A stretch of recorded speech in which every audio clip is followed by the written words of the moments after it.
Good morning, everybody. Welcome from Worcestershire County Cricket. We're at New Road this morning, and the game today is Central Sparks versus Northern Diamonds in the Rachel Hayhoe Flint 50 over competition between the 8 English Regions Centre of Excellence teams. This year, during 2022, everyone plays everyone, so this is not split into groups this time. Everyone plays everyone. We are due to start at 10:30, and the news from the toss is that Sparks have won the toss, and they have elected to bat. So Sparks won the toss and elected to bat. You're watching us on the Central Sparks YouTube channel, and if you want to join in on social media at Central Sparks, we'll be asking you to use the hashtag #SparksWillFly or hashtag #OurSparks. And Northern Diamonds will be using the hashtag The Northern Way. And so in terms of the context, Sparks beat Diamonds at Headingley last May, so Sparks will be wanting to cling to that one, although Diamonds got revenge on them in terms of the playoffs during last year, where they lost to the Diamonds in the playoff. But we've pinched Amy Campbell from them, who was who scored lots of runs in that. So we're hoping that we've got the magic touch. We've got Amy Campbell back. And in terms of last weekend, so last Saturday, Sparks beat Storm by 22 runs, and the Diamonds beat Thunder by 6 wickets. So in terms of next weekend, Sparks will play Thunder at Old Trafford next Saturday, and then there's a bit of a break for the Commonwealth Games, and then we're heading towards semi-finals on Wednesday the 21st of September, and the finals on the Sunday the 25th of September at Lord's, which will be the day after England and India finalise their series, also at Lord's. So they're hoping to do packed out Saturday and Sunday, big women's cricket weekend there at Lord's. The other games this weekend are Lightning versus Southern Vipers at Derby, where Jane Powell, Ellie Indy and Robbie James will be looking after you, and Jane Powell also will have her twin sister there, Jill Powell. Now Jane Powell is ex-England captain, and Jill Powell, her twin sister, also played for England, so that could be a bit of double trouble over at the Incora County Ground at Derby. And then also Thunder will play South East Stars, and they are at the Trafalgar Road Ground at Southport and Birkdale, and you're going to be looked after there by Alison Byrne and Mike Perkins. The other game today is Sunrisers versus Western Storm down at Chelmsford, and unfortunately I don't know who's on the comms there, but we've got Lightning Vipers, Jane Powell, Ellie Indy and Robbie James, and Thunder versus South East Stars at Southport, where you've got Alison Byrne and Mike Perkins, and then Sunrisers versus Storm. So in terms of the table at the moment, so it's only after 2 games, so it's not really that representative, but we've got Vipers at the top, no surprise there, with 9 points, followed by Northern Diamonds on 8 points, Western Storm and South East Stars both on 5 points, and Central Sparks on 4 points. And I think that probably the bonus points for the batting will come into play, because Vipers already have one, and Western Storm and South East Stars also have bonus points. And this morning I am Claire Jenkins. I'm a former Derbyshire and Somerset player. I'm going to be joined today by Dr. Samara Afzal, who is a GP and general NHS hero, and also an ex-Warwickshire player, and I'm going to hand over to her in a moment for the teams. But you'll also hear the voice today of Raf Nicholson, who is a women's cricket expert, so I'm really looking forward to listening to what she's got to say, particularly because she's one half of the Cricket Her vodcast team, who are both here today. We've got Sid Egan here. We might be lucky enough to have a chat with him later as well. And so I'm just going to hand over now. So Samara, can you take us through the teams for today? Good morning, everybody. I'm Samara, and as Claire said, we're here on a beautiful summer's day at New Road, Worcester. We're overlooking the cathedral, and we have Central Sparks playing against Northern Diamonds today. So just running you through the teams. Central Sparks have won the toss and they have elected to bat first.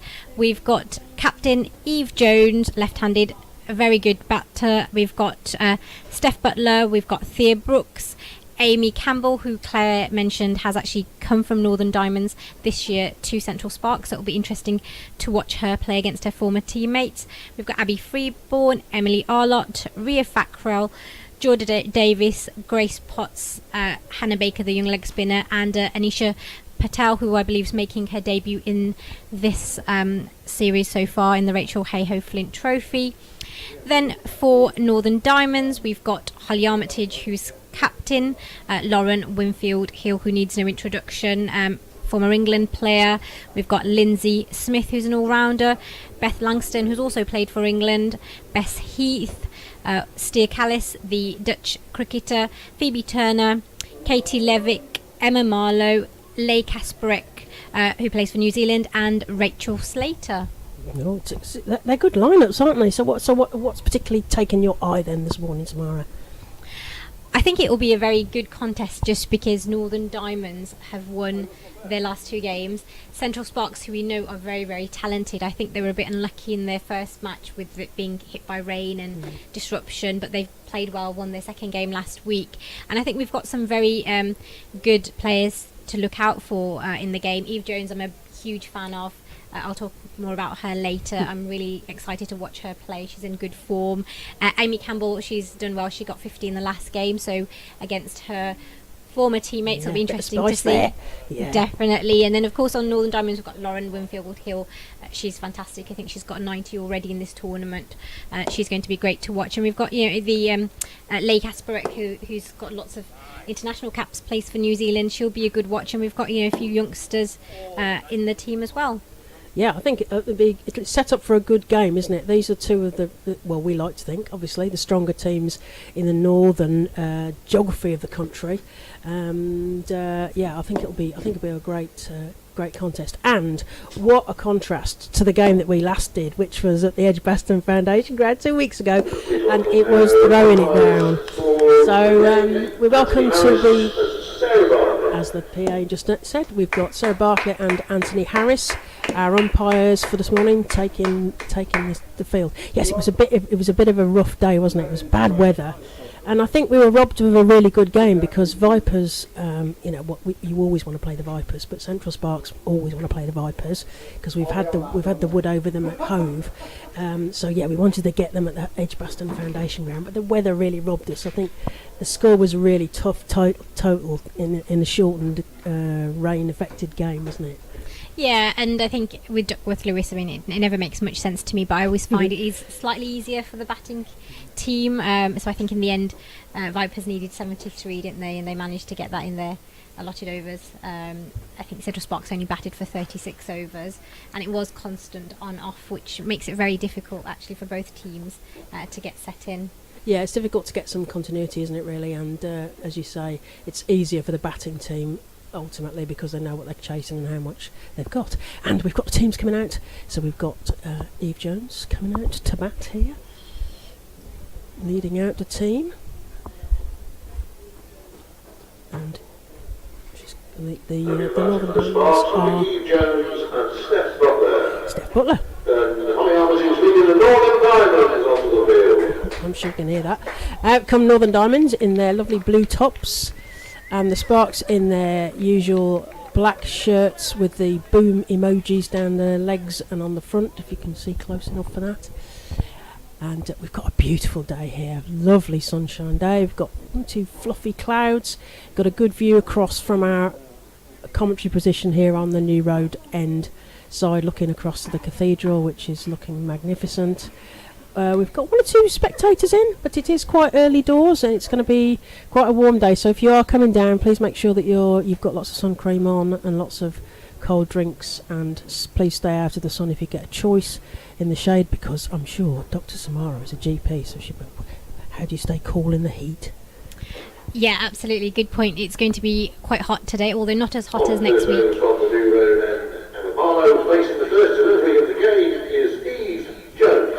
Just just as we head on the tannoy. So yeah, everybody stay cool, drink lots and lots of water, at least double the amount that you would normally drink, because you'll be sweating it all out.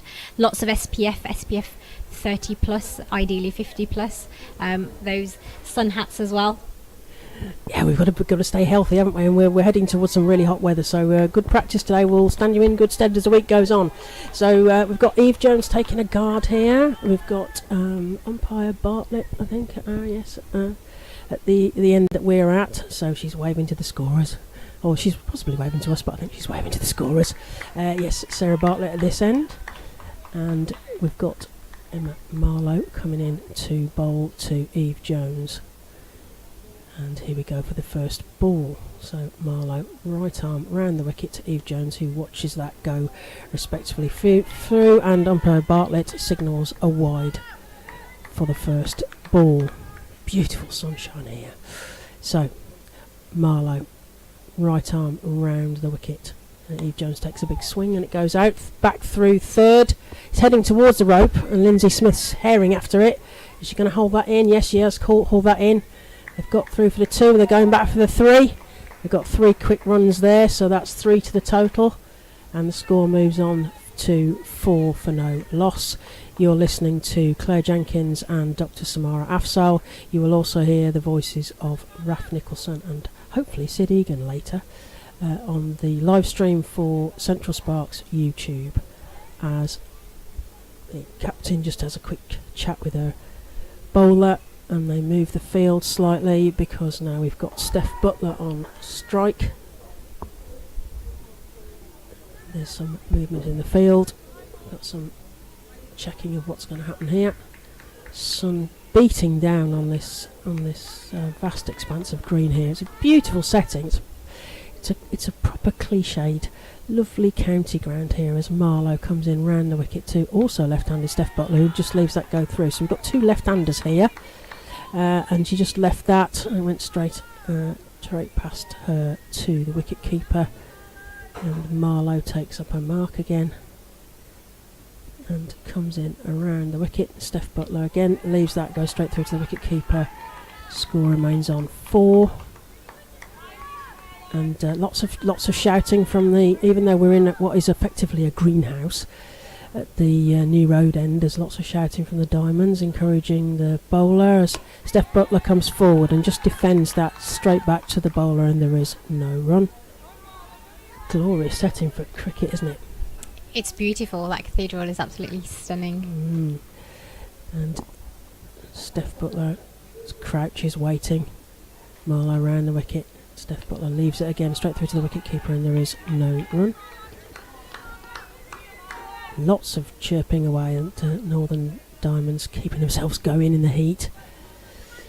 So Marlowe in around the wicket to Steph Butler, who again defends that forwards, and there is no run. That's the end of the first over. So we are 4 for no loss after 1 over. So cagey start, Samara. Yeah, tidy over there by Emma Marlowe. I'm always intrigued when spinners open the bowling, and quite traditionally we always see the 2 quickest bowlers opening the bowling, but it's interesting how the modern game has changed in that way. And she did well last weekend, Emma Marlowe, and they played Sunrisers. She got 3 for 40, so they'll perhaps have the confidence from that in terms of bringing that into this. So we've got a different bowler at the other end. From the Diglis Road end, there's some Katie Levick is moving to deep third, ready for Eve Jones to take strike. And we've got Rachel Slater coming in from the Diglis end. Left arm over the wicket. Eve Jones just prods that to off her hip, and they get through for... coming back for a second. It's a bit of a rush. They get back easily in the end, so that's 2 runs to the total, 2 runs to Eve Jones, and the total moves on to 6 for no loss. Let's have a little look. So, got Rachel Slater. Left arm over. Still fairly unusual in the women's game. Left arm over to Eve Jones, who just defends that back straight to the bowler, and there is no run. Lots of chirp in the field. Lauren Winfield Hill is just moving the fine leg fielder out to the 45. Slater in from the far end to Eve Jones, who defends that forward, and it goes straight to the cover fielder, and there is no run. Lots of backing up. They've got lots of energy at the moment, so they've obviously had lots of fluid there, Samara. They have. They all look very active in the field. I think it's I think Sparks. They've probably done well to bat first. I think. Stay cool for as long as possible, I Yeah. imagine. As Slater comes in from the far end, Eve Jones tries to flick it off a hip, and it goes straight through for a wide. And umpire Anthony Harris signals a wide. One more to the total. 7 for no loss. We're in the second over. Glorious weather here at Worcester New Road. We've got some spectators coming in there. They're finding the shade, so they're probably a little bit out of our view here, as Slater comes in from the far end. And Eve Jones just lets that go straight through to Winfield Hill, and there is no run. Yeah, a watchful start from Eve. Sussing out what's happening, how the pitch is playing. It can be deceptive. Sometimes you think it's a nice, beautiful, sunny day. It's going to be a batting paradise, and we saw England in that first ODI crumble away despite the sun. Yes. Slater into Eve Jones, who, as you say, is probably assessing the conditions, and just dots that down straight to the fielder, and there is no run. I should say the England women have been brilliant. 2 out of 2 versus. Yeah, South another win Africa. yesterday. Yeah, We'll ask fantastic. Raf about that, because she was down there, I think. Yes, a comprehensive victory for the England women yesterday against South Africa, who are, you'd have to say, under par, I think, be the best way. Slater comes into Eve Jones, who has a little prod at that, but I think misses it, goes straight through to the keeper, and there is no run. That's the end of the second over, and Sparks are 7 for no loss. And still in the power play, so 10 over power play in the 50 over game, which is fielding restrictions, so only 2 fielders allowed outside the 25-yard circle. For those people watching other forms of cricket, the men's circle for the fielding is 30 yards, but the women is 25 yards, and for the power play here for the women, it's 2 allowed out for the first 10 overs. Hot and cagey start, I think, isn't it, really? Yeah, a bit of movement there actually for Rachel Slater with the bowling. Just went away there from Eve Jones. So Marlowe this time into Steph Butler, who's having a quick look at the field, just surveying where the gaps are, crouching ready, and she takes a swipe, and it goes straight to the point fielder, Lindsay Smith, and there is no run. So feeling the bat and the ball on the bat, as it were, so that's always helpful for opening batters. Marlowe round the wicket to the left-handed Steph Butler, who crouches and comes forward and just dots that straight to the cover fielder, and there is no run. Score is still on 7,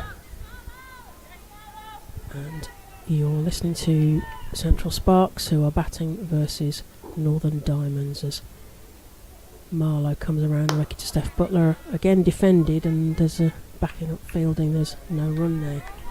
Still on 7 for no loss.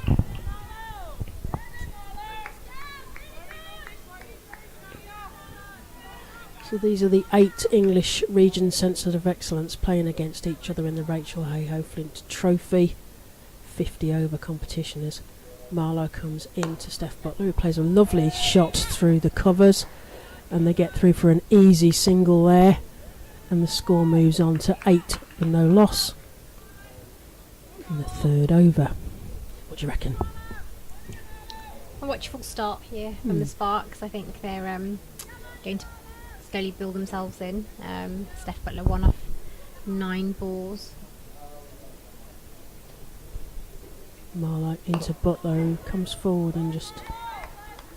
Oh, beg your pardon, Eve Jones, who just plays that straight to Katie Levick, at short mid on, and there's no run. Marlowe into Eve Jones, who takes a big swing and it's stopped by the short fielder, but there is no run. Got hold of it, but kind of not full-blooded, and it went straight to the fielder, and that's the end of the over. And the score is 8 for no loss, and 3 overs played. What do you reckon? How's it feeling, Samara? I think, Eve's probably setting herself up. She's got 2 good starts, hasn't she? She got, I think, 44 in the last game. I think she got 30 something in the first game, so she's probably looking for a big score. Steph Butler I haven't actually seen much of, but she's. Yeah, I think I've seen more. Yeah, I think I've seen more of her in the previous seasons. So yeah, it's going to be interesting to see how they set up. So we've got Slater again from the Diglis end into Steph Butler. 2 left-handers for Sparks. As Butler just defends that forward straight to the fielder, and there is no run again. Starts to feel like deja vu here. But, just knocking it down in front of them and not getting the run, unfortunately, in a moment. It just feels like they're feeling their way in terms of the conditions, as you mentioned. I think it's a good start from both bowlers. They've been very economical. They've been on the mark, apart from the first wide. Yeah. Slater into Steph Butler, who tries to flick that off her hips, and it goes straight through, and that's signalled a wide by umpire Harris there. Score moves on to 9 for no loss. Just as I mentioned that they've been quite economical there. Bit of a curse and the wide. Sparks won't mind that single. No. And it's Slater into Steph Butler, who has a little wave at that, but there doesn't make contact. It goes straight through to Winfield Hill, and there is no run. I think that will have kept Lauren Winfield Hill interested there, as Steph Butler has a little wave outside off.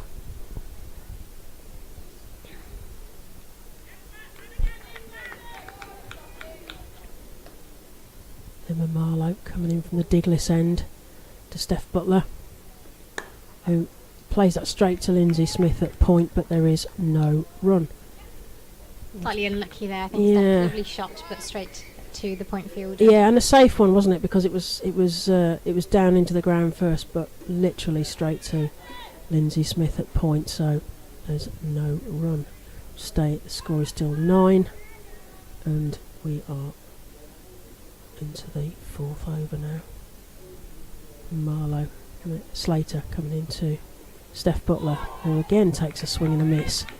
And this is getting Northern Diamonds very excited here, getting the ball going straight through to Winfield Hill, and there is no run. Lots of geeing each other up, and moving in a slip here to see if they can tempt Steph Butler to a little snick, I think. Slater comes into Steph Butler, who's crouching ready, and just defends that down to mid-off, and there is no run again. Lots of backing up here, very keen and running round. They're geeing each other up in the sunshine here at Worcester New Road. You're listening to Claire Jenkins and Dr. Samara Afzal on the Central Sparks YouTube channel. You will also hear the voice of Raf Nicholson later. And as Slater comes into Butler, who dabs that beautifully behind point, they get through for an easy single and then back for another 2. Will they go for the 3rd? Eve Jones thinks about it, but no, Steph just sends her back, and that's 2 more runs to the total. That's the end of the over, and that's 11 for no loss. I'm just looking at the scorecard because I think we're a bit behind on the scorecard, aren't we? And 4 overs gone. 4 overs gone. 11 with no loss. What do you reckon so far? Cagey start. Yeah, I think Diamonds will be quite happy with the way they've bowled so far. 4 overs, 11 runs, run rate of under 3. But I don't think Central Sparks will mind as long as they don't lose a wicket. I think that would be criminal now to lose a wicket, but if they can build on this partnership, they'll be happy. Yep. So got Marlowe again, this time to Eve Jones, who comes forward and plays that through the covers. It's going towards the rope. There's a fielder there, and she picks that up beautifully with one hand. And Eve Jones gets through for 2 runs. That's 2 to the total. Total moves on to 13 without loss. We're into the 4th over now. And that looked a bit more... I'm sure Eve Jones will have enjoyed that shot as she comes forward and defends that straight back to the bowler, Emma Marlowe, and there is no run off that ball.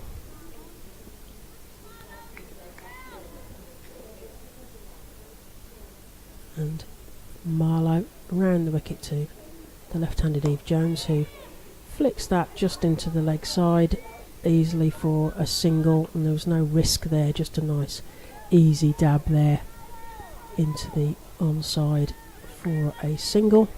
Score moves on to 14 without loss, and we are halfway through the 5th over. Marlowe coming into Steph Butler, who plays it, gets hold of that, but it goes straight to the field, and there is no run, unfortunately. So 2 more balls to go in the 5th over, and Marlowe comes into Steph Butler, who plays a good shot to cover, but again there's not quite enough in it, and there's no run there, unfortunately. They're not quite finding the gaps, are they, Samara?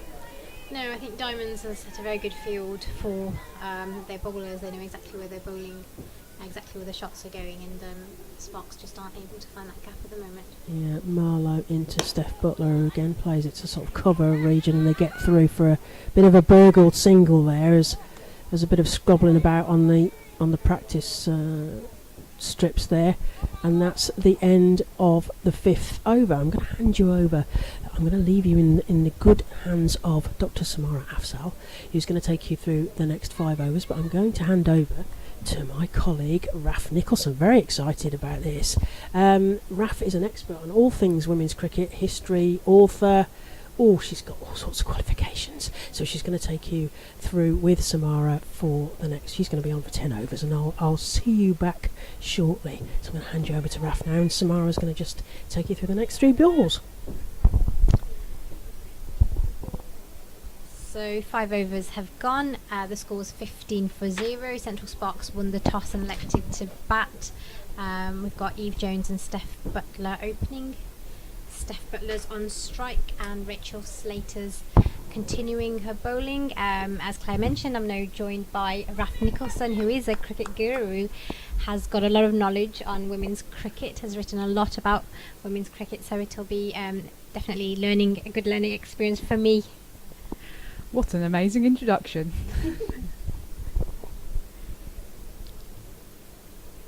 As Rachel Slater's getting ready with the ball, there's just some on the outfield, they're just putting a bit of dust. I think might be maybe a wet patch somewhere just at that point region.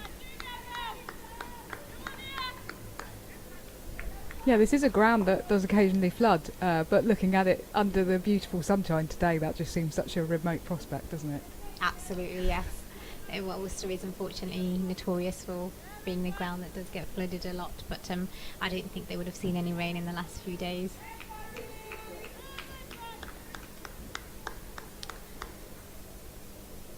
I think we're ready, and Steph Butler's on strike. We're about to start the 6th over, and Rachel Slater's coming into bowl.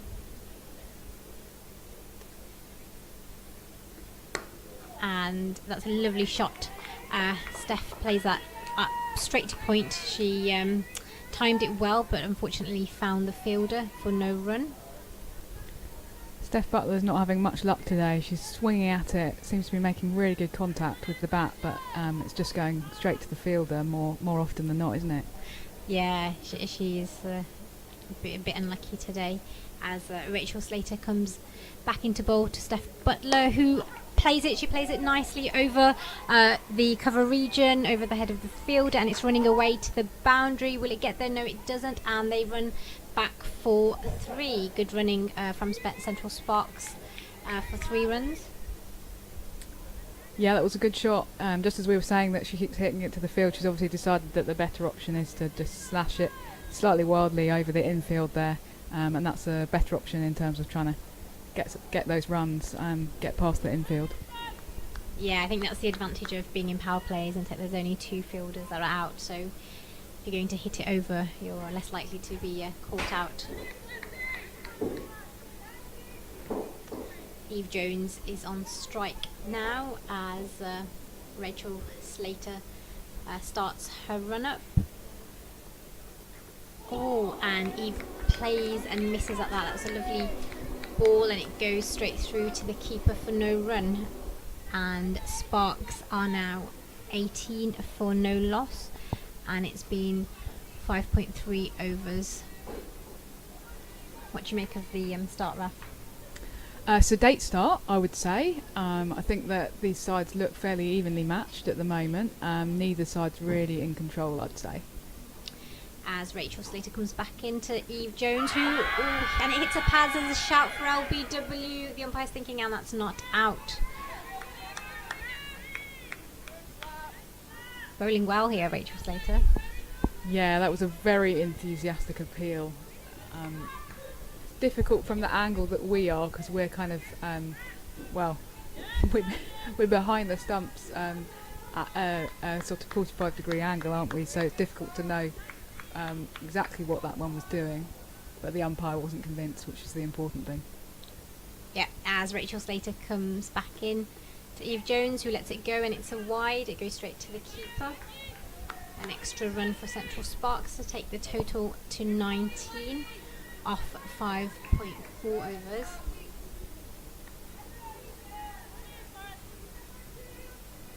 Yeah, as you were saying, I don't think we're in any position really to be giving out any LBWs. Slater comes back into bowl to Eve Jones, who flicks it nicely to the leg side for no run, straight to the fielder.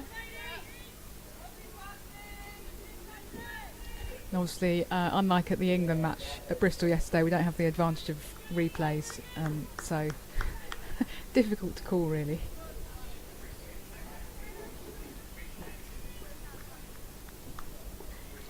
Rachel Slater comes back into bowl to Eve Jones, who lets it go, and it's slightly wide outside off stump, not given a wide, and it's gone to the keeper for no run, and that's the end of the 6th over. The Sparks are 19 for no loss. So Rafi, yes, the game yesterday, interesting. Izzy Wong 3 wickets, Charlie Dean 4 wickets. How was it being there in person? Yeah, it was great. It's been really interesting summer so far, because England really seem to be ploughing on with this youth strategy. We've got all of these young players kind of coming in, making their debuts and doing brilliantly.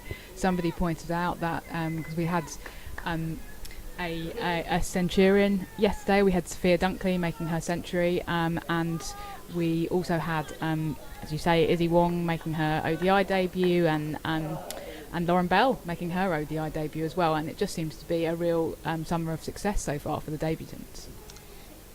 Emma Marlowe continues to bowl. She bowls to Steph Butler, who hits it straight towards mid-off for no run. And it's lovely to see young players kind of coming in and doing well and looking really at home. Emma Marlowe comes back into Steph Butler, who hits it past point, and they'll run through for a single, and that takes the score to 20 for no loss for Central Sparks. And for me personally, it was a real highlight to see Sophia Dunkley making a century yesterday. She's somebody who Sid, Egan and I championed for years through cricket, her in domestic cricket, and just to see her flourishing for England is wonderful. As Eve Jones just hits that onto the leg side for no run, and collected back by the bowler Emma Marlowe, and the score remains on 20. Emma Marlowe comes back into Eve Jones, who takes a swipe at it but misses the ball, and it goes through to the keeper. Flashed at it quite hard, but not connecting. And it's incredible to think that Dunkley only made her ODI debut just a year ago, and now she's batting at number 3 and just looks so at home. It's brilliant. Emma Marlowe back into Eve Jones, who drives it nicely but for no run to mid-on. Yeah, she's only 23, isn't she, Sophia Dunkley? Lot of cricket ahead, very talented. Yeah, fantastic.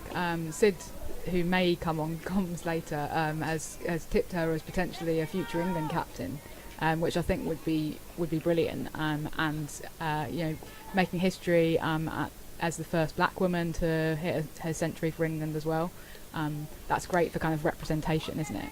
It is, as Emma Marlowe balls, and it's just down the leg side, given a wide by the umpire, and that takes the score on to 21.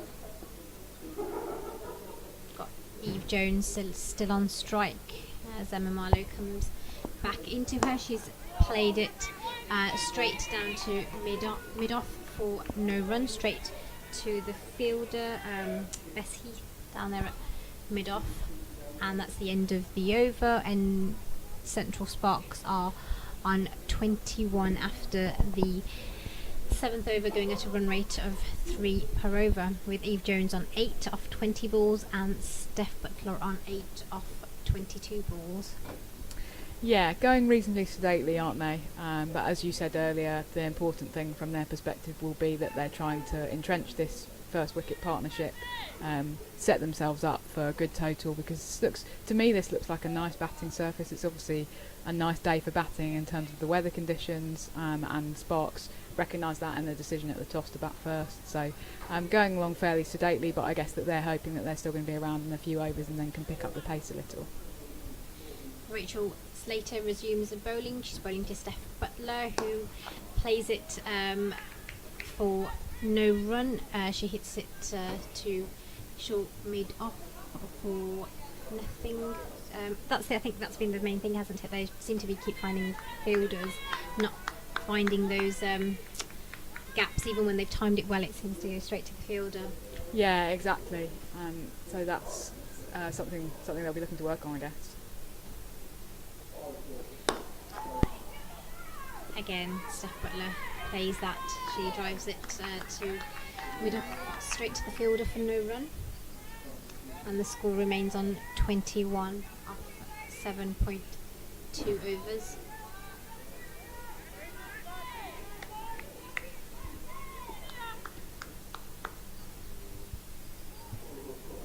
Rachel Slater coming back into bowl to Steph Butler, who flicks it onto the leg side for a single, and that's collected by Emma Marlowe and takes the score to 22. Now Eve Jones on strike. What was the atmosphere like then at the game yesterday? Yeah, it was really good actually. There were a few chaps right in front of the media centre sitting in the crowd who'd obviously had a few too many, which is one of the dangers when it's a hot day. But they were obviously enjoying it, enthusiastic. Rachel Slater into Eve Jones, who plays and misses and goes straight to the keeper. Smoothly so far. Rachel Slater seems to be moving that ball quite a lot. She's bowled very well so far.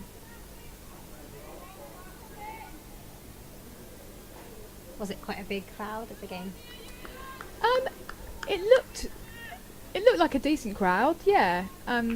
It's difficult to tell. I'm really bad at estimating crowd sizes. But the people who were there had created a good atmosphere.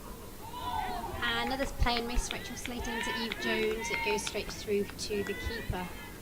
Good line, good length this from Rachel Slater. She's making it quite difficult for Eve to score. Don't say that very often about Eve Jones. She usually makes it look very easy, but Rachel Slater has made it quite difficult for her so far this morning. Yeah, Eve Jones had a really good season again. Always does well in domestic cricket, doesn't she? She comes back in, she's let that go, it's wide and given a wide by the umpire, taking the score now to 23 off 7.5 overs. Every single season, people message us, Cricket Her, and say, when is Eve Jones going to get a chance for England? When is she going to get selected? It's difficult to know what to say. She defends that, and it goes to the point region for no run. Yeah, she's played for England A, hasn't she? And she did tweet saying she'd want to play the longer format of the game. I just think with the current England lineup, they are so they're just full of so many talented players, and I think it's so difficult now to get through just because they've got such a massive pool of talent, haven't they? Yeah, especially with the bat, it's been a really difficult batting order to break into, and I think that Eve Jones has kind of suffered from that proliferation of batting talent. I actually didn't think that it would be as easy as it has been for Sophia Dunkley, who I know it's always been her ambition to bat in the top 5. But when she debuted, she was very much playing that number 6, number 7 role. But they've obviously decided to promote her, but that's been quite a difficult thing for her to progress. Emma Marlowe into Steph Butler, who drives that nicely, and he goes into the covers, and they run for 1, taking the total to 24. So I think that Dunkley's journey there actually epitomises a kind of broader issue, which is that often players are finding it difficult to break into those top order spots, and Jones is very much an opener. As Emma Marlowe goes to Eve Jones, who plays it, defends it off the back foot for no run.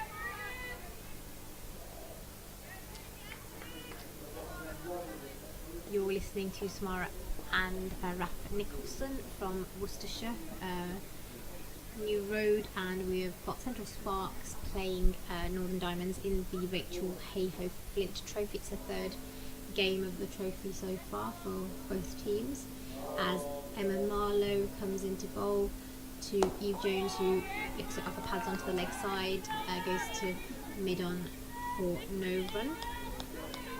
Eve actually was present at a game we played on Thursday,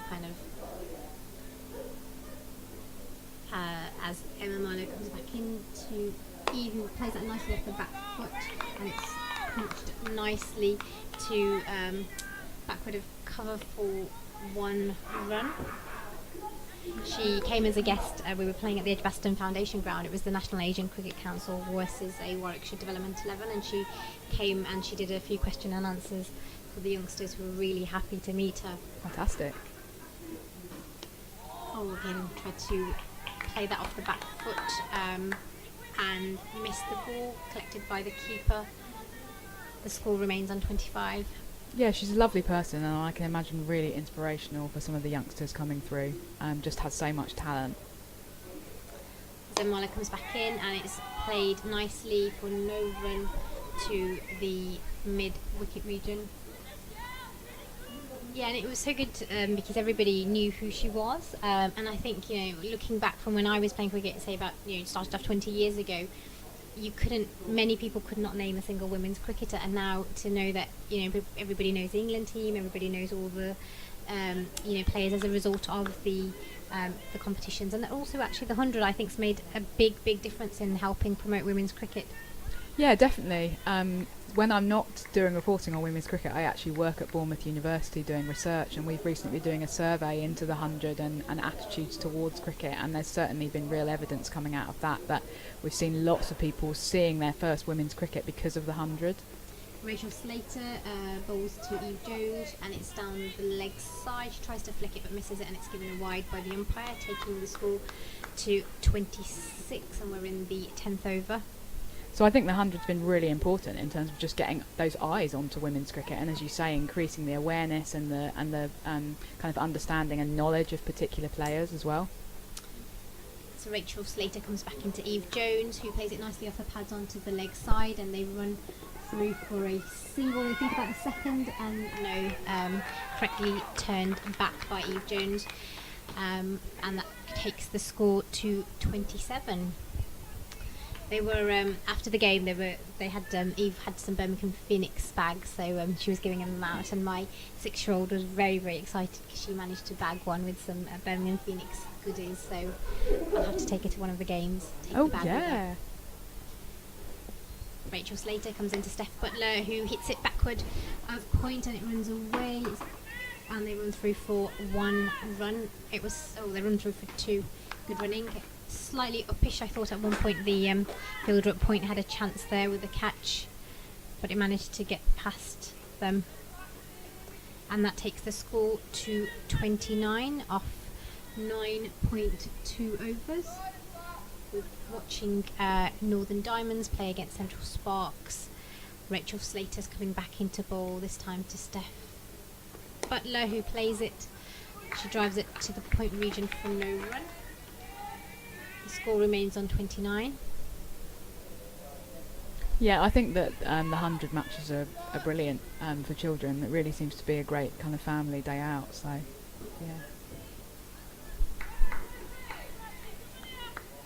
And it's great how they got the men's and the women's on the same day. I think it works out really well. As Rachel Slater comes back into bowl to Steph Butler, who plays it officially, and she's out caught. She's gone. Oh, that's unfortunate for Steph Butler, who was looking to get going. So she's gone for 12 runs. She's hit it straight down the neck of the cover fielder. And that's curtains for her. Unfortunately, Central Sparks have lost their first wicket. It's now 29 for 1. Not what the Sparks would have wanted, Raf. No, they were just getting to the point where they could say that they'd progressed through the power play without loss. They have gone quite sedately through the power play, but it would have been quite important to get to the end without having lost a wicket, and they're only two balls away from that, so that is going to be quite disappointing. I think that was coming a bit for Steph Butler. She was kind of she was playing it out to the offside a couple of times in that over, as you pointed out, a little bit uppishly, sort of trying to maybe kind of break the shackles a bit, having started fairly slowly, but she just totally miscued that one, didn't she? She didn't really get hold of it, and the wicket's the result. Yeah, I think Rachel Slater deserved that wicket. She was bowling very well, and yeah, I think you're right. She was trying to break those shackles, get the runs going, and hit it straight to the field, unfortunately. And next, joining Eve Jones is Thea Brooks. Thea, again, very experienced Central Sparks cricketer. Yeah, and Thea Brooks is an interesting one. She's been around quite a long time. I can remember seeing her in the Kia Super League one year when she was, I believe that she was actually playing for what were then Yorkshire Diamonds.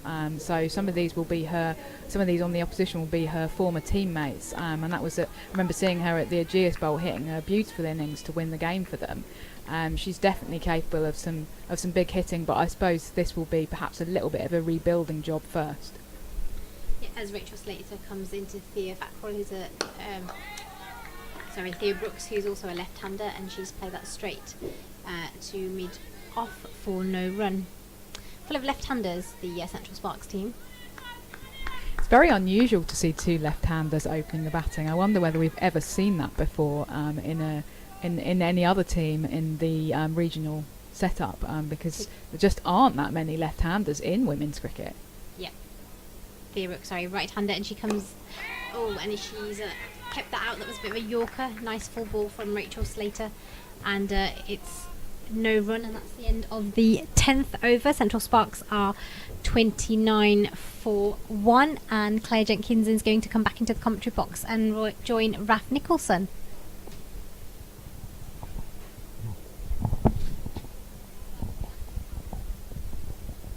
Yeah, sort of strange power play, wasn't it? Because it was very cagey, and then it felt like they were. You think, oh, well, okay, maybe KG is just getting themselves used to it and the conditions and everything, and then losing Steph Butler, unfortunately. So, yes, very, very hot day here, though. Yeah, and it looks like we might be getting a change of bowling. Thank you to the ground announcer there. We're going to have Lee Casperett coming on to bowl. Yes, Whitefern and New Zealand, Edinburgh born, but New Zealand international. As she's marshalling her field, I'll come on to how the scores are going in the other matches in a moment as Lee Casperett comes in right arm round the wicket to Eve Jones, who really almost Chinese cuts that, French cut, whatever you like, but nearly plays it onto her own stumps there. And yes, that's the end of the power play. So that's 29 for 1 at the end of the power play for Central Sparks against Northern Diamonds in the Rachel Hayhoe Flint Trophy.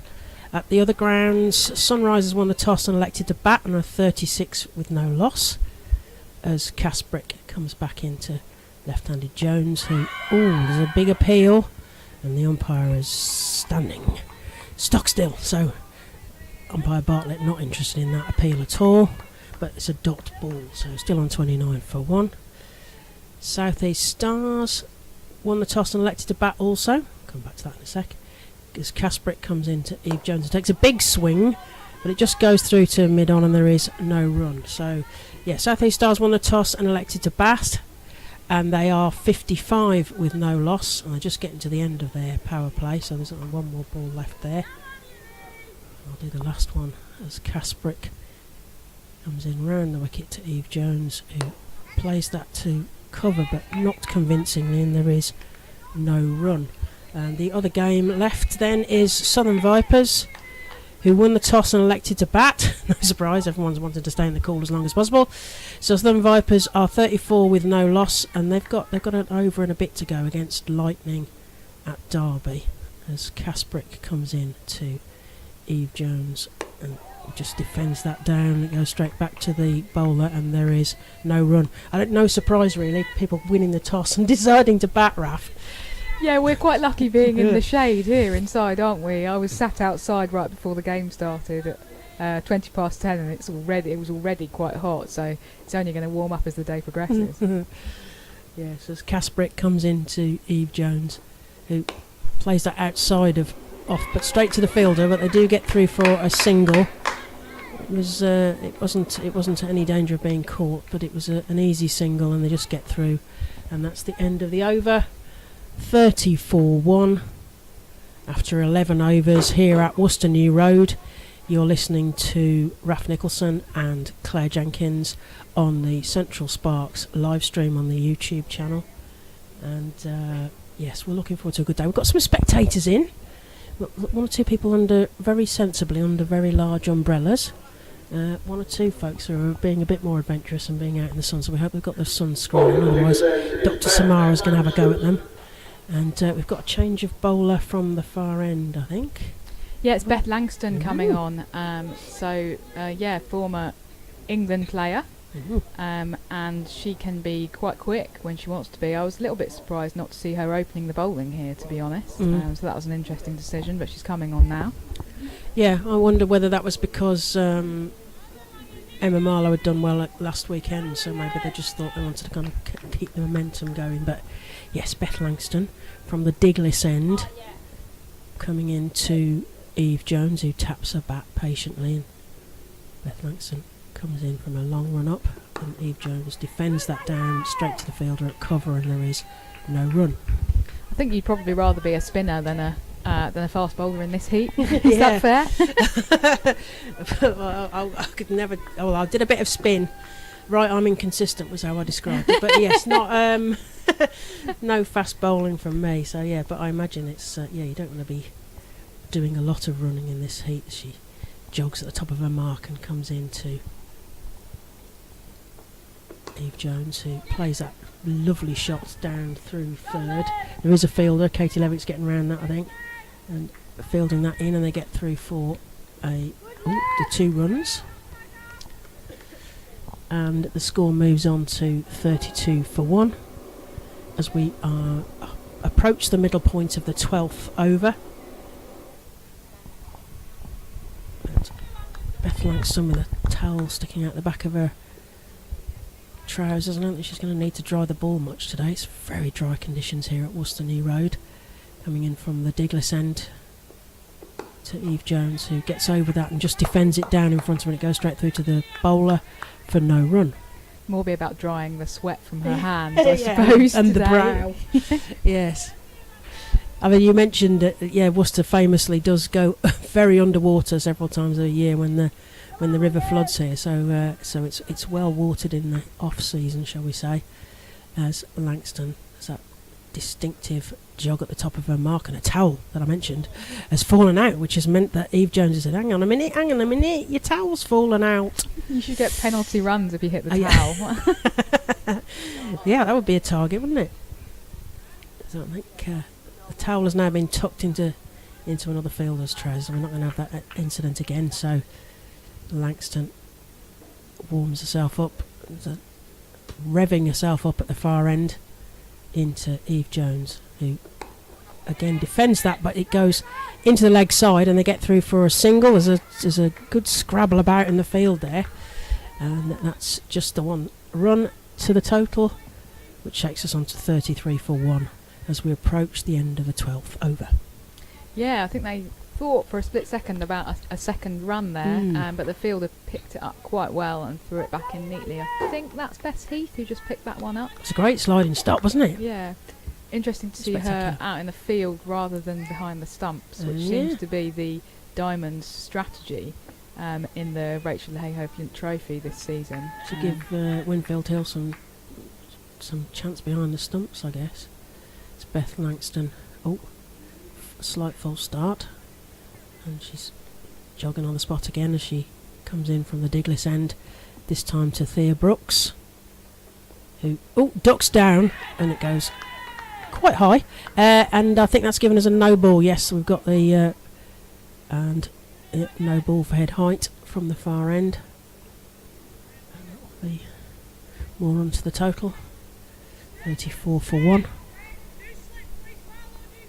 And there's some moving of the field, so I'm shouting we're bringing in Stair Callis for the right-handed Thea Brooks. She's coming in shorter and swapping the fielders. We've got Emma Marlowe moving to third down here in front of us on the ropes. As Raf mentioned, we're sort of at 45 to the stump, so it's no good asking us about LB decisions because we're not in the right place.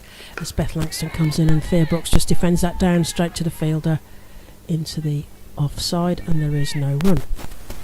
Yeah, they put Callis in there as a slip, haven't they? And they've obviously decided that Brooks, who's still on naught, is potentially going to find the edge early on. That's their strategy to her, and I guess that's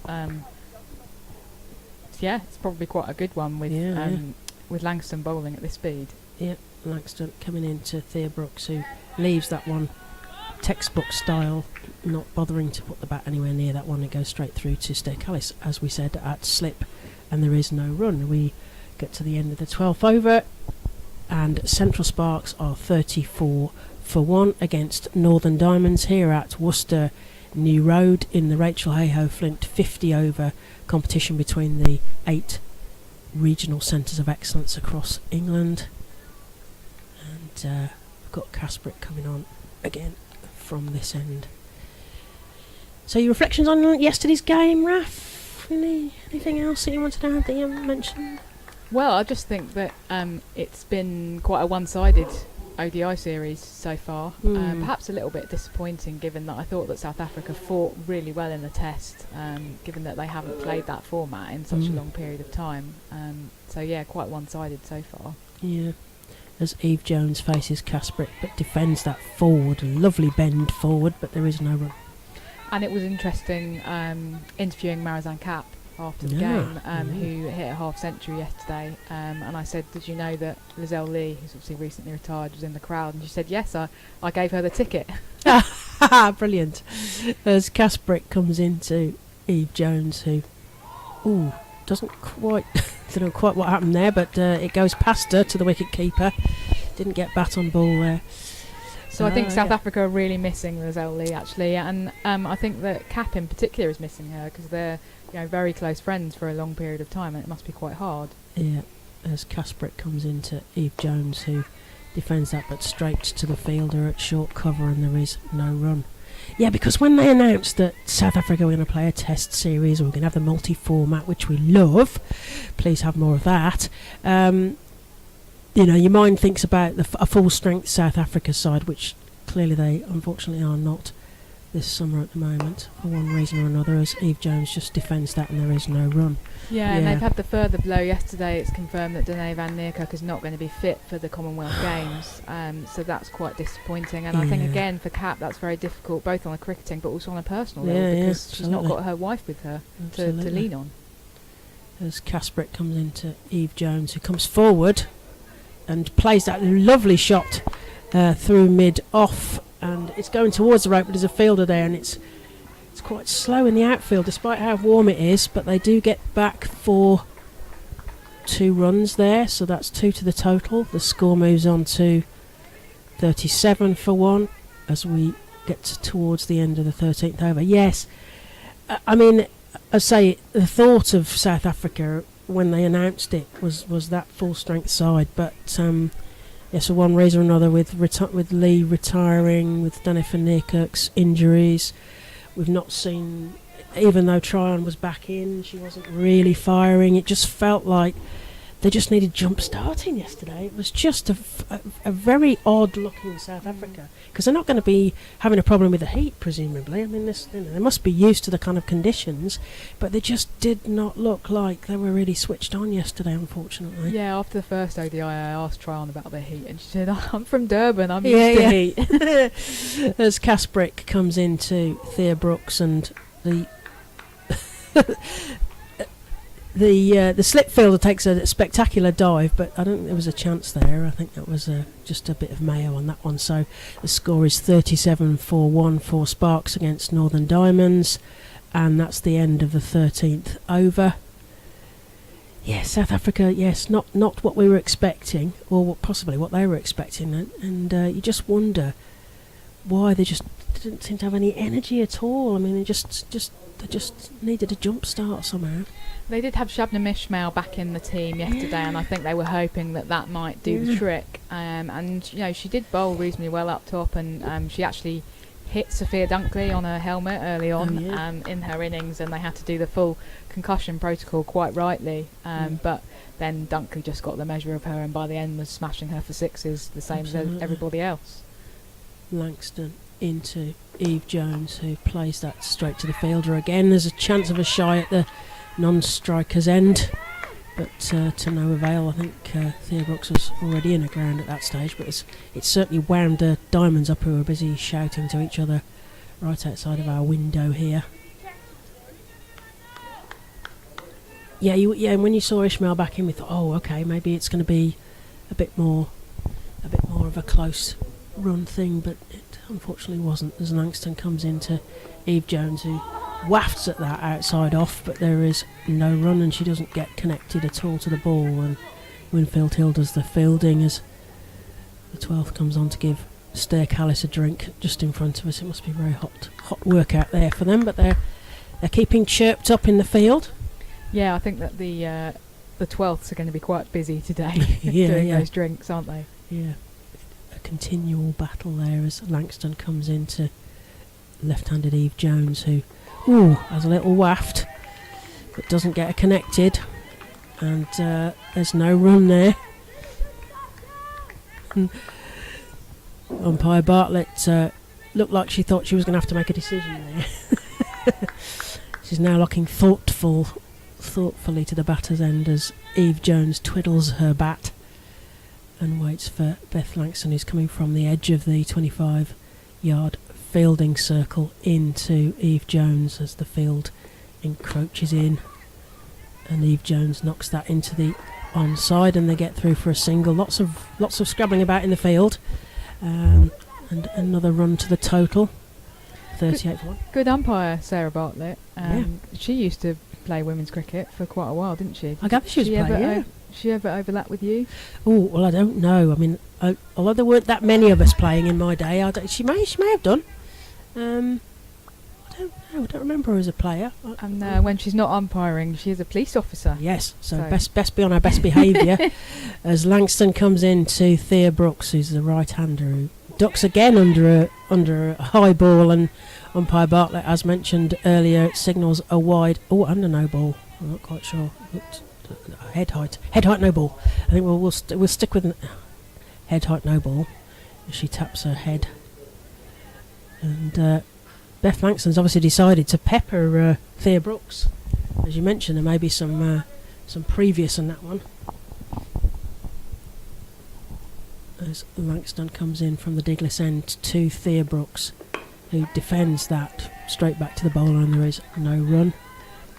39-1 as we approach the end of the 14th over.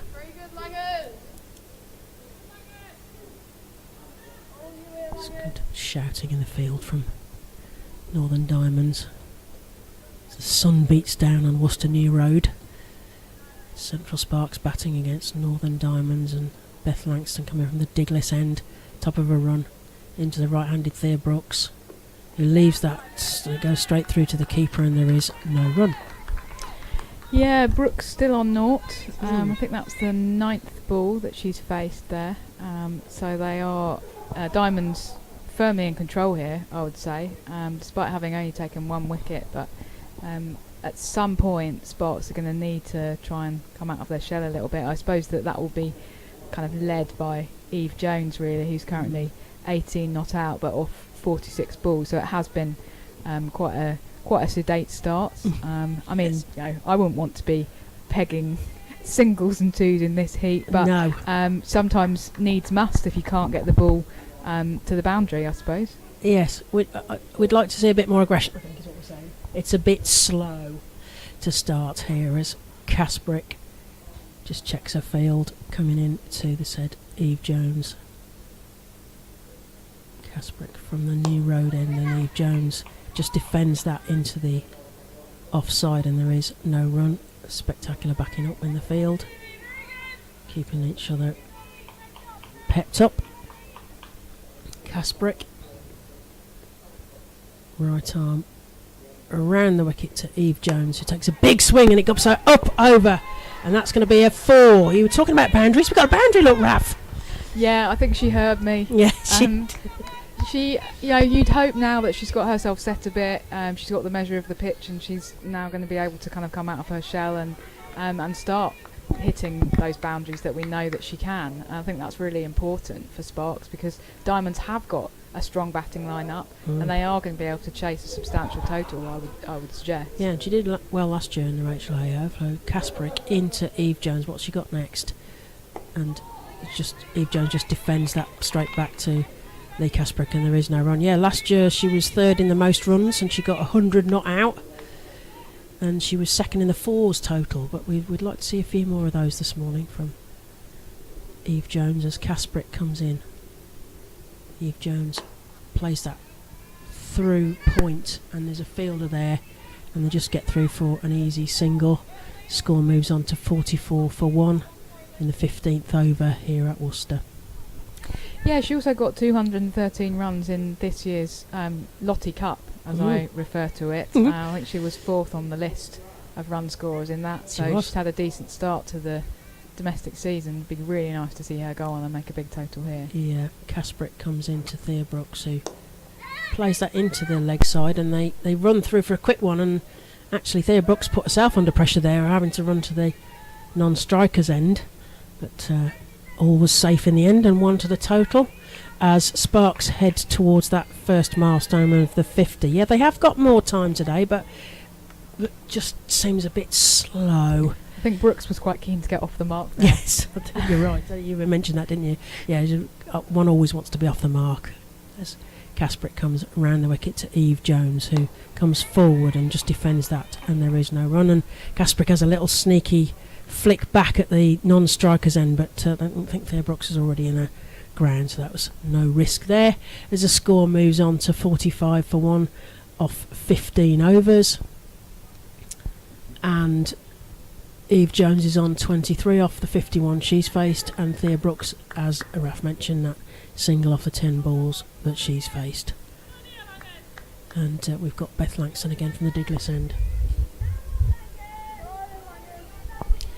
And I think we're going to have a little change in the commentary box just to give Raf a bit of a chance to take on some fluids, and I'll be rejoined by Dr. Samara Afzal, and Raf can get a good cold drink, hopefully, as Beth Langston comes in to Thea Brooks. Langston from the Diglis end. Thea Brooks waiting, and she plays it unconvincingly down in front of her, and there is no run. Score is still on 45 for 1. Bit of a slow start, Samara. Yeah, a bit of a slow start, and Steph Butler getting out wasn't great for Central Sparks. I think Eve Jones probably has to look to do the bulk of the pace scoring now to get Sparks up to a reasonable total. Diamonds having a strong batting lineup. Yeah, as Beth Langston comes in from the far end towards us to Thea Brooks, who hooks that backward of square, and there's a fielder running down towards the boundary, and they cut it off. Katie Levitt cuts that off, and they just get the 2 there, 2 to the total as they head towards that 50 milestone, and the score is 47 for 1 for Central Sparks against Northern Diamonds here at Worcester New Road. And you're listening to Claire Jenkins and Samara Afzal on the Central Sparks live stream on their YouTube channel as Beth Langston comes in from the Diglis end to Thea Brooks, who plays that lovely through the point cover region, and the fielder's herring after it. They get through for 2. Will it hit the rope? There's a great save on the ropes there from Lindsay Smith, I think, as the fielders congratulate each other. That was a good save just inside the rope there. So we nearly had another boundary, but good save there from the fielders. Yeah, lovely diving effort there at the deep point region. Good commitment from the Diamonds. Yeah, they're obviously still pepped up in the field, and the field makes its changes as we have a left and a right-hander as Eve Jones is on strike to Beth Langston, and they made the 50. That was the 50 as Beth Langston comes into Eve Jones, who digs that out almost nutmeg styley in front of her, and there is no run, and the score is 50 for 1 as we approach the end of the 16th over. Still in the heat here at Worcester, and yes, it's quite a setting here. We've got some bunting out, we've got sponsors, umbrellas and all sorts. It's looking quite colourful here in the sunshine at Worcester as Langston comes into Eve Jones, who leaves that one outside of off, and there is no run.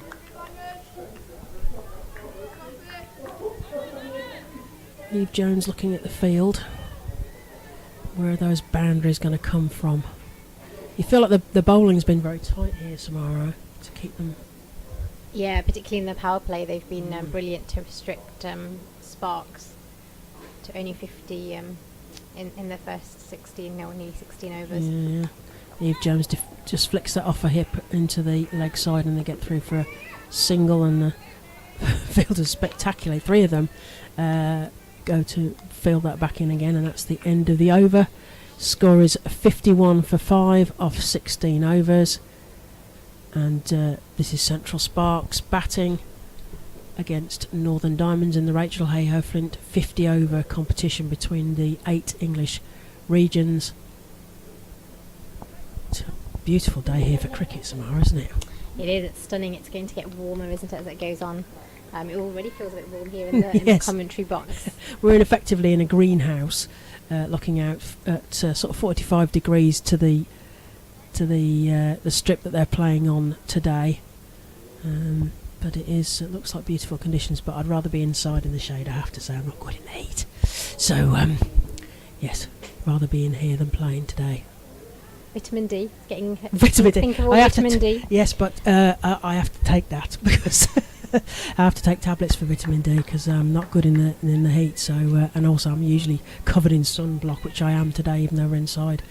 So you have to take it in a tablet. Am I allowed to do that? You are. I am. Yeah. My GP says I'm all right to take that. So Kasparek into Eve Jones, who defends that, and there is no run. The score is 51 for 1. Kasparek, she's represented Scotland, hasn't she, first, and then from Scotland to New Zealand, I believe. She started off, I think, in the under-15 Scotland squad, and then went and started playing for New Zealand to get that.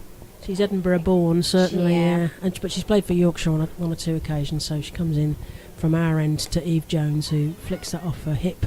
Oh, and there's some indecision in the middle, and is a chance of a run out. We're a lock into the umpires. It was a risky run. And yes, Eve, I think. Yes, they had a chance there to get the skipper out. But they went for the nearer option, which seemed like a good idea at the time, but it was a bit risky biscuit there. But they managed to get through for the single, and the score moves on to 52 for 1.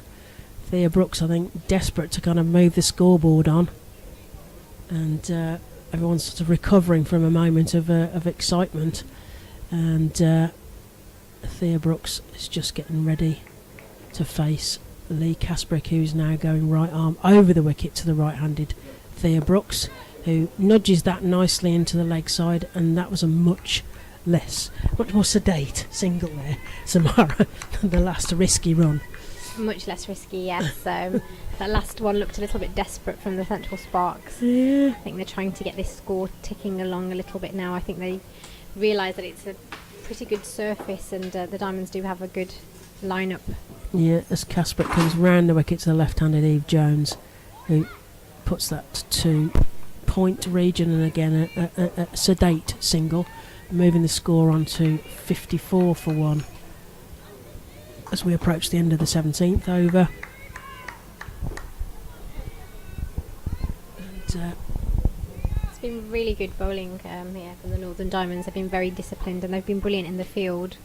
At times you've seen about 3 fielders converging on the ball at the same time. I'm sure the Central Sparks will want to be attacking this bowling a little bit more as Kasprick comes in from our end, right arm over to the right-handed Thea Brooks, who comes forward and defends that.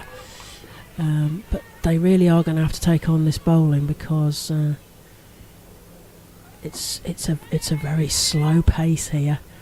Run rate not even 3.5 and over, unfortunately, as Kasprick comes into Thea Brooks, comes forward for that one and but puts it straight to the fielder at mid-off, and there is no run. So a blow, but a good hit, but straight to the fielder there. Yeah, I think luck's not quite been on their side. That was again another powerful hit, well timed, but straight into the hands of the fielder. Yeah. For no run. I think they need to look at finding these gaps a little bit more, trying to pierce the gaps and getting a few more boundaries in. Yeah, as we move on to, so that was 54 for 1 at the end of the 17th over here at Worcester New Road, and you're watching Central Sparks versus Northern Diamonds in the Rachel A.O. Flint Trophy.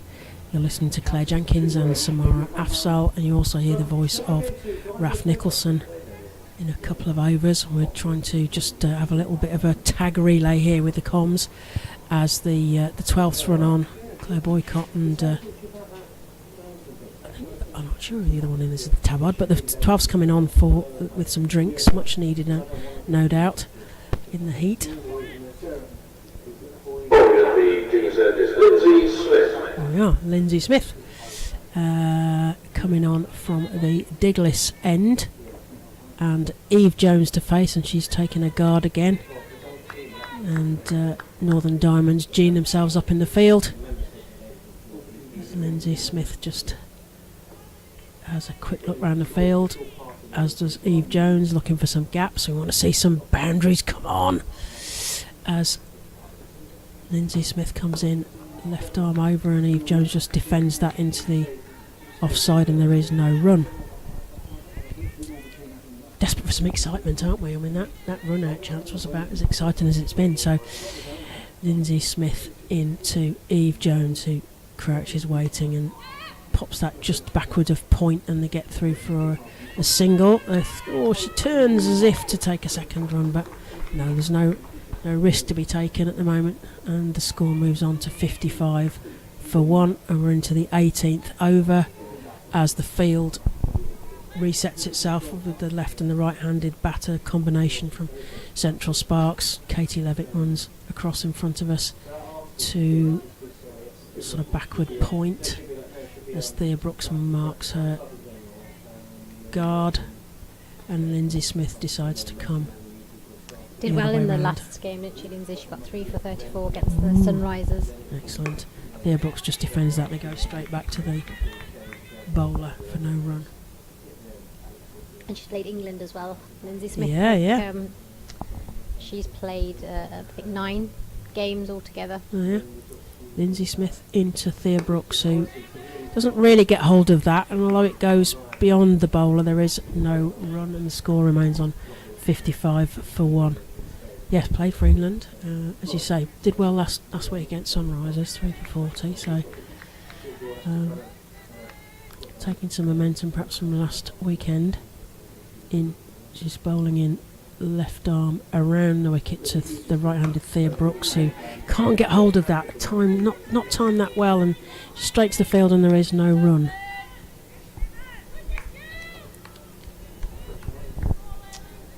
A lot of construction work going on just in front of us. I wonder what they're doing over there. Well, it's sort of set up for Yes, I know it's construction or whether it's for commentary positions, I'm not certain. So Lindsay Smith comes into Thea Brooks, who again has to sort of defend that out into the offside, and there is no run. Yeah, we're looking at some scaffolding and things, but it might be just perhaps for the Blast games. I'm not sure, because there's a sort of commentary position in the stand opposite us here.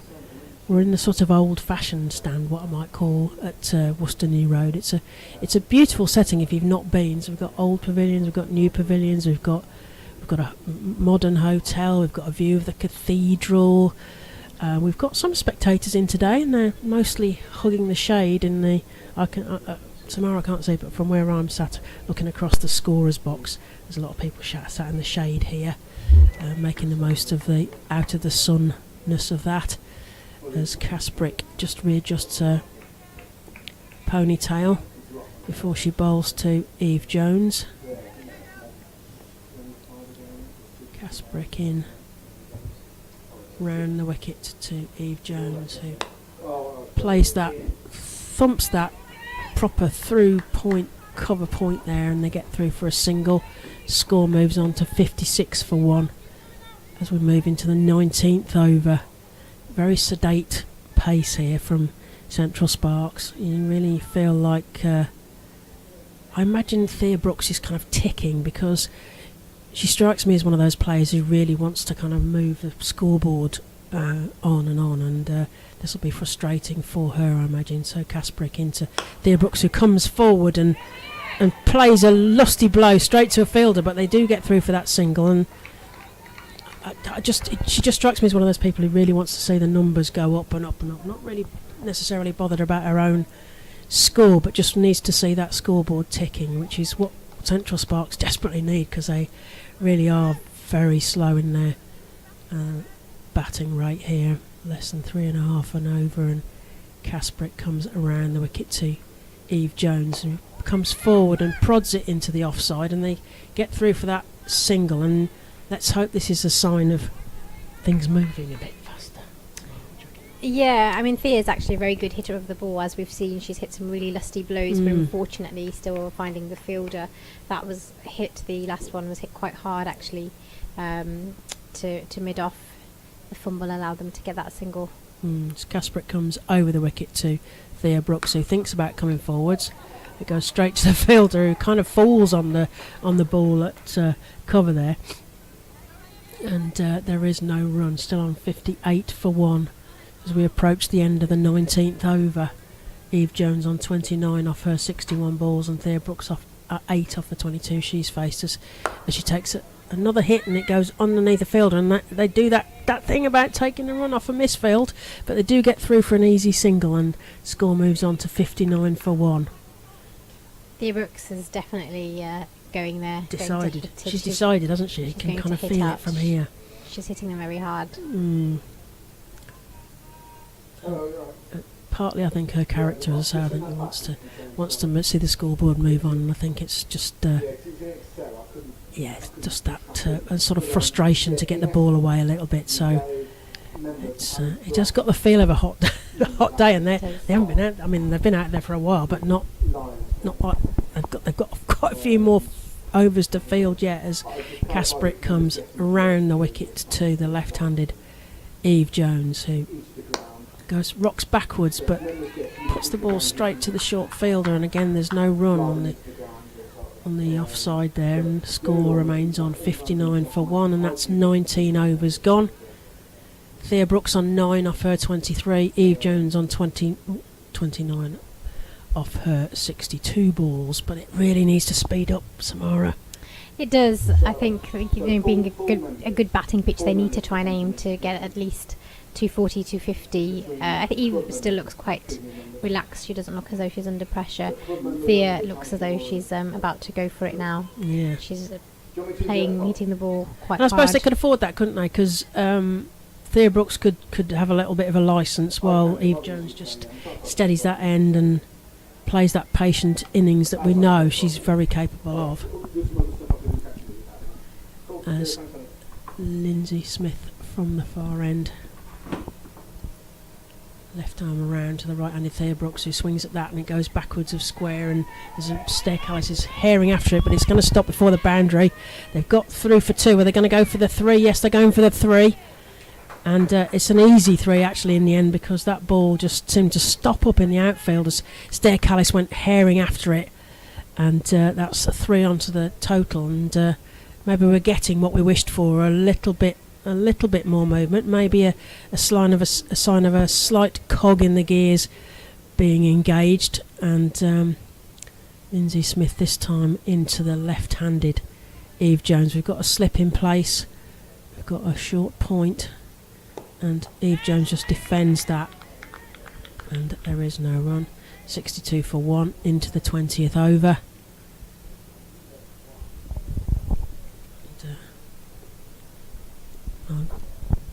Lindsay Smith into Eve Jones, who rocks back and manages to glance at somehow off her feet almost, and they get through for 2 runs. Staircase and Emma Marlowe running round and doing the tidying up here. They get 2 runs there. It was a sort of snick off the foot there. It was. It down did. to fine leg for 2 runs there, but the scoreboard is moving along, which is what Central Sparks will want to see, and Northern Diamonds won't. So Lindsay Smith into the left-handed Eve Jones in the heat here at Worcester New Road, and Eve Jones just defends that straight back to the bowler, and there is no run. When we get to the end of the over, I'll give you updates on the other games. Lindsay Smith into Eve Jones, who plays that backward of point, and they get through for the first. They're coming back for the second because Katie Levick's got quite a long way to run there, and that's 2 to the total, and the score moves on to 66 for 1. One more ball left in the 20th, and I'll be handing you back over to... Is it me to go? Who's good to go next? Is it me? Yes, it must be me to go. Yes. I'm starting to get heat stroke here. Raf Nicholson will be taking over from me, but I will do the scores before I leave. Lindsay Smith to Eve Jones, and she plays that into the leg side, and they get through for an easy single. Score moves on to 2. They've gone back for the second. Yeah, easy 2 runs there. The score moves on to... went upwards and then downwards again. 68 for 1. And that's the end of the 28th over. Let me just run you through the scores from the other grounds. So at Chelmsford, Sunrisers are 89 for no loss after 20 overs against Western Storm. We're not sure who's on the comms there. South East Stars won the toss and elected to bat. They are 83 for 4, and they're just getting to the end of the 19th over there at Southport and Birkdale. And Southern Vipers are 95 for no loss, and they're just into the 18th over down over there at Derby, where Jane Powell is looking after you with Ellie Indy and Robbie James. And I'm going to hand over to Raf Nicholson, and I'm going to leave you in the capable hands of Samara Afson. Thanks, Claire. So we're joined by Raf Nicholson back in the commentary box, and you're watching the Central Sparks game versus Northern Diamonds here at New Road, Worcester. And we've got a change of bowling. We've got Katie Levick. She comes into bowl to Thea Brooks, who hits it just past point, and they run through for a single, taking the score on to 69 for 1 off 20.1 overs.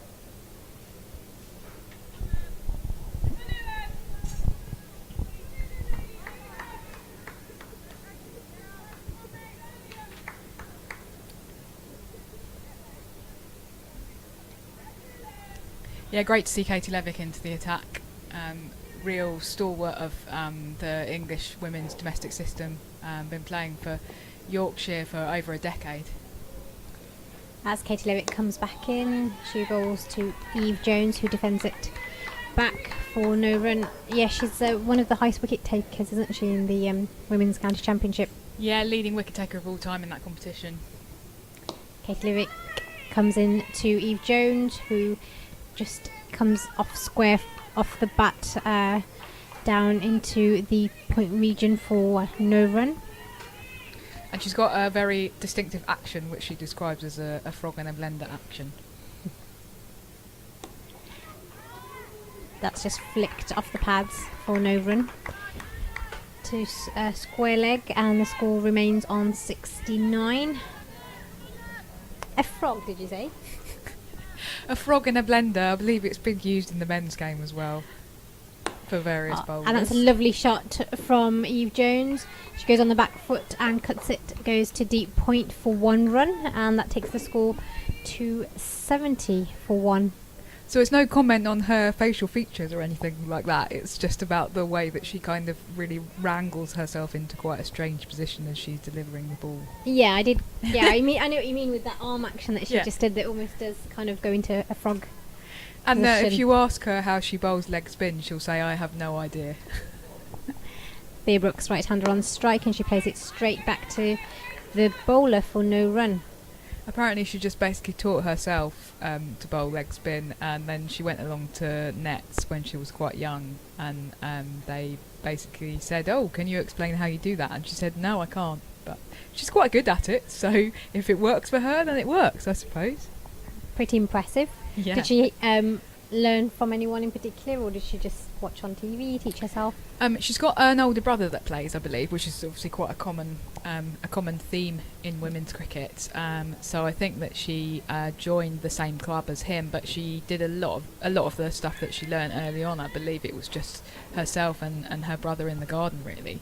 So it's quite remarkable that she's so talented in some ways. Lindsay Smith comes back into bowl to left-handed Eve Jones, who just defends it back to the bowler for no run. And she's great fun as well. She's just really entertaining to interview, which is great from a journalistic perspective. As Eve Jones just blocks that slightly fuller ball from Lindsay Smith for no run.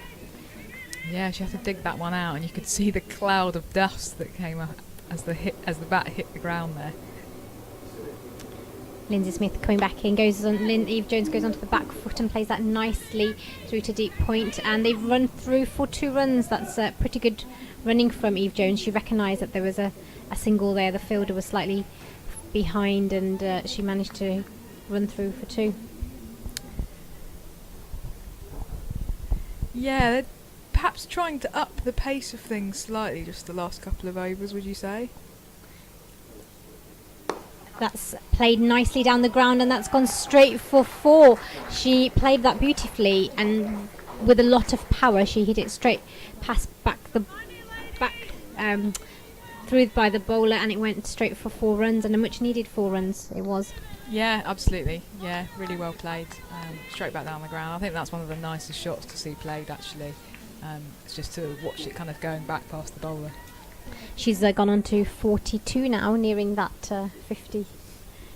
Oh, you've cursed her now. Lindsay Smith back in, and she just defends that to mid-wicket, and that's to silly point, for no run. So yeah, 42 off 76 balls. Yeah, it's taken her a while to get there, but if she does get to the half century, then it will have all been worth it. Lindsay Jones back into Eve Jones, who again hits it nicely into the mid-on region for 1 run, taking her score to 43. And the Central Sparks now go to 77 for 1 off 22 overs. And you're listening to myself, Samara Afzal, and the cricket guru with all the knowledge, Raf Nicholson. We're down at New Road in Worcester. It's a beautiful ground, and just to the left of us in the back we can see the beautiful cathedral, and it's a glorious sunny day.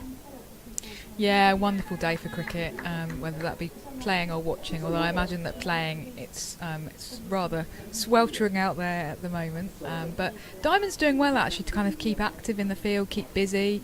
You think that with a 50 over game that's tricky. Katie Levick comes back onto ball to Eve Jones, who plays that nicely. It's gone straight to point, but they've managed to still run through for a single. So I think they're doing quite well at just kind of being chirpy and going and tapping each other on the shoulder between overs, and good chat going on in the field, I think. And Katie Levick's quite good at that kind of thing. she's a good chatter. Katie Levick now coming in to Thea Brooks, who's played that nicely past deep point, towards deep point for 1 run, taking the score to 78 for 1. Yeah, a few years ago I did quite a lot of interviewing of Katie Levick. She ended up being the Guardian Women's Cricketer of the Year. I think that was 2019, and it was really nice. Katie Levick into the left-handed Eve Jones now, who just flicks it onto the leg side to the fielder for no run. She's just a very unassuming person, despite the fact that she is just so talented. She's quite modest, I think. Katie Levick to Eve Jones, who plays it off the back foot into the leg side, but it's fielded nicely down at a short fine leg for no run, and the score remains on 79 for 1. And as a journalist, you always want somebody to have a little bit of personality when you interview them, and she's definitely got that. Katie Levick back into Eve Jones, who hits that powerfully down into the mid-off region, and she manages to run through the almost looked as though it would have been a tight single, but Eve Jones made it in the end. The mid-off fielder having a go at the stumps and missing, made it into a comfortable single in the end, taking the score to 80 for 1 off 22.5 overs as Katie Levick comes into ball, the final ball of the over, into Thea Brooks, who plays it nicely down the ground but straight to the mid-on fielder for no run.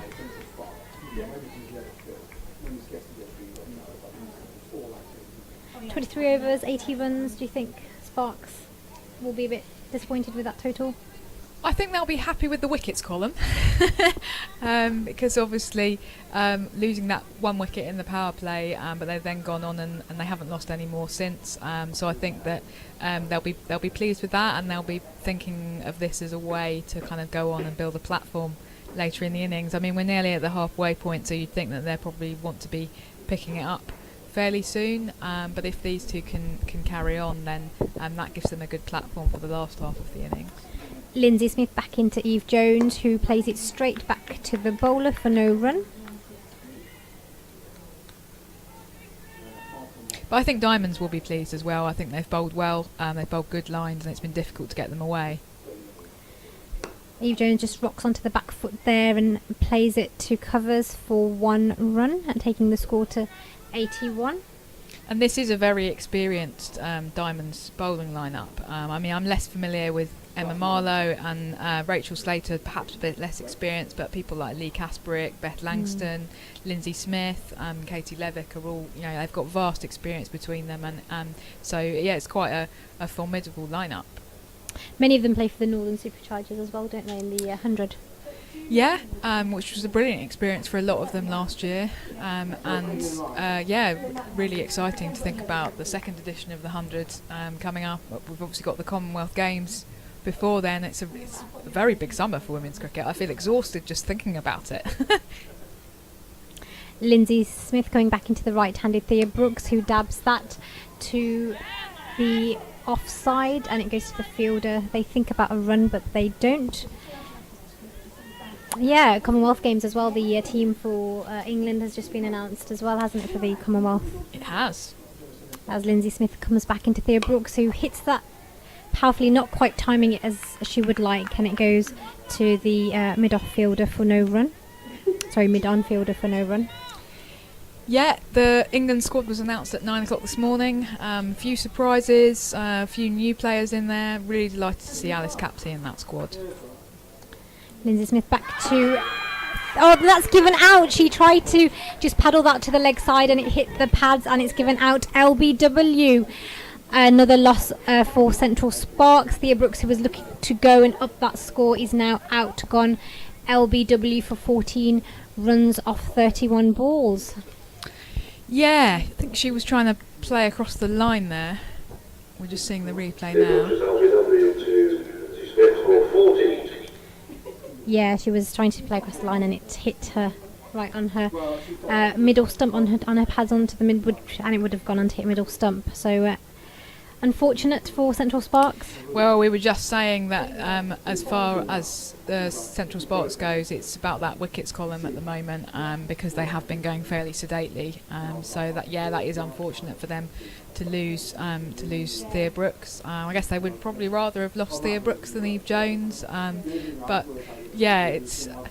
I mean, in some ways, with a new batter coming in, you might perhaps then think, okay, well, somebody else can kind of take the mantle up and perhaps bat a little bit more positively, and really try and go for their shots. But it's an important breakthrough for the Diamonds, certainly. And they, that's that old cliche of one brings two, where you think if Sparks were to lose a couple more here, then that really is going to put a massive dent in what they're able to achieve. So yeah, I think as a batting team it's always frustrating, isn't it, when one of your batters gets in and then gets out, which Thea did. She did get in and she was looking to get going. But having said that, Amy Campbell's in, she's in good form. She got a 50 in the last game last week. She's playing against her former teammates. She did play for Diamonds and then moved across to Central Sparks this year. Yeah, okay, well that will give her innings some added spice, I suppose. But as you say, in good form. She's a nifty young batter, and I think it'll be interesting to see how she approaches this, really, because I think that we are at the point where really they do need to be looking to be a bit more positive, and try and play a few more shots, and she's certainly capable of that. So yeah, it'd be interesting to see. They seem to be gathering, all having drinks at the moment, taking advantage of the wicket to get some much needed refreshment. So yeah, shall we talk about the Commonwealth Games squad, because it is an interesting one, isn't it? So one of the controversial things is that England have actually left out one of their most experienced players, Tammy Beaumont, which I think quite a few people will be very surprised at. But I was speaking to the England coach Lisa Kitely yesterday at Bristol, and she was actually specifically asked, is this a squad for the future, or do you think that this is your best T20 lineup at the moment? And she said, I think it's our best chance at winning the Commonwealth Games at the moment, and I don't think that Tammy Beaumont is in our best T20 11 at the moment.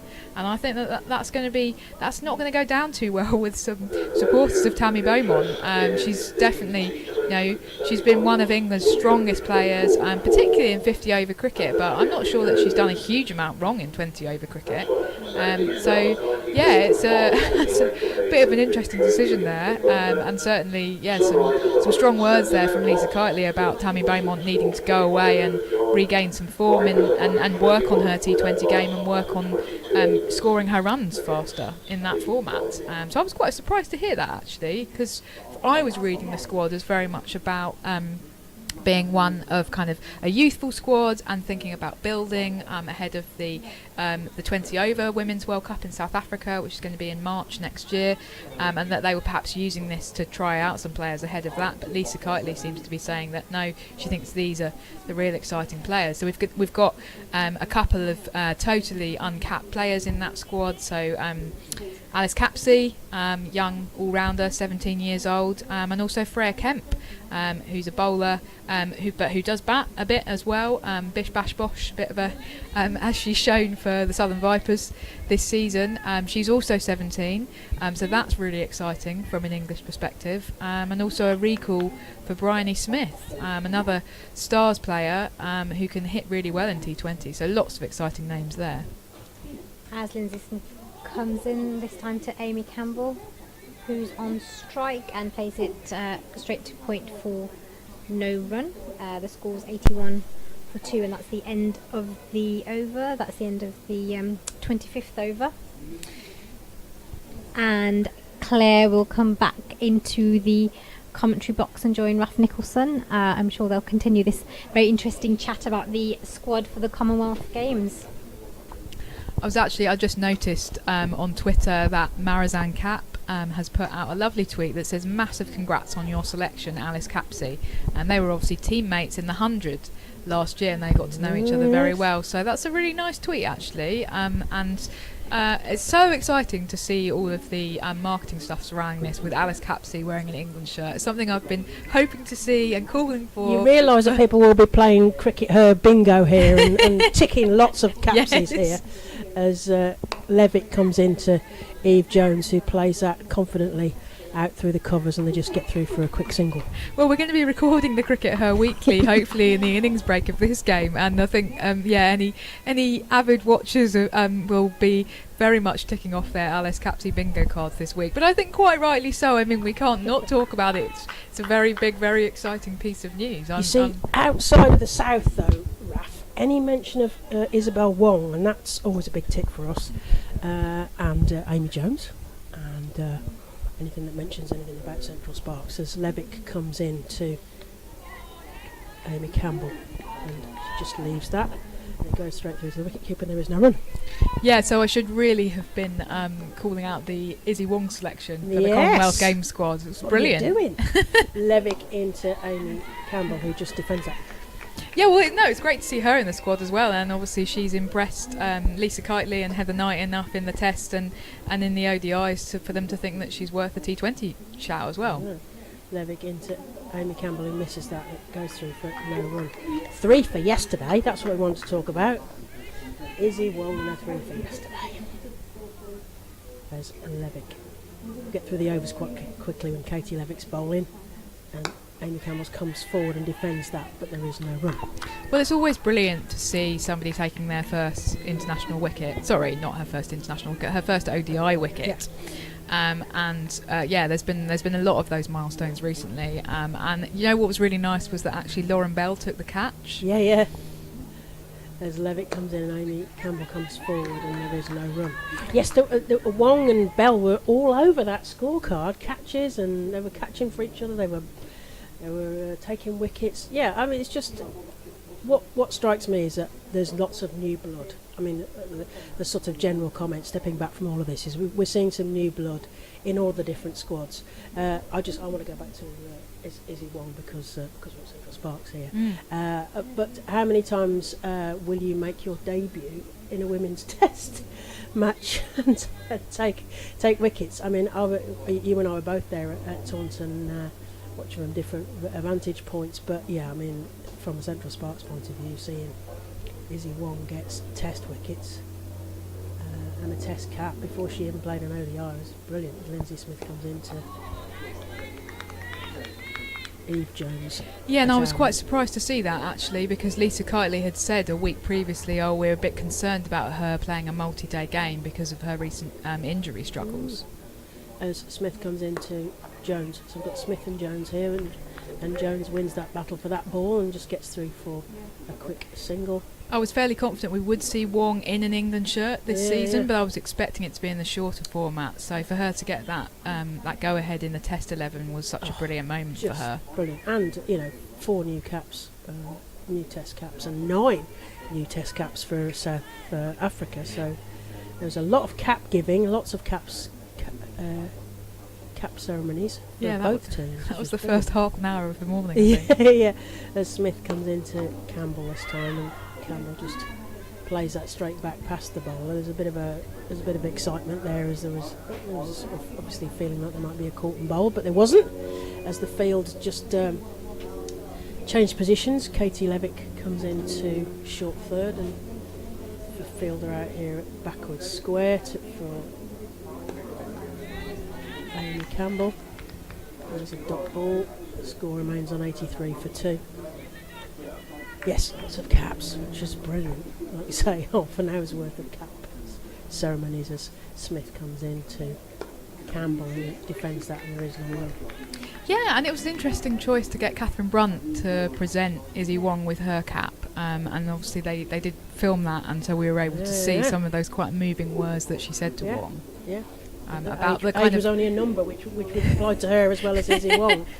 Smith into Campbell, who flicks that into the onside, and they get through for an easy single. It felt like the baton being passed, watching that cap ceremony from Brunt to Izzy Wong. They're like, here's the flame. Yeah, I think that's why they chose her to do it. But it was quite moving. She's sort of almost touching on the sanctity of Test cricket for women, and we know that women don't play very much Test cricket.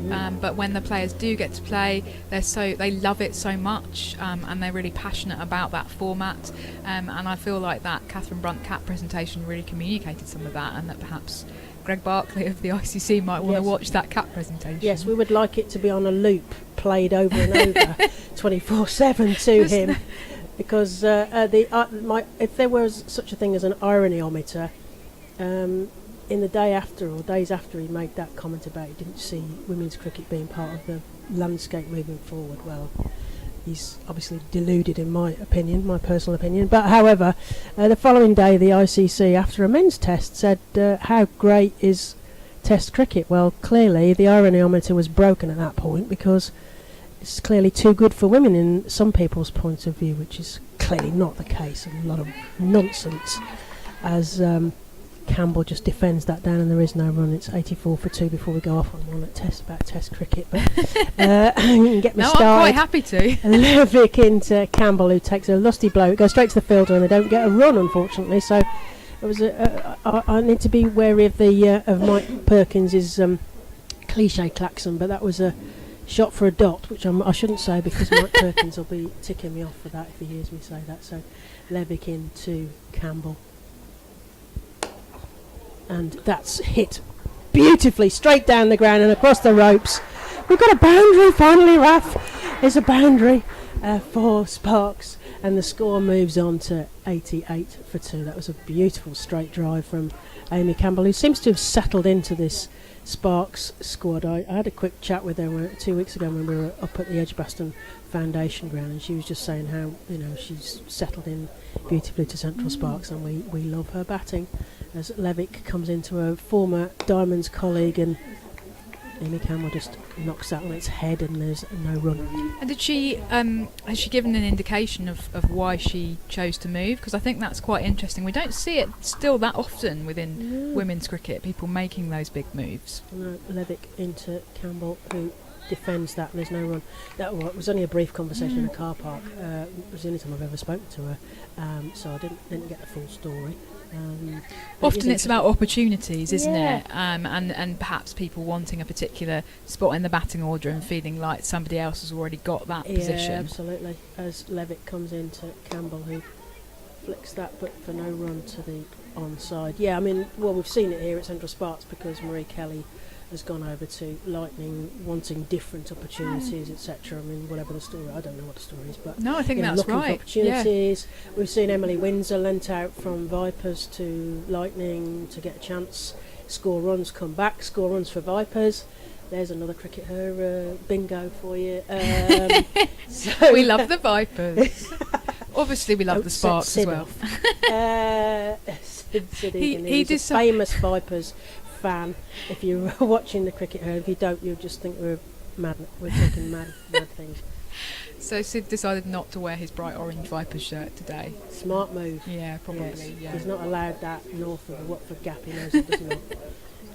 So, as we've got Lindsay Smith. Oh, that's cricket breaking out. Lindsay Smith coming from the Diglis end, the far end to us, into Eve Jones, who crouches waiting and dabs that nice and neatly into the offside, and they get through for an easy single. The score moves on to 89 for 2, and we're into the 28th over here at Worcester in the sunshine. A beautiful setting. It's a classic setting. We've got a view of a cathedral. We've got some black and white half timbered buildings, which I gather is the the groundsman's hut, etc. The ground staff's hut. Got modern hotel. We've got old-fashioned ladies' pavilion off to our right as Smith comes in to Campbell, and she defends that down, and there is no run. I was quite tickled as I drove into the ground to see that there are 3 parking spaces just right by where you come in that are reserved for the ladies tea makers. Yes, the ladies. That's a dot. Well, yes. Yes, And ladies' tea. It was the teas. The Tea ladies. It was tea ladies, wasn't it? There's 2 tea slots for the ladies tea spaces, ladies. yes. Oh, and I dear. wondered, if you are a man and you're making the tea, are you allowed to park there? Probably not, as Smith comes into Campbell, who plays that again, lovely straight drive, and it's gone past the fielder. We're going to get another boundary, Raf. Yes, 4 runs to Amy Campbell. I Hurrah! love the enthusiasm, Claire. Hurrah! It's brilliant. She's certainly Yes. hitting it hard, isn't she? She is, and straight down the ground, which, as they say, is good value. Lots of grounds, but particularly here at Worcester, if you can hit straight It's off on the shorter boundary. It's a good option if you can play it, as long as your backing up batter has got wits about them. We don't want any people run out at the non-striker's end, as Lindsay Smith just rearranges her field mostly to put somebody on that rope boundary that Amy Campbell has just exploited. Yes, the tea ladies. Yes, if you're a man, you can't park in there clearly. Smith to Campbell, who takes another big shot, but this time for a dot there on the score book, and the score remains on 93 for 2. We're heading towards that 100, but it feels like it's been a very long time in the making here as Campbell crouches, and you get the feeling that she's decided that there's going to be some runs on the board here one way or another. Although unfortunately she just puts that straight to the fielder and there is no run on that ball. Yeah, with Levick and Smith coming at either end, just with pace off the ball, it's felt like the Sparks batters have struggled to really make much progress. Been going at kind of just chugging along at sort of 1 or 2 and over. It's that balance, isn't it? Because one presumes, I mean, I say we're at the wrong angle here, but the bowling must be good and the batting must be struggling for what we've seen so far. We're going to see a change of bowling, I think, from this end by the look of it. There's hats being passed off to Emma Marlowe. Thank you very much for the PA man. Emma He's Marlowe. quite useful, isn't he? He that is PA quite man. useful. It's very loud from where we're sat as well, so I hope he's not. I hope he's giving you some good information there. Emma Marlowe from the New Road end to Eve Jones. 2 left-handed batters here, because we I know you mentioned that earlier with Samara. We are blessed with a lot of left-handers, although we've lent one to the Lightning because Gwen Davis, one of my favourite players because she's just got so much energy, has gone to Lightning for a little spell, and Eve Jones just comes forward and just pods that down. There is no run. I've had a message on Twitter Yes. from Richard Clark at Glassboy68 who says the tea and cakes in the ladies' pavilion at Worcester are the stuff of legend. So perhaps we shouldn't. Yes. And that's Marlowe into Eve Jones, who plays that easily into the cover gap, and they get through for a single. I'm not disparaging them at all. I think it's quite right that tea ladies should have their own parking spaces. I Yes, think and that other grounds should adopt it. They should. We like cake is always good, and that's Eve Jones's 50, which is certainly setting a captain's example there of a very very well structured, but maybe a little slow 50 from my personal point of view, but 50 nevertheless, which has allowed hopefully the batters at the other end. We want that to be a license for Amy Campbell to be letting loose a little as she surveys the field to face Marlowe from the New Road end.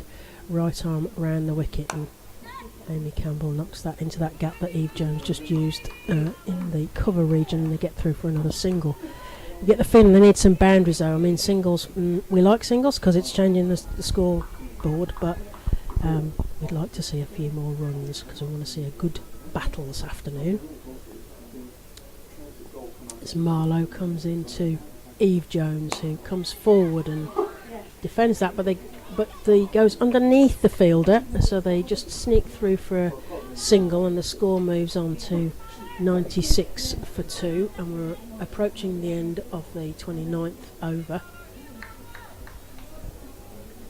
Yes, ladies' teas, ladies' cakes. We don't mind men's cakes. We'll take cakes of any sort. as Marlowe comes around the wicket to Eve Jones, who defends that down. There is no run. Yeah, I mean, I don't think there's necessarily a problem with Eve Jones starting off slowly, but obviously what they now need her to do is go on and make that into a big score, don't they? Yeah, they need to exploit that, don't they? As Amy Campbell waits for Marlowe to deliver the ball to her. She comes forward and it goes through the fielder, and they come through for a single. Are they going to go for a second? The fielder runs round here, and Beth Langston just doing a bit of tidying up. We just get the single. Score moves on to 97 for 2 as they creep closer to that 100 milestone, Central Sparks. Yeah, that was a good pick up from Langston. She's got a good arm on her, accurate throw in, so quite right not to try and go for the second run there, I think. So that was the end of the 29th. Let me just take you around the other scores in the Rachel Hayhoe Flint. So South East Stars are on 103 for 6 off their 28 overs against Thunder at Southport. Meanwhile, Vipers, I'm sure Sid will be interested in this, 154 for 1 off their nearly the 20, they're into the 27th over there at Derby, so Vipers are 154 for 1 at Derby against Lightning, and obviously here we've got Central Sparks at 97 for 2 off 29 overs against Northern Diamonds in the Rachel Hayhoe Flint 50 over competition between the 8 regional centres of excellence within England. And what can Sparks do? So can Amy Campbell wind this batting up? She flicks one off her leg, but there is no run. Yeah, we've got Levick at the other end now. She's changed ends, so that's interesting. Yeah, so maybe there's that's breaking it up, or she fancies that end. Levick, right arm over to Amy Campbell, who comes forward and just defends that, and there is no run. Disappointing for Stars, her 6 down with only 108 on the board at the moment. So that's, they're obviously going to be missing Alice Capsey and Bryony Smith today. Bingo! That's a dot. Levick to Campbell as we play Capsy Bingo here at Worcester.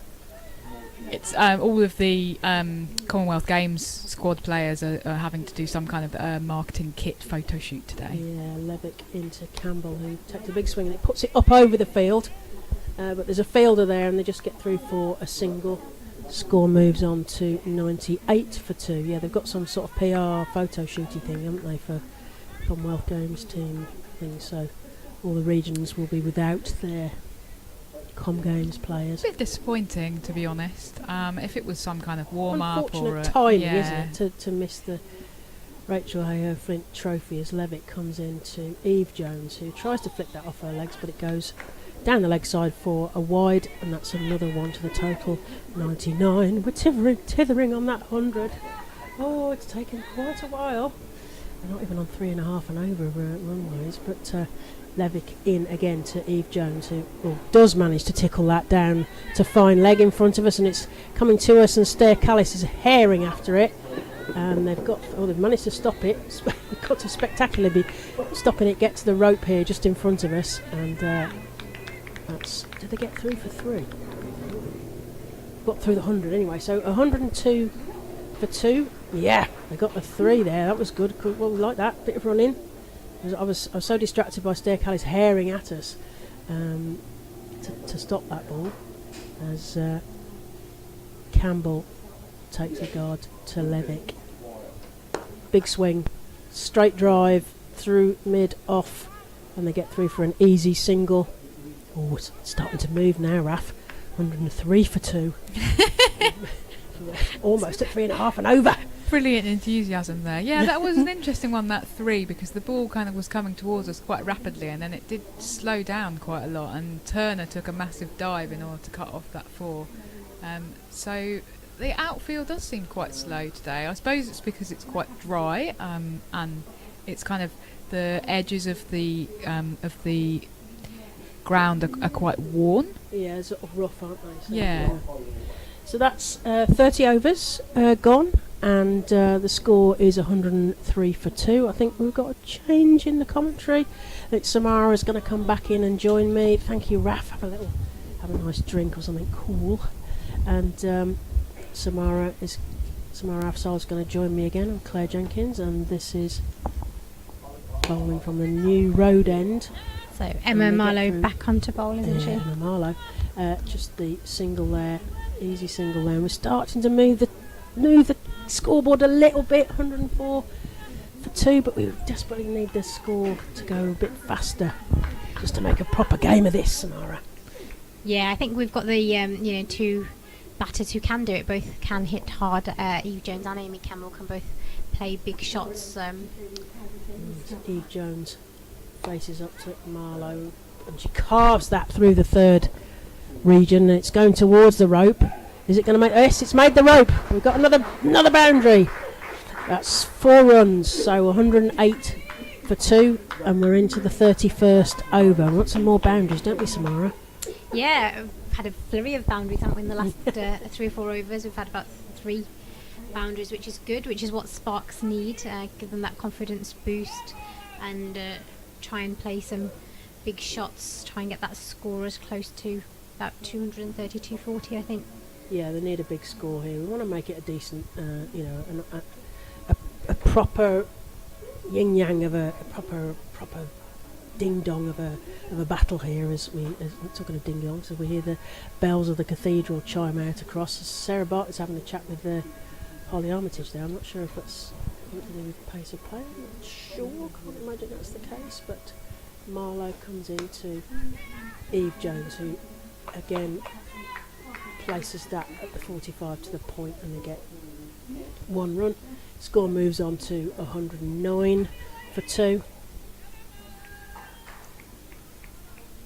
And there's people busy getting drinks on the boundary, and I don't blame them at all. As Marlowe comes in to Amy Campbell, who plays another lovely straight drive, and they get through for a single. I having watched Amy Campbell this season for Central Sparks, she does give that much more positive air, and that those lovely drives in the V are something quite characteristic of her batting, and you do get the sense that she's trying to push things on. She's trying to make things happen in terms of getting some run on the borders. Marlowe serves that to Eve Jones, who flicks that off her hip, but unfortunately straight to the field, and there is no run.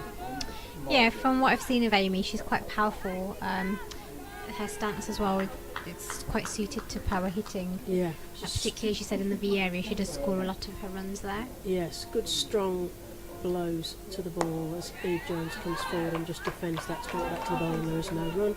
That's the end of the 31st over. Central Sparks are 110 for 2 of 31 overs, and they are playing Northern Diamonds in the Rachel Hayhoe Flint Trophy. It's the 50 over competition between the 8 English regional centres of excellence. You're listening to Claire Jenkins and Dr. Samara Afzal. You also hear the voice of Raf Nicholson on the commentary here with us today.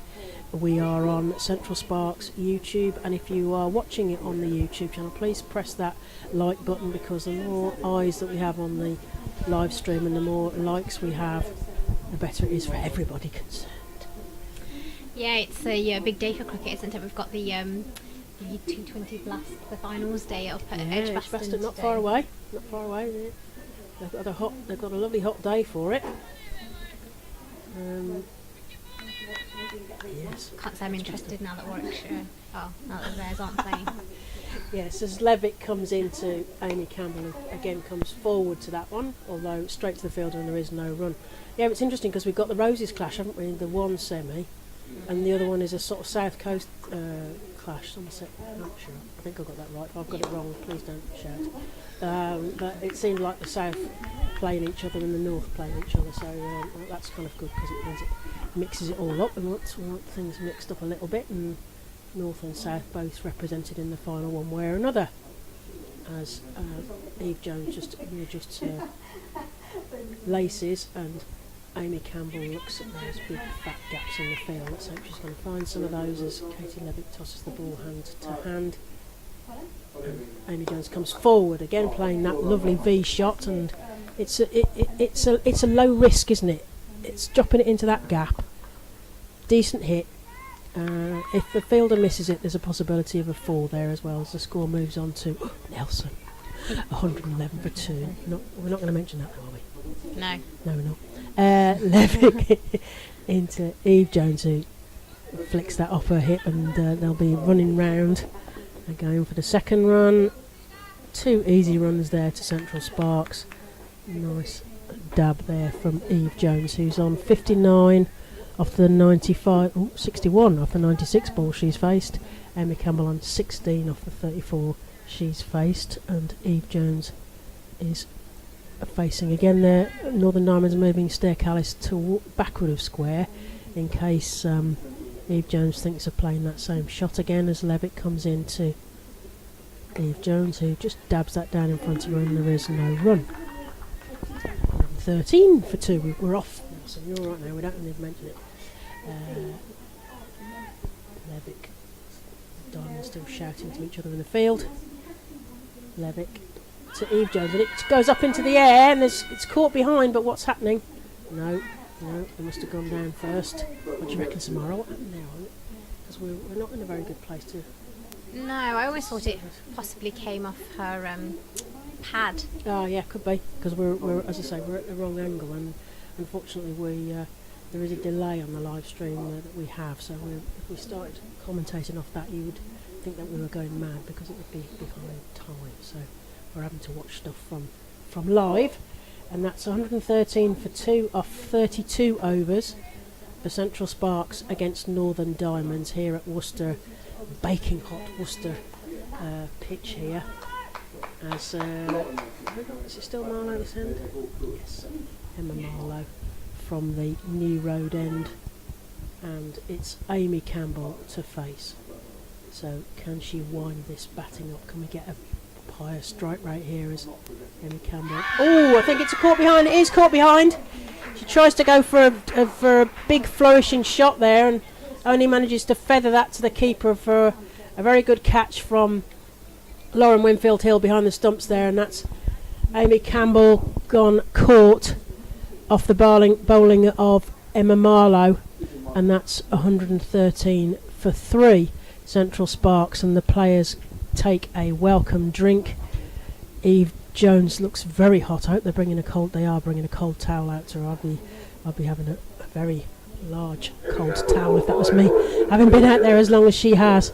So Eve Jones has got 61 off the 98 balls that she's faced, and we're going to see Abby Freeborn come in. They are handing the baton over, the two newbies as it were for Central Sparks. Amy Campbell coming off, but the other newbie for us this season, but who has both of them settled in lovely to Central Sparks. Abby Freeborn joined us of course from Lightning when Marie Kelly went the opposite way, so Abby Freeborn comes out to join her captain Eve Jones at the crease as the players take a welcome drink. How's it going in Samara? What do you reckon? I think Sparks will be disappointed in another set batter who's got out. But again, Abby Freeborn, we know she can hit the ball well. She was, I think, the leading run scorer, wasn't she, in the Charlotte Edwards Trophy last year in 2021. So, if she gets herself in. Yeah, for the Lightning, she was Charlotte Edwards' top scorer, as you say, last year. She got 52 on her debut for Western when Sparks played Western Storm at Sophia Gardens. I was there for that game. It was beautiful to see both debutantes do well, but particularly for Abby Freeborn to get 52 on her debut, and that was a glorious hot day as well down at Sophia Gardens as the bells peal out across the ground here, and you're getting I hope that you're getting that through the live stream as well, as Abby Freeborn takes her guard. A right-handed bat for a change for Central Sparks. So the field will have to be changing each time. Now we've got a left and a right-handed batter here. And Emma Marlowe indeed has chosen to go the other side of the wicket to Abby Freeborn. There's some movement in the field. We've got a slip in place. Emma Marlowe to Abby Freeborn, who takes a big swing, but it goes straight to the fielder at cover, and there is no run.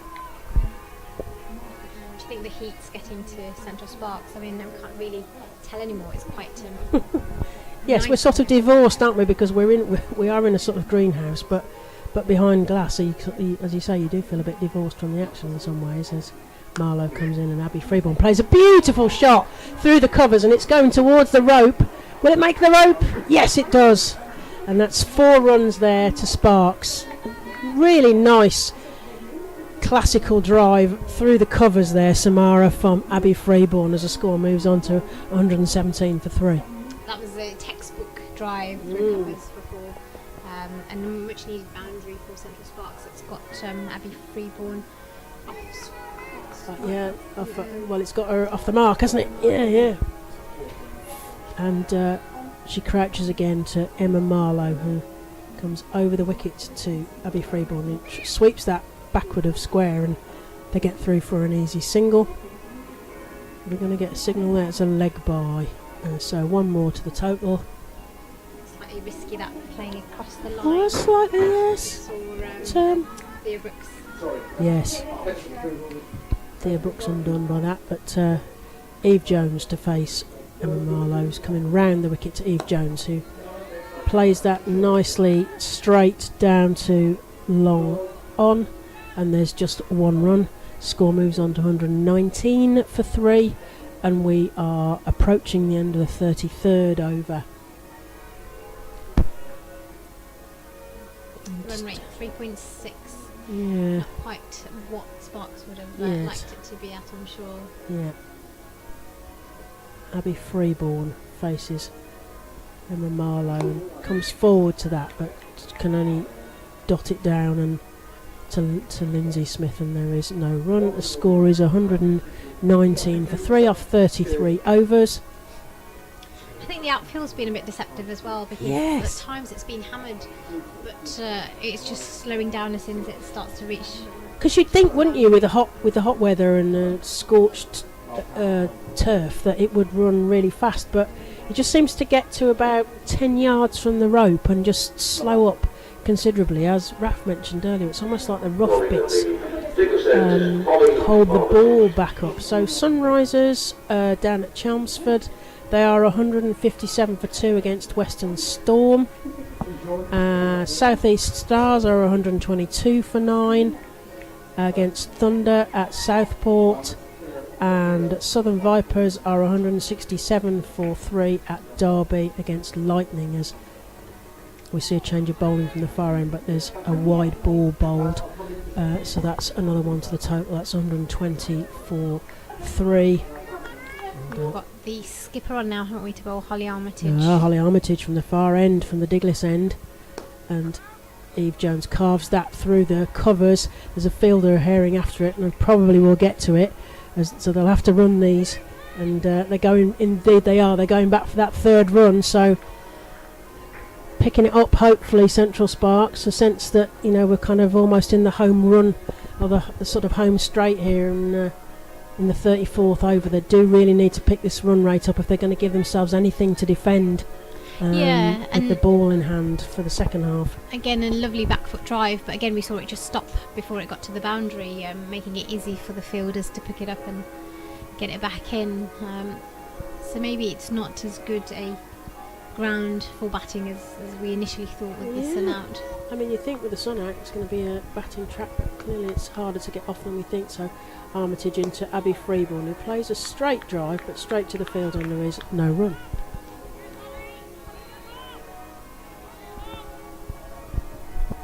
Freeborn off 4 off the 5 balls she's faced. Jones on 65 off the 100 she's faced. Armitage into Freeborn, who again plays that forward but straight back to the bowl, and there is no run. So what sort of target can Sparks get up to as Armitage comes into Freeborn, who plays that sort of unconvincing. There's a sort of bat and pad noise, but there's no run. Of course, Holly Armitage, she caught Cordelia Griffiths and took 2 for 16 against Sunrisers last week, as Abby Freeborn just dots that down in front of her, and there is no run.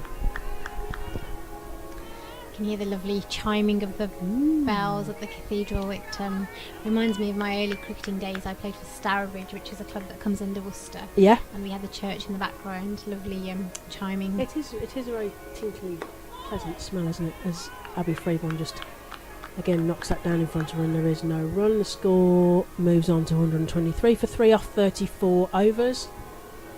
Yes, it's a pleasing noise, isn't it? It's, no real tune to it, I have to say, but beautiful noise. It's got a sort of serene nature to it, I think. Really.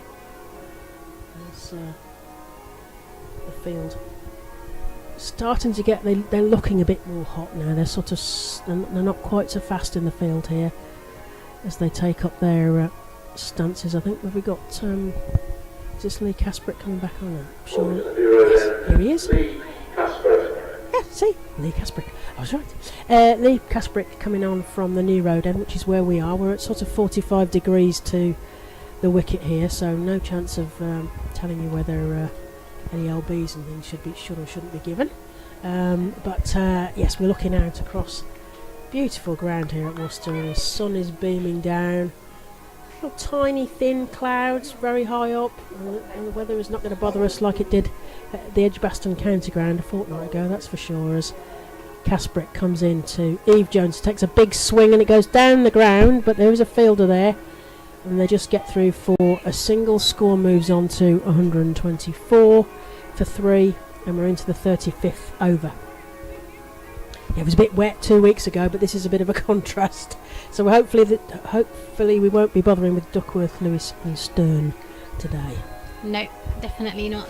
Not from the forecast anyway, unless it drastically changes. We can see mainly clear blue sky and a few white clouds. Yeah, it's looking beautiful here. It's looking a perfect setting here as Casbrick comes in from the New Road End to Abby Freeborn, who plays that into the offside, and they get through for an easy single. Score moves on to 125 for 3. You're listening to Claire Jenkins and Dr. Samara Afzal. You'll also hear the voice of Raf Nicholson as we do a little bit of a rota here for the commentary. And Casbrick, the White Fern New Zealand international, right arm round to Eve Jones, takes a big swing and it goes through Casbrick's hands, but there is a fielder down here, and Beth Langston just does the tidying up, and they just get a single. It was a big blow, but just for the one run, Samara. It's so frustrating. We need some more boundaries, don't we? Yeah, I think Casbrick thought she had a chance there. Yeah. She went for it, but it was hit really hard and just went kind of through her hands and for a single. Yes, we can't. She's got her back to us, but I imagine her eyes lit up at that point as it went past her as she comes into Abby Freeborn, who again takes a decent swipe at that, and it goes through the cover, and they just get the single, and the score moves on to 127 for 3 as we approach the end of the 35th, and that'll be my signal to let Raf, I think, come back in the box. Is that right? Yes, it must be my signal for Raf to come back in at the end of this one. So the Casbrick into Eve Jones, and Eve Jones rocks backwards and plays that to cover fielder, but straight to the fielder, and there is no run. And I've got another ball. Yes, another ball left of the 35th over. There's Lee Casbrick, Edinburgh born, Northern Diamond into the Central Spark skipper Eve Jones again, who just plays that straight to Lindsay Smith at the short fielder, and there is no run. So the score is 127 for 3 off 35. And I will be swapping with Raf Nicholson. The scores from the other grounds at Chelmsford: Sunrisers are 178 for 2 against Western Storm. South East Stars at Southport are 131 for 9 against Thunder, and Southern Vipers are 186 for 3 against Lightning at Derby. So I'm going to swap out now, and we're going to have a different guest. Sid Egan, the other half of Cricket Her Vodcast, which you should be watching every single week, of course, and following every single detail. Sid is going to join us, and he's got his laptop, so I'm hoping there's going to be lots of stats here for you, Samara. I'm handing over now. Thanks, Claire. As Holly Armitage continues the bowling, she starts with a wide to Abby Freeborn, taking the score to 128 for 3. You're watching the Central Sparks versus Northern Diamonds. As Ali Armitage comes in, she hits Abby Freeborn, hits it over her head, and it's gone straight down the ground for 4 runs. Welcome, Sid. Thank you very much. Yeah, and Sparks need some runs, don't they? We're heading for a total of around 200, perhaps 225 if they can go sort of 6 and over from here, which they haven't been doing so far. So every run badly needed in order to put up a big total, because these Yorkshire Diamonds are going to come hard at this. There's not going to be too much wrong with the pitch.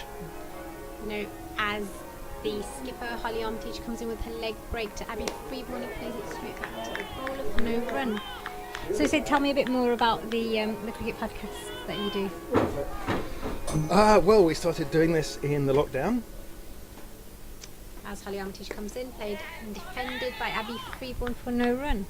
Yeah, everybody was a bit bored in the lockdown, weren't they? The lockdown came upon us and we were like, what can we do with our weekends? So we started doing this podcast, or a vodcast, every week on YouTube. Holly Armitage back into Abby Freeborn, who tries to swipe it down the leg side, and it's collected by the fielder and there's no run. Yeah, so we post that to YouTube every Sunday, and there's a little community of people that watch. Doesn't get a million views. We're not, we're not up there with the big boys, but we enjoy what we're doing. Abby Freeborn still on strike, and she defends that, and it's collected by the bowler Holly Armitage for no run. The Sparks are now 132 for 3 as we're into the 36th over. This is the final ball of the 36th over. Holly Armitage comes in and Abby Freeborn plays it straight back to her for no run. So Eve Jones, 67 off 104 balls. It's been quite a cautious innings. She can play much faster than this, but she's obviously taken the decision today that she needs to kind of play that role of kind of lasting the whole thing. I wouldn't be surprised. She looks very comfortable out there, but she's not scoring a huge amount of runs. But if she stays there till the end of the innings, then perhaps she can kind of start to pile on the runs a bit more. She does sometimes have a bit of a problem, accelerating her innings. If she starts at a pace, she tends to continue at that sort of pace. So it'll be interesting to see if she can, in the last sort of 15 overs that are coming up, kind of accelerate a bit and push them on towards, something in excess of 200. As Kasperick comes into bowl to Eve Jones, and Eve Jones plays it. She tried to play it straight, but it just went onto the leg side, straight to the fielder at square leg for no run. Yeah, I mean, Eve, I think she has to play the ankle roll now, doesn't she? Because on the other end they've been losing quite a few wickets. Absolutely. I mean, Kasperick comes in, and that's a lovely shot by Eve Jones. She hits it past the point, backward of point to the fielder at the boundary, and they run through for 2, taking the score to 134 for 3. I've got quite big boundaries here today. We're pretty much where the men's game will be. We can see the outline of the rope where the men's games are being played, and we're only about sort of a yard in from where the men's games. Kasperick back into bowl to Eve Jones, who takes a big swipe, and she hits it aerially. She hits a great shot. She hits it over cover and for a boundary. That's the 4 runs for Eve Jones, and much needed boundary for Sparks, taking them to 138 and taking Eve Jones to 73. Yeah, no problem. Followed the boundary that time, lofted over the top. Very nicely done. And if she can carry on playing shots like that, then they're going to push on a little bit. But Kasperick's always a challenge to play. Kasperick comes back into bowl to Eve, who again hits it nicely down the ground this time, straight to mid-off, and they run through for 1. Yeah, Kasperick, not a big turner of the ball. She doesn't look a particularly threatening bowler in many ways, but she's a very consistent bowler, and she'll keep nagging away at you. A bit like we saw Charlie Dean playing for England yesterday. It's all about the consistency and about bowling the right balls to the right players. And a very smart bowler, so that makes her difficult to play because she's bowling the balls you don't want to face. Kasperick back into Abby Freeborn this time. Abby Freeborn hits it nicely down to mid-off, and they run through for 1 run. Yeah, Charlie Dean, you mentioned she did very well yesterday against South Africa, didn't she? 4 wickets for her. Yep, she had another good game, and what a start to her England career it's been, bearing in mind that a year ago she was still essentially an amateur player, and in a year she's become an England regular. Kasperick into Eve Jones this time. Eve Jones just goes onto the back foot, tries to flick it down leg side, but collected by the keeper for no run. The Central Sparks score 140, and that's the end of the 37th over. Sparks are 3 down, and you're watching Central Sparks versus Northern Diamonds here at New Road, Worcester. I'm Samara Afzal, and joining me is Sid Egan from the Cricket Podcast, which we were talking about. Yep. And so just having a look at the other games, and it's interesting to look at the other games to kind of get a gauge on what's happening here. The Armitage backing, that's played well by Abby Freeborn, and it's gone 4 out onto the leg side, and that takes the score to 144 4 for 3 off 37.1 overs. Yeah, so Southern Vipers are already up to 189 off similar number of overs. Sunrisers 184. South East Stars having a bit of a mare though. They're only on 136 and they're nearly finished. Holly Armitage to Abby Freeborn. Again, another lovely shot backward of square leg, and that goes to the square leg boundary for another 4 runs. Picking up the pace now, Central Sparks.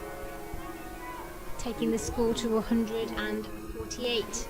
Yeah, Southern Vipers, they are doing well. They're continuing their amazing form, aren't they? Yeah, they've also got a few players missing on England duty, and Freya Kemp with the England camp preparing for the Commonwealth Games, but big opening partnership with them in the driving seat.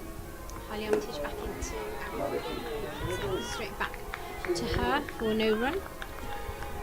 Yeah, Abby Freeborn very much brought into this Central Sparks side to kind of give a bit of impetus in the middle order, and that's what she's doing so far. She's got a much higher strike rate than any of the other batters I've had so far, so playing positively, and that's what the coaches will want to see from her. Holly Armitage to Abby Freeborn, plays it straight down to mid off, and that's no run. It's 148 for 3 off 37.4 overs. Abby Freeborn batting on 19, Eve Jones batting on 74. As Holly Armitage comes back into Abby Freeborn, who goes into the back foot and she plays it nicely, puts it to covers for 1 run. Yeah, there's plenty of space out there because of these big boundaries, so I think if they can find those singles and they can push up towards a runner ball, then they can get well over that 200 mark and really give the bowlers something to defend. Yeah, they've got a good bowling lineup, Central Sparks. Although they're missing their pace or lazy one on England duty. Yeah, and of course missing Sarah Glenn, who's been selected today for the Commonwealth Games squad.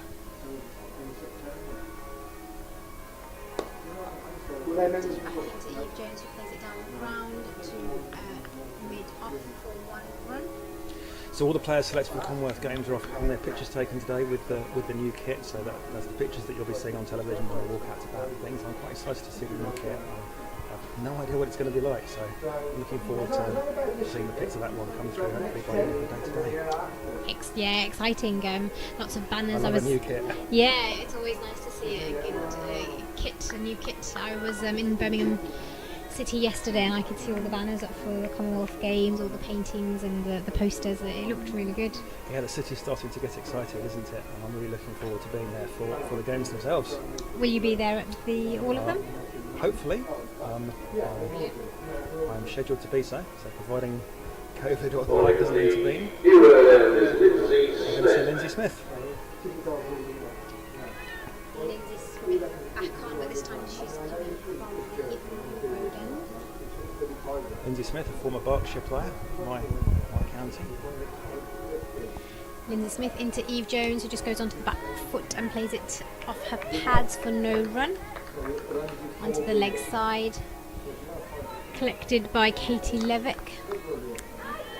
The Sparks are on 150 for 3 as Lindsay Smith comes back on, and it's played nicely to mid-wicket for 1 run for Eve Jones. Abby Freeborn now on strike.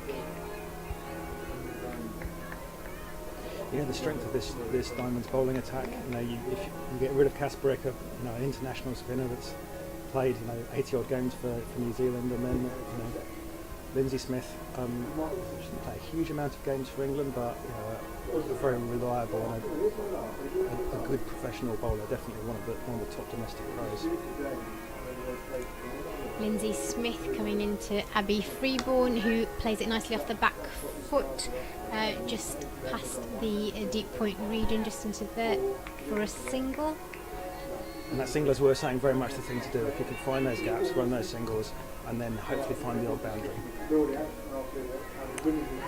Yeah, they're going to hope to push the pedal now, get closer to 220.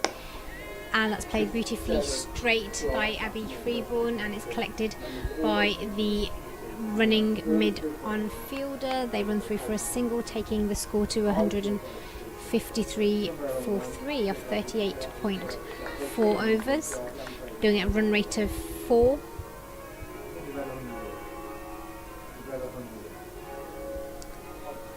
Lindsay Smith back into Abby Freeborn, who defends it, and it goes back collected by the bowler for no run.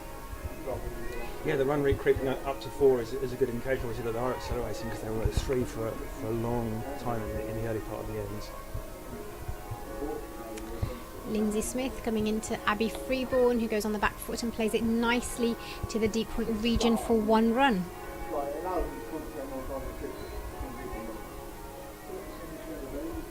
And that's the end of the 39th over, and the score is 154 for 3. You're watching Central Sparks versus Northern Diamonds. The Diamonds have won 2 games out of 2 so far in the Rachel Hayhoe Flint Trophy. Sparks have won 1. They lost the first one, which was a rain-affected game, to Southern Vipers. Abby Freeborn playing against Holly Armitage there. She's headed straight back to her on the first ball for no run. Abby Freeborn batting on 22, and she's played a lovely shot off onto the leg side, deep square leg for 1 run. Score moves on to 155 for 3 as Eve Jones comes back on strike. Eve Jones is playing on 77 off 113 balls. She's slowly got her strike rate up. The Armitage comes into Eve Jones, who goes onto the back foot to put the balls wide, and it's gone past the keeper, and that's 2 runs, 1 for the wide and 1 for the run that they managed to run through. It doesn't always come out right for the leg spinner. It's a tough old gig. That one didn't quite. Holly Armitage into Abby Freeborn this time, who hits it nicely up in the air, and it's bounced once into the mid-off fielder, and that's no run. Particular challenge for the leg spinner, obviously, with a left-hand, right-hand combination. Keep changing your line-up.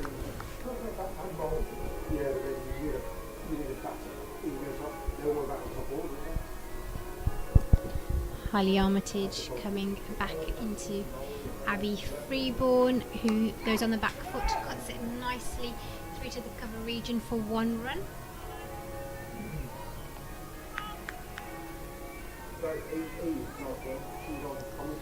The score now onto 158 for 3 of 39.4 overs.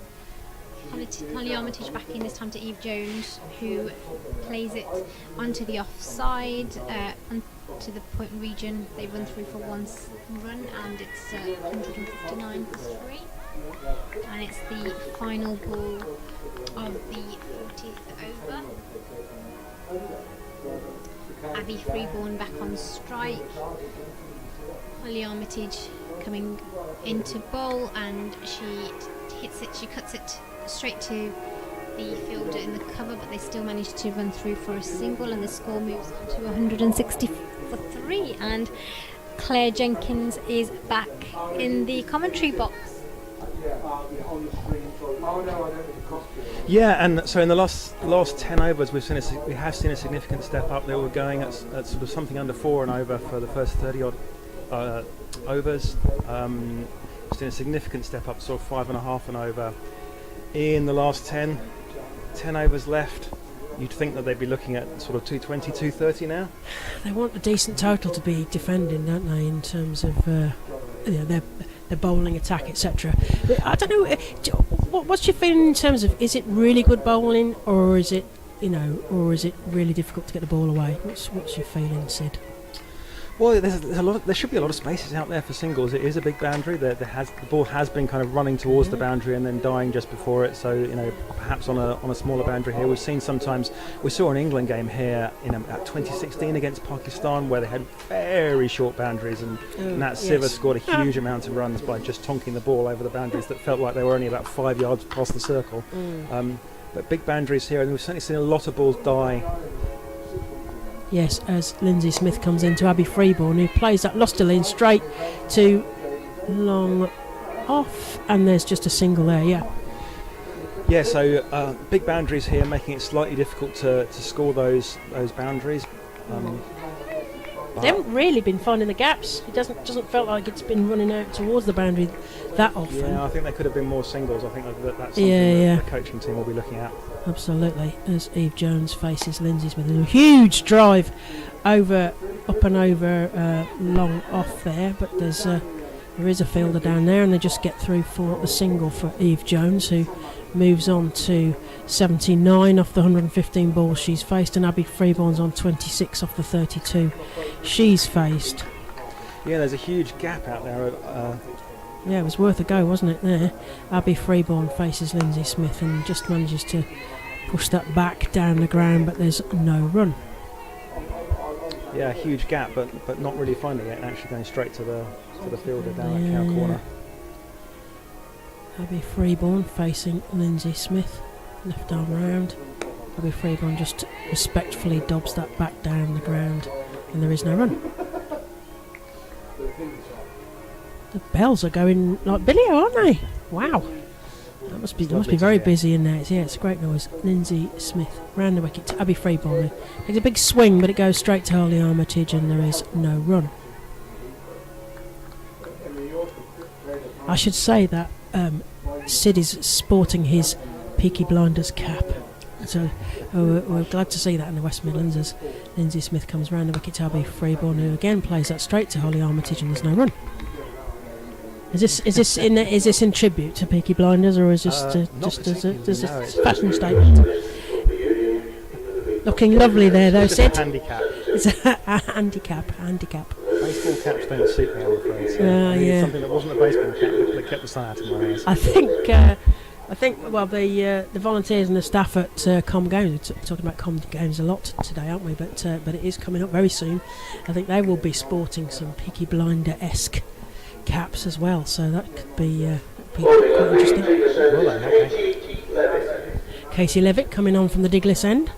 I believe Raf Nicholson will be getting her Commonwealth Games uniform in the next couple of days. You'll be having your Peaky Blinders cap as well. Looking lovely in that. So Levick in from the far end. Eve Jones takes a big swing and it goes through the cover region. No need to run for that one. It was a beautiful, no risk stroke out along the carpet for 4 there as the score moves on to 166 for 3, and we're into the 42nd over, Sid. Yeah, absolutely what the Yeah, we want to see some 4s.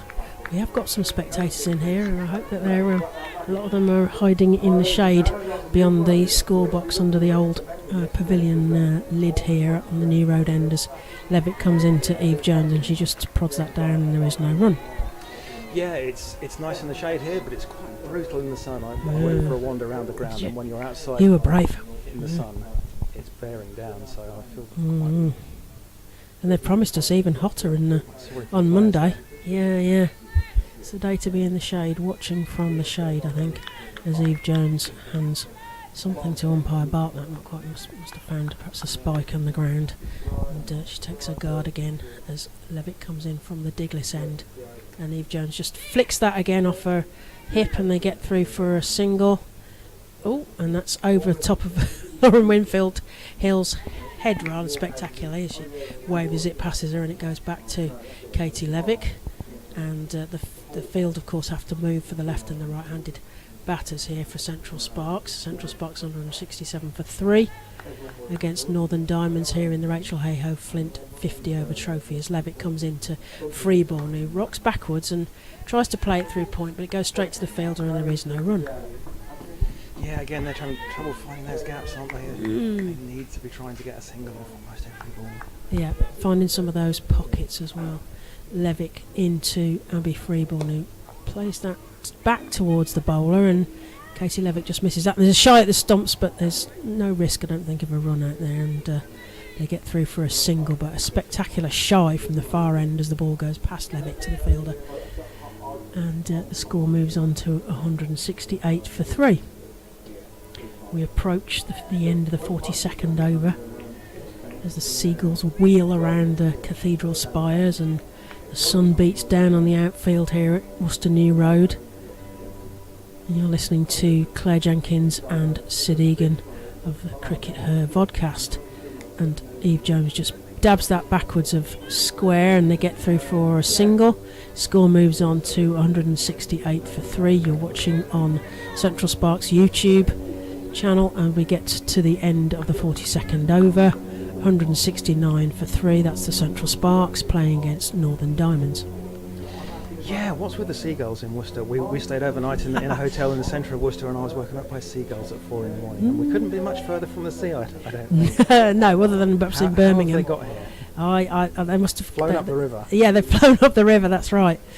Yeah, that's right. Lost. They got lost, but it is very beautiful We're here. still looking for the sea. Yeah. I thought there was sea around They're here somewhere. expecting the river to burst its banks, perhaps, and then it looked like the sea. That's the wrong time of the year for that here, hopefully. At Worcester, as Lee Kasprick adjusts her ponytail and prepares to bowl at the New Road End to Central Sparks captain Eve Jones, left-handed bat. Such a lovely part of the world here, though, and this is beautiful. definitely one of the nicest grounds that we come to. The view of the cathedral over that we can see over the other side of the ground is just wonderful. Yeah, it is a nice view.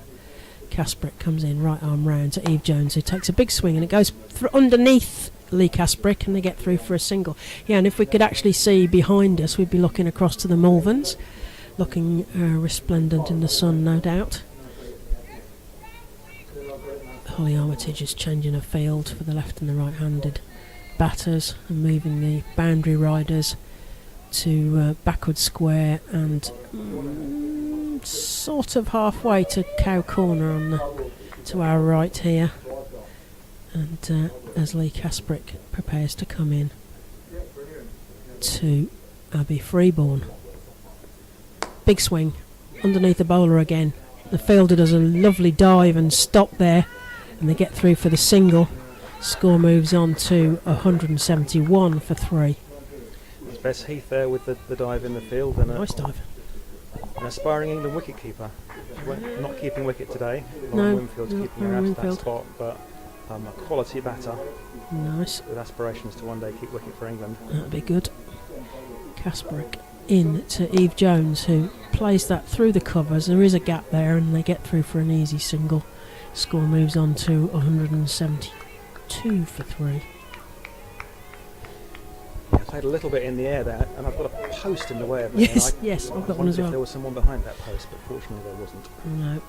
Abby Freeborn waits for Lee Kasprick to serve the ball to her right arm over, and she plays that past the mid-on fielder down to long on, and Stair Callis does a lovely swoop in front of us and gets the ball back, and they get through for 2 runs. Nice throw from Callis right over the stumps. Yep. 174 for 3. Central Sparks against Northern Diamonds here at Worcester New Road in the Rachel Hayhoe Flint Trophy, the 50 over competition between the 8 English regional centres of excellence, as Abby Freeborn waits for Kasprick, and she plays a drive in the air, but it goes past Holly Armitage into a gap, and there is no run. Hot in the mouth moment. Yeah, there's a bit of a collective intake of breath there from Central Sparks as Kasprick comes in from the New Road End. Abby Freeborn plays that past the short fielder to long on again, and there's a single, and that's 174 for 3. The end of the 43rd. We can't emphasise enough how oppressive this heat really is. If you're not actually out in it, you saw even the England players, the fittest people that you'll ever meet. Some of them were even struggling yesterday. Sophia Dunkley was clearly down on pace when she was fielding after having been out there for 30 odd overs batting, and even for those that have spent winters or Australian summers out in Australia, this heat is still very oppressive, and it's hot. Those singles. We're not used to it here, are we? As Levitt comes into Abby Freeborn, who swing and a miss, I think, there, and they get through for Eve Jones calls her through for a single. I think about a second, but then change their mind. Yeah, it's very English, isn't it? We sit here complaining about our summers for years and it's years. too hot. We want hot summers. We want hotter summers, and then we finally get a hot summer, and the English are like, not like that. Not that sort of hot. I must say I did. Yes, I'm not good in the heat, so I used to like slightly overcast days. I didn't like batting in windy conditions. I'm not quite sure what that was all about. But anyway, Levick into Eve Jones, who comes forward and plays that into that lovely gap that she found through the covers. There's a fielder there this time, though. They've cut that off and they've gone for 2 runs this time. 178 for 3 off halfway through the 44th over, as Eve Jones moves on to 88 off 122 balls, and Abby Freeborn's on 32 off the 43 she's faced, as Levick comes in to Eve Jones this time. He comes forward, but that goes straight to the field and there's no run. Beautiful peal of bells across this green expanse here at New Road. Eve Jones taps her bat and Katie Levick comes in right arm round, plays that straight back, and it hits Katie Levick on the foot. I imagine there's a that was quite painful. But she managed to stop it, so there was no run there. 178 for 3. Approaching the end of the 44th over here at New Road, as Katie Levick comes right arm round and Eve Jones takes a big swing and screws herself round on the crease, but the umpire signals a wide ball there down the leg side from Katie Levick, and Eve Jones just taps her bat, waits for the next ball, and takes a big swing, and it goes straight to Lindsay Smith at point there, and they just get through for a single. I thought there was going to be a possible more exciting moment there, but Lindsay Smith managed to knock that down in front of her, as Eve Jones tried to carve that out through the offside, and they got through for 1 run, and it's 180 for 3. And Abby Freeborn facing and takes a big swing, and it's straight to the point fielder, and there is no run. Yeah, we've seen some strong fielding on the ring today, and Lindsay Smith's stop there was sort of case in point from that. Yeah. Diving to her left and definitely saving 1 run. I think there would have been, we wouldn't have made the boundary, but there'd have been 2 there if she hadn't been able to stop that. Yeah, because it looks like Freeborn and Jones are both kind of eyeing up that region of the ground. But yes, some good fielding from Northern Diamonds here today. And Central Sparks, what can they get to in these last 6 key overs? 180 for 3 off 44 overs. Eve Jones on 89 off 125 balls, and Abby Freeborn 32 off 44 balls. And you get the feeling that Abby Freeborn's giving Eve Jones that support, but kicking on a little bit more now, trying desperately to push that score up so they've got something to bowl at in the second innings. Yeah, definitely. I think that with 3 wickets in hand, that they should be looking to play very positively. They've got confidence in their lower order. Yeah, as Kasprick comes round the wicket to Eve Jones, takes a big swing and it hits Kasprick rather spectacularly, and she falls over. But there's an intake of breath, but she gets straight back up again, so we can all breathe a sigh of relief, and so can Lee Kasprick, I imagine, because that ball was welted back at her, and it's just a single. But yes, she decked herself there and trying to take that caught and bowled. But all is well, and Kasprick comes over the wicket to Abby Freeborn, who comes forward and plays it into the air, but into a gap to Holly Armitage in front of us, and they just get through for a single. 182 for 3. There's a feeling of... Am I feeling that it's starting to speed up a bit, or is that wishful thinking, do you think, Sid? They've been going at a similar pace the last 5 to what they've been going. I think it's a shade over 5 and over for the last 5 or so. Kasprick into Eve Jones, who just plays that through long on for a single. Score moves on to 183 for 3. With plenty of wickets in hand, and with Em Arlington next, I think that there's definitely a case for going for it. And if if one of these 2 loses their wicket, then Arlington can come in and she can get off the mark quite quickly. Yeah. Kasprick into Abby Freeborn, takes a big swing and it goes up and over the fielder, and it's going towards the rope.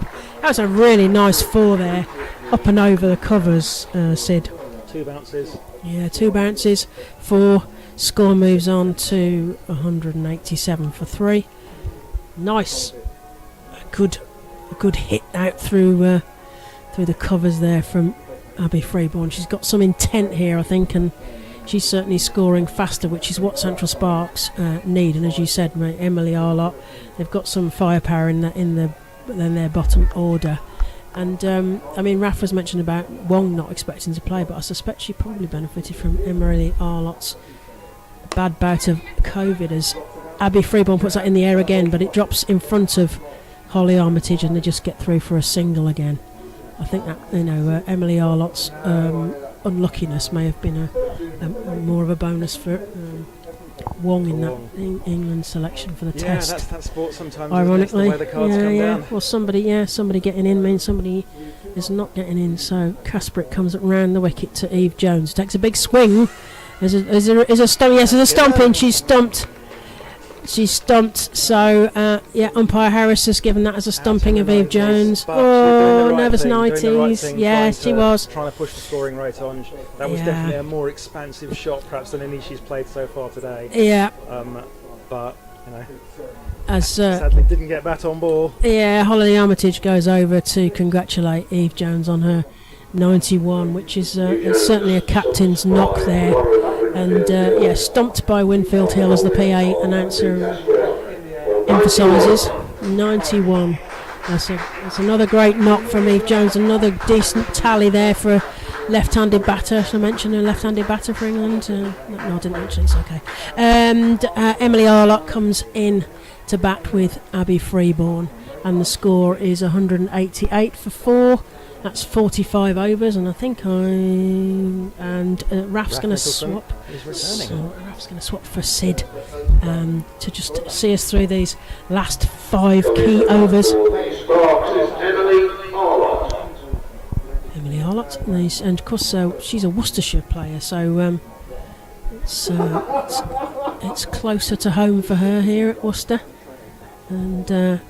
She missed out, unfortunately, with the England selection because of a nasty reaction to COVID, which I can sympathise with, having just recovered from it in the middle of the week. Please be safe out there and keep your hands clean and your masks on, because really it is a very, very nasty. It was my first bout, so I'm glad to be back in the land of the living, I have to say. But yes, so score is 188 for 4. 45 overs gone. The last 5 overs then, Raf, what do you reckon?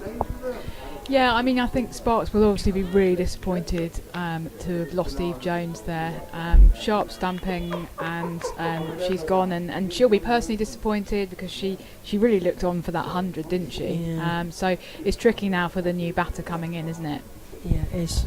Although, she's got a good batting average, as Abby Freeborn plays that straight to point and they get through for a single off Katie Levick, and the score moves on to 189 for 4.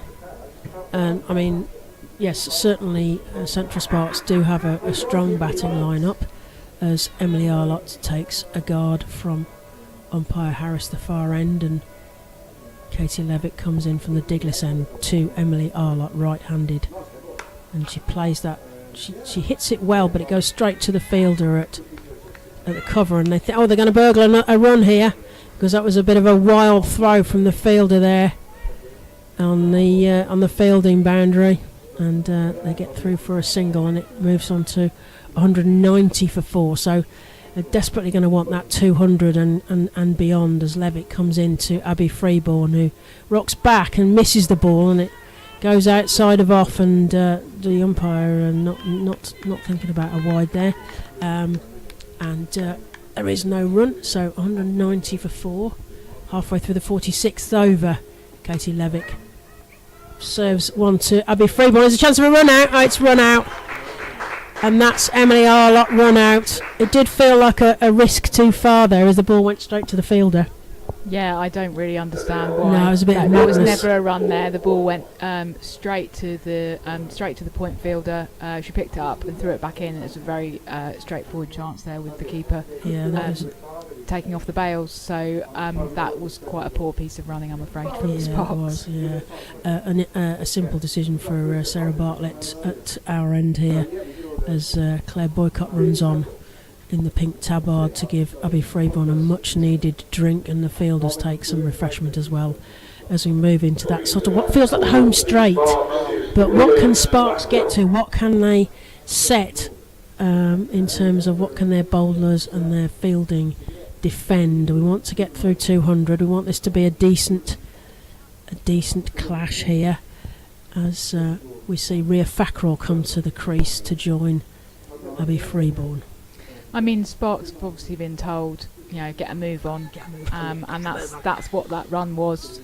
It's about trying to, do that, move things along. But if the run's not there, a run's not there, I'm afraid. It's not there. Yeah, that's right. Rhea Fackrell, who's in the Phoenix squad again for the 100, and I mentioned that earlier. Birmingham Phoenix, Rhea Fackrell. And Levitt comes into Fackrell, who rocks back and pops that into a nice little gap there, and they get through for a single, and Rhea Fackrell even takes a turn, but there is no second run there, and the score moves on to 191 for 5. One ball left to the 46th over. There's some field movement here. They've obviously got a different plan to Freeborn, and they're bringing in a kind of cordon here in the covers. Northern Diamonds to Abby Freeborn. They've obviously realised she's taking a fancy to that gap as it goes straight through from Levitt to Lauren Winfield Hill behind the stumps. That's the end of the over. 191 for 5 off 46. 4 overs to go. Raf, what do you reckon? Well, obviously the first thing is to get over 200. Yep. And then see whatever you can do beyond that. I heard Sid talking about 225 earlier, but you've got to think that really the Diamonds are going to be able to chase that. There doesn't look to be many demons in this pitch. I'm not convinced about that. Emma Marlowe coming back on at New Road, and that'll be Rhea Fackrell to face that. Yes. What is the total going to be set? But at 191, we want to go through 200 and out the other side to make this a nice, good battle here in glorious conditions here at Worcester New Road, as Marlowe comes in to Rhea Fackrell, who twitches a bat and plays it up in the air. I think it's going to drop safely in the field, fortunately, as there's a beautiful pick up there. And it's just the one run she loses, as the fielder loses her cap chasing the ball there. And that's more positive, Raf. Yeah, definitely. I think if I was Fackrell, I'd be thinking just get Abby Freeborn back on strike, which they obviously did do. But that was quite a stroke with quite a lot of positive intent there. Yeah, Marlowe into Abby Freeborn, who rocks back but doesn't really get hold of it, and it's just fielded easily, and there's no run. And relatively safe, that stroke, because we've got a long on and a long off, but no mid on or the mid rope, on. aren't they? As Freeborn faces Marlowe, gives it a good blow again along the carpet, but it's just going to be fielded quite simply down this end of the ground, and there's just the one run. 193 for 5. And Lauren Winfield Hill just moving the boundary riders into position for Rhea Fackrell to face Marlowe. She comes forward, and again that same shot, and it drops in front of the fielder, and they just get through for that single. But it's in the air but safe. Exactly, because those fielders are right on the rope, so she's decided that just lofting it over, so she hasn't quite got the power to get it to the boundary, but relatively safe because it's going to drop short of those fielders. Marlowe to Freeborn, who shapes as though she's going to play that same shot, and Marlowe has to do a little scrabbling about and manages to field the ball, and there is no run.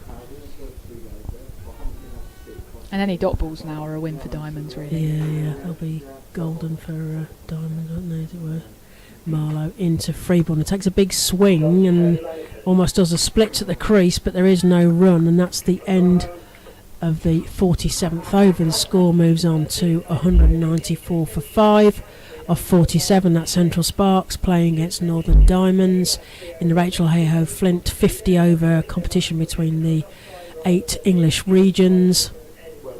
And Fackrell's on 3 off her 3 balls. Abby Freeborn approaching her 50, shall we say? She's got 40 off her 55 runs. Yeah, just wondering what's going on here. Is she asking for a drink? Probably. I suspect if I were Abby Freeborn, I'd want a drink, as the 12th brings on a drink for Abby Freeborn.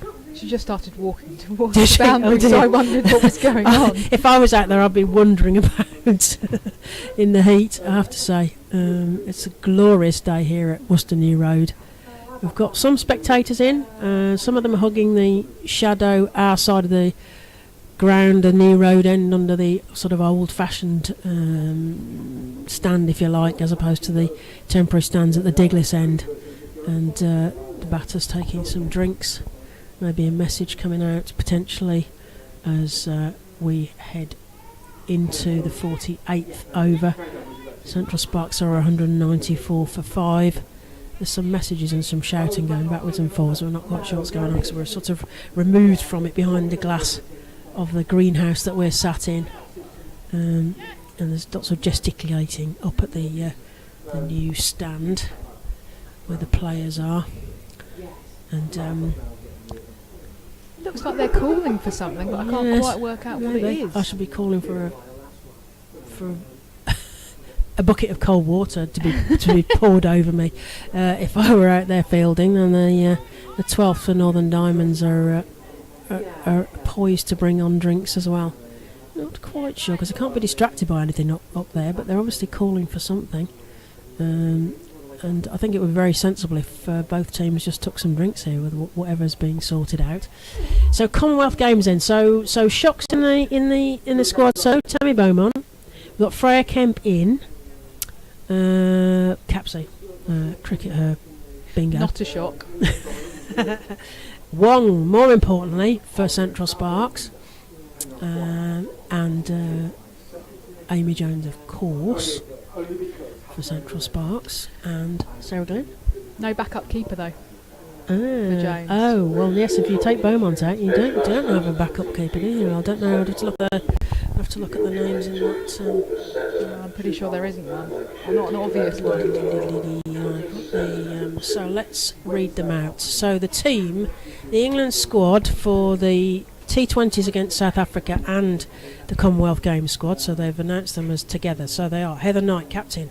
Amaya Boucher for the Southern Vipers, Catherine Brunt of the Northern Diamonds, Alice Capsey of South East Stars, Cross of Thunder, Freya Davis, South East Stars, Sophia Dunkley, also South East Stars, Sophie Eccleston, Thunder, Sarah Glenn Sparks, Amy Jones Sparks, Freya Kemp, the Vipers, Nat Siver, Northern Diamonds, Bryony Smith, the Stars, Izzy Wong, Central Sparks, and Dan Wyatt. Nice things to thought of. So, Lindsay Smith in to Rhea Fackrell, who tries to sort of nurdle that but misses it, and it goes for a wide.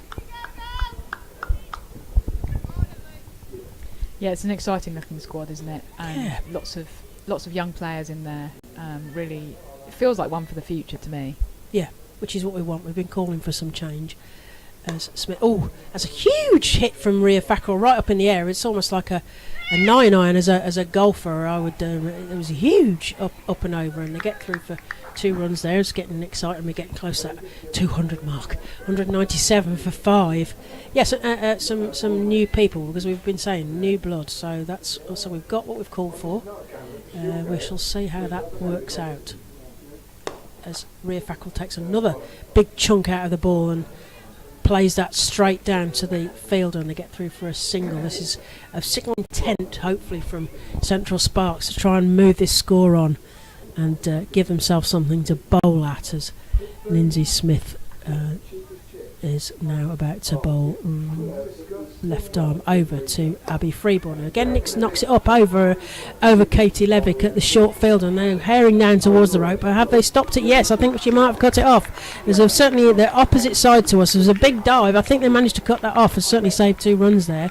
Some great work out in the field. The furthest they could possibly be from our commentary position down towards the tractor and the groundsman's hut, the far side of the pitch. Yeah, brilliant dive there to stop the 4 Great and getting dive. a round of applause from Winfield Hill behind the stumps. Yeah, she'll be pleased about that.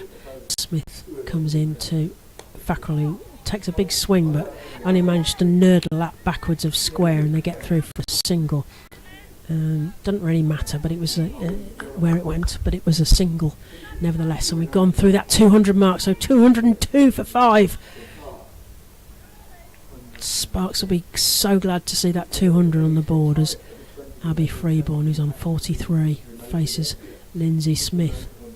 Still a big gap in that cover region as Abby Freeborn makes the most of that and plays that down to the fielder down there, and they just get through for the single 203 for 5. These are the last few key balls. As you said, Raf, dot balls will be key for Diamonds, and Sparks, I want to make the most of them, and Rhea Fackrell thinks about a drop and run there, but thinks otherwise, and that is that dot ball we just talked about. 203 for 5 off 48 overs, so 12 balls left. What do you reckon? Yeah, I mean, I think these two have done quite well, particularly Rhea Fackrell coming out and playing quite positively, trying to be aggressive. I think we can be fairly confident that the message that we had at the end of the last over from the Sparks management was exactly. And they seem to be paying heed of that. I think this has been a really nice little knock from Freeborn, actually. She's still got 12 balls left, and she's on 44 or 57, so a decent strike rate. Came out at kind of an interesting point in the innings when they did need to bat with a bit more aggression, and I think largely speaking she has done that. Yep, as Marlowe comes into Abby Freeborn, who takes a swing and it hits a foot, and there's a sort of half-hearted appeal and there's no run. Yeah, I mean, I think that I mentioned it earlier, Campbell and Freeborn have fitted in so well to the Central Sparks that they've given them an engine room in the middle order, and that's certainly what Abby Freeborn, the role she's playing today. She takes a big swing and that goes to long off for a risk-free single there, and the score moves on to 204 for 5. And no Amy Jones today, obviously, with England, so does that mean that Freeborn will be keeping wicket for the Sparks? She certainly did the other week, so I suspect that's probably the case, as Rhea Fackrell takes a huge golf-like swing to a single down to long off, and the score moves on to 205 for 5.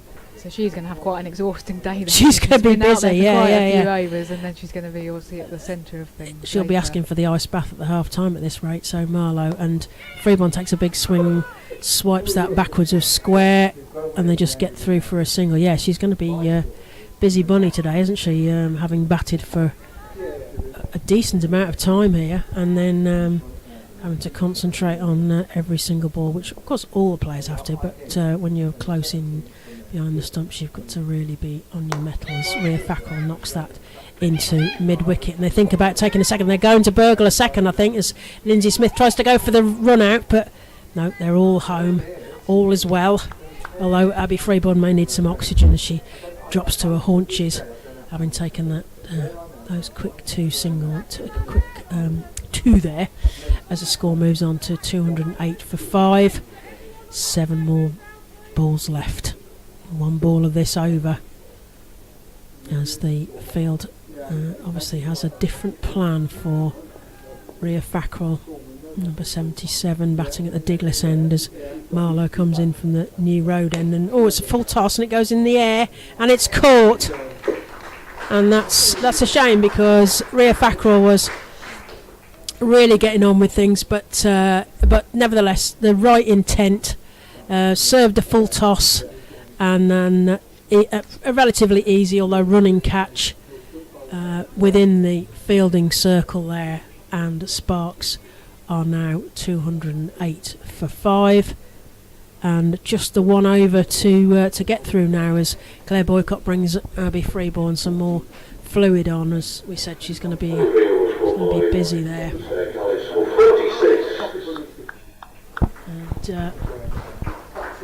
And yes, I'm not sure the PA's probably got the batters mixed up a little. Yes, here we go.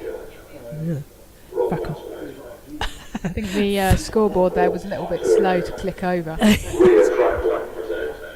For 10 off 10. A run a ball of 10 there from Rhea Fackrell.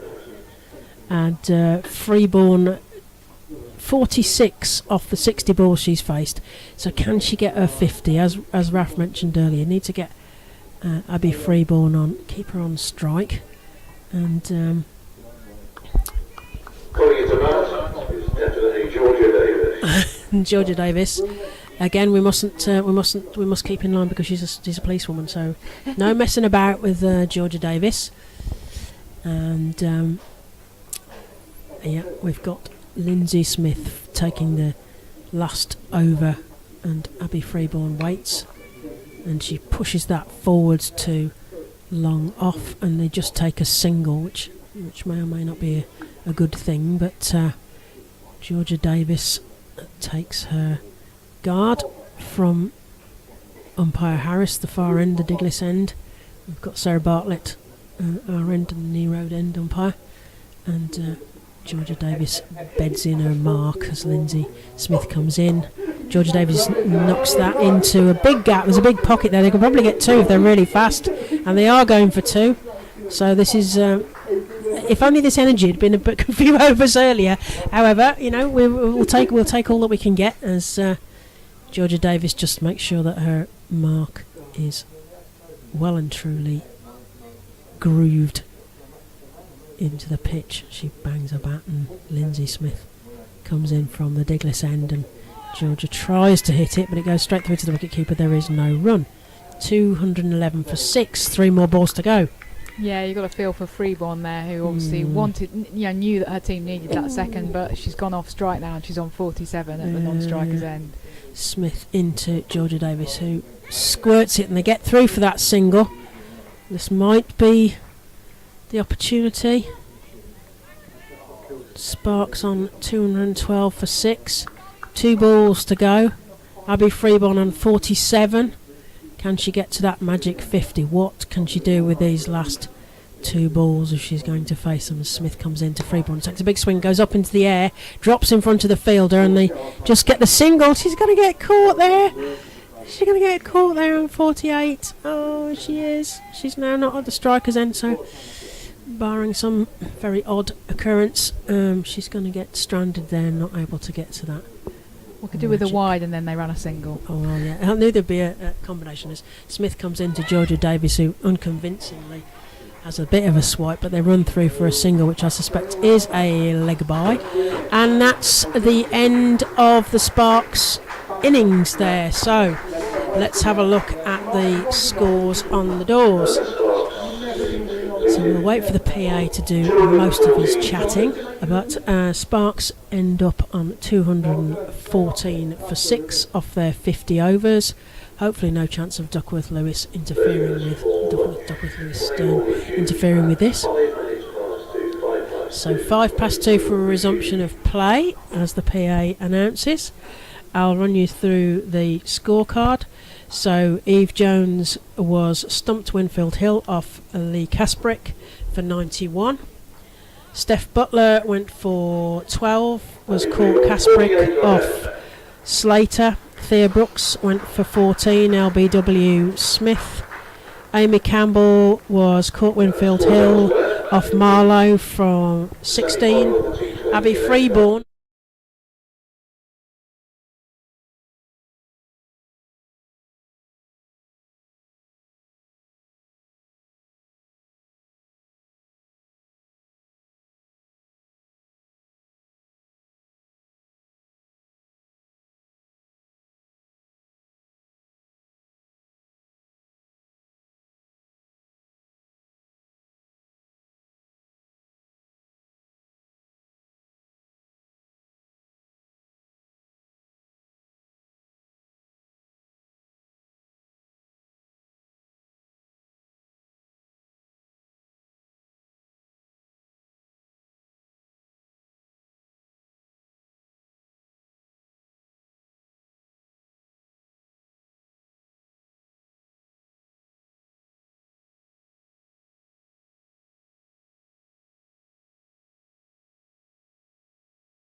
Lauren Winfield Hill making 90 as well, I think, in the first game of the Rachel Hayhoe Flint Trophy.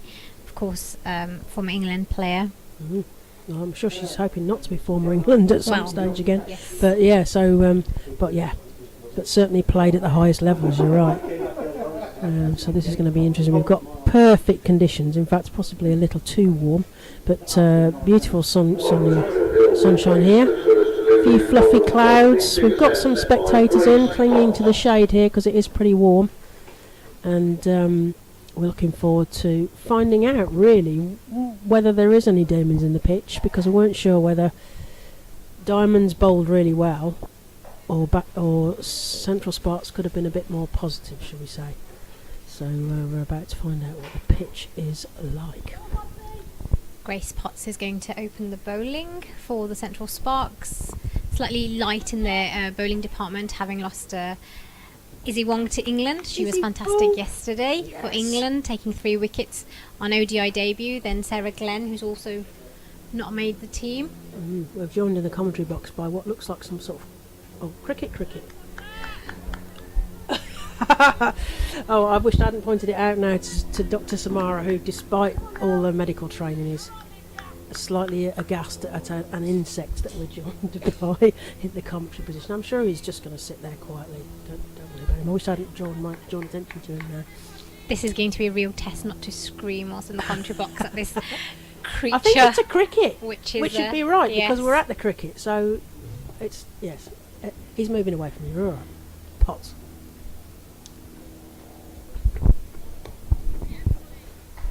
Grace Potts' first ball, and it's going to the boundary, and that's gone for 4 runs. That's a good start for Northern Diamonds. 4 runs off the first ball. Grace Potts slightly wayward there. Yes, there's a very accomplished flick off the legs there by Winfield Hill. As that the creature is making its way to the window, so I think he'll be leaving us shortly. He'll be all right tomorrow. Concentrate on the cricket now as Grace Potts comes in for the second ball, bowling to Lauren Wilfield. Hill plays it nicely straight to mid-off for no run. Textbook style there, wasn't it? Lovely high elbow from Lauren Winfield Hill. It was. She's very talented. She's played quite a bit for England, and I think she was talking about the opening position, and obviously she'd love to play for England again as an opener. Obviously England has a very strong list of contenders for that opening got some spot. competition, haven't they?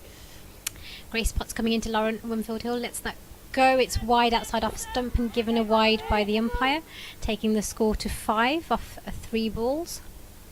Well, 2 balls because that's a wide. Yeah, it's a bonus ball. Grace Potts. We are blessed at Central Sparks with some good quick bowlers, even without Izzy Wong off on England duty. Grace Potts runs back into bowl to Lauren Winfield Hill, who lets that go outside off stump, and the keeper just a slight fumble there for no run. Yes, so Abby Freeborn's been very busy with the back end of the Central Sparks innings, and now is keeping wicket. And I think, as a GP, you'd wanted to have a hat on, wouldn't you, in this weather? Fair skinned? Definitely I would, Yeah, yes. you would. I would like to see her in a cap that as well. Grace Potts running back into Lauren Wilfield Hill, plays it nicely off the back foot to mid-on, straight to the fielder for no run. Yep. Emily Arlott signalling intent to throw the ball back with some vigour back to the wicket keeper.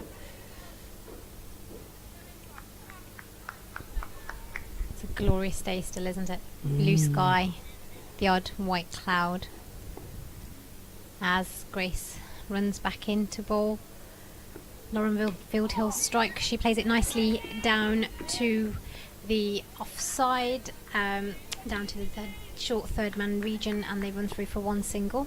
Yes, fielded by Nish Patel. It's nice to see Nisha playing today. Yes, and we should say that she got 100 caps for Warwickshire Bears this season. That's a brilliant news. She and Liz Russell got their 100th caps for Warwickshire, so well done to Nish Patel, and great to see her playing here today.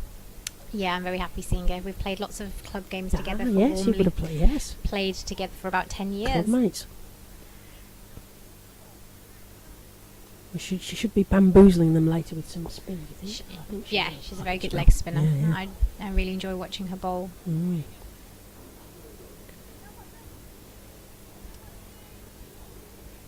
Grace Potts about to Oh, hello. bowl The the wicket keep- final. Abby Freeborn is busy still setting Eve Jones where she wants her at slip, but Grace Potts had to have a little. Woo, stop. Start again.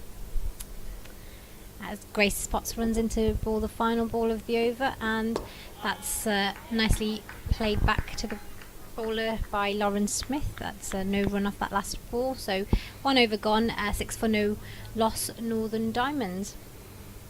It's a positive start, wasn't it, really, from Diamonds? But I think the loose ball down the leg helped with Winfield Hill just getting straight off the mark, which I'm sure she'll be happy about. Yeah, it's good for that confidence boost. First ball Mm. going straight to the boundary. And Eve Jones has got quite a good variety of bowling, even without Izzy Wong, because we're about to see Emily Arlott, I think, on this end, are we? Grace Potts, Emily Arlott. We've got some spin options. We've got Hannah Baker, Georgia Davis. I mean, there's quite a lot in this. Yeah, Hannah Baker, Georgia Steph Davis. Butler. I as mean, well. they can probably all bowl. Actually, Yeah, they thinking can. about it, Sure, Thea Brooks can bowl as well. Ria Fackrell can bowl. I'm sure they can. Eve Jones herself can bowl. Yeah.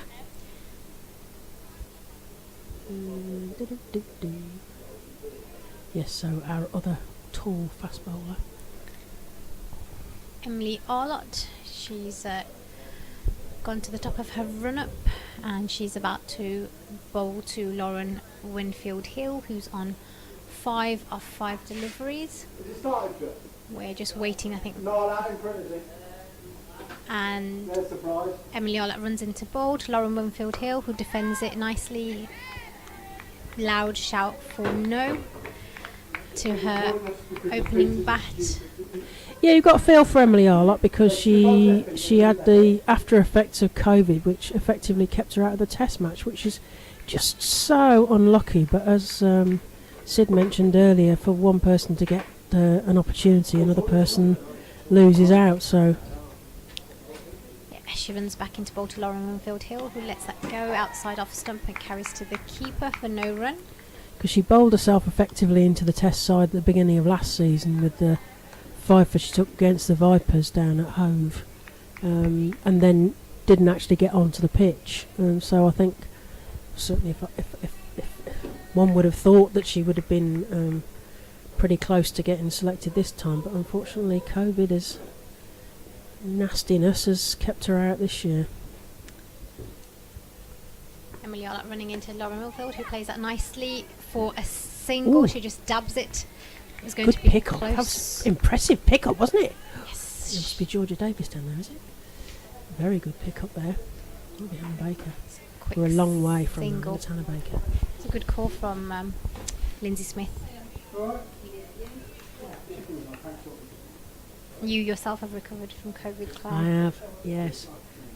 It's not to be recommended, I have to say. It's a really nasty variant at the moment. In the middle of the week, I've finally started to get some negative tests back, fortunately. But I must say, I am. It's really weird. I can't say that I'm tired, but I've got no energy. That doesn't make any sense, but it does to me. Emily Arlott running into Lindsay Smith, the left-hander this time, who's defended it to the mid-silly point region, and it's gone for no run. Yes, not to be recommended. So please keep your hands clean and your masks on, and stay away from it for as long as you can. I thought I'd avoided it, but finally succumbed a week before last.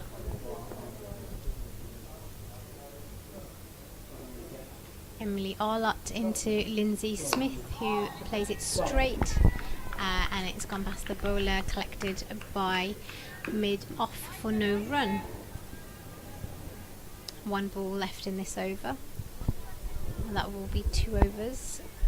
The score is 7 for no loss. Diamonds chasing 215 to win. Central Sparks won the toss and batted first. Emily Arlott running into ball, her final ball of this over to Lindsay Smith, who plays a nice looking shot straight to cover for no run. Yes, a gloriously hot day here. We're glad to be in the shade, although we are behind glass, so it does feel a bit greenhouse hot in here, I have to say. I'm glad I put shorts on. Yeah, I'm glad I'm in here, not out there, because I'm really not good in the heat. So, yes, the cricket. Yes, the our creature in the school box he must have taken a leap for it because he's gone out the way. So you can breathe a sigh of relief. I can. Samara. I can concentrate on the cricket now. Yeah, but not that cricket. The other cricket.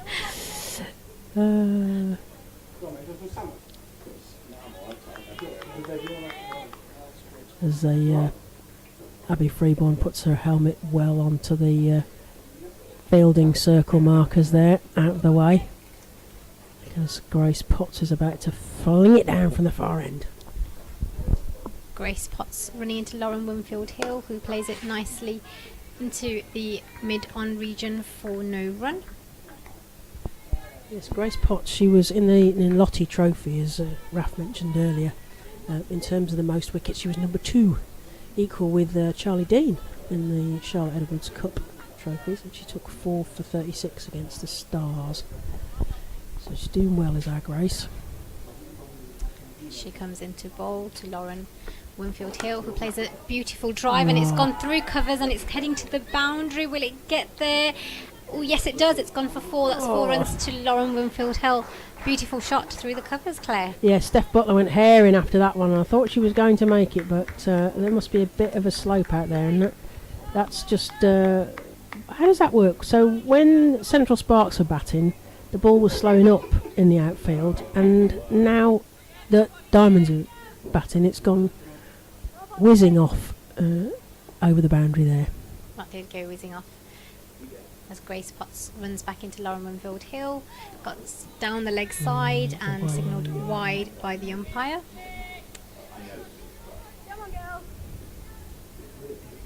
It was very well timed, that shot. Bounding Oh yeah, through the covers.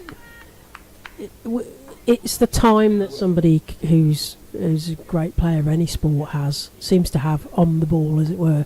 Time seems to stand still. Grace Potts to Lauren Winfield Hill, who this time just defends it back, and it goes to mid-on for no run. Yeah, just seem to have so much more time to play those shots, don't they? Really nice drive through the covers there from that ball before last.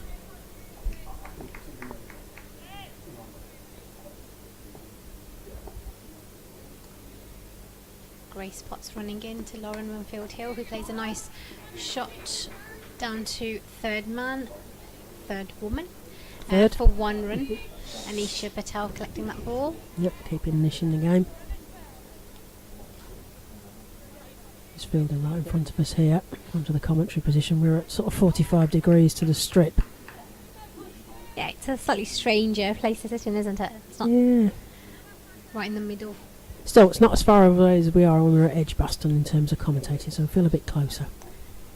Grace Potts coming back in to Lindsay Smith, who plays that to the offside for no run. Emily Arlott just tidying up there.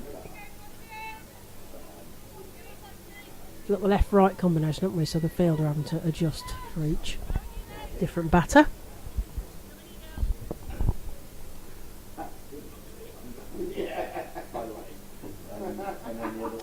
Grace Potts running into ball, the final ball of the 3rd over. We've got Lindsay Smith on strike, who plays a very expansive drive, but only to find the mid-off fielder for no run. Yep. That's it. End of the over. 13 for no loss after 3 overs. You're listening to Samara Afzal and Claire Jenkins. We're at New Road in Worcester. Happiest sporting event of the day.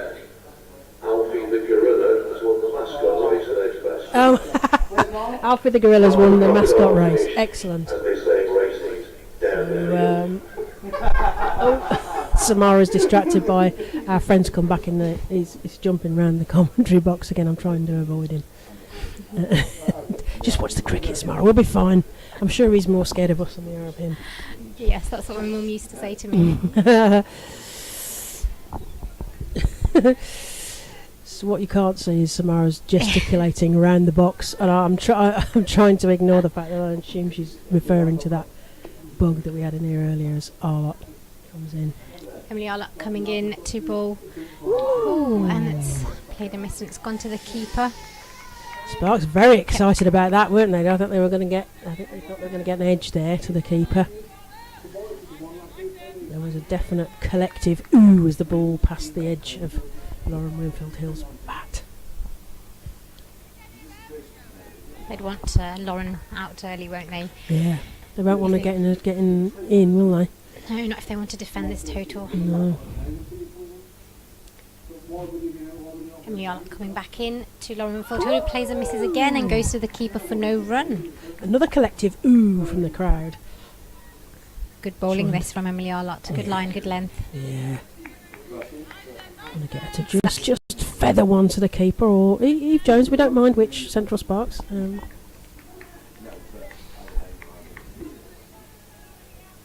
sun shining on the cathedral is absolutely glorious. It was in sort of in the other way around. The sun's right on it now. Emily Arlott coming back into Lauren Winfield Hill, and she's hit that well, and she's hit it gloriously over the top of the other side, and it's gone for one bounce to the boundary for 4 runs. That was exciting. Wasn't expecting that, Claire.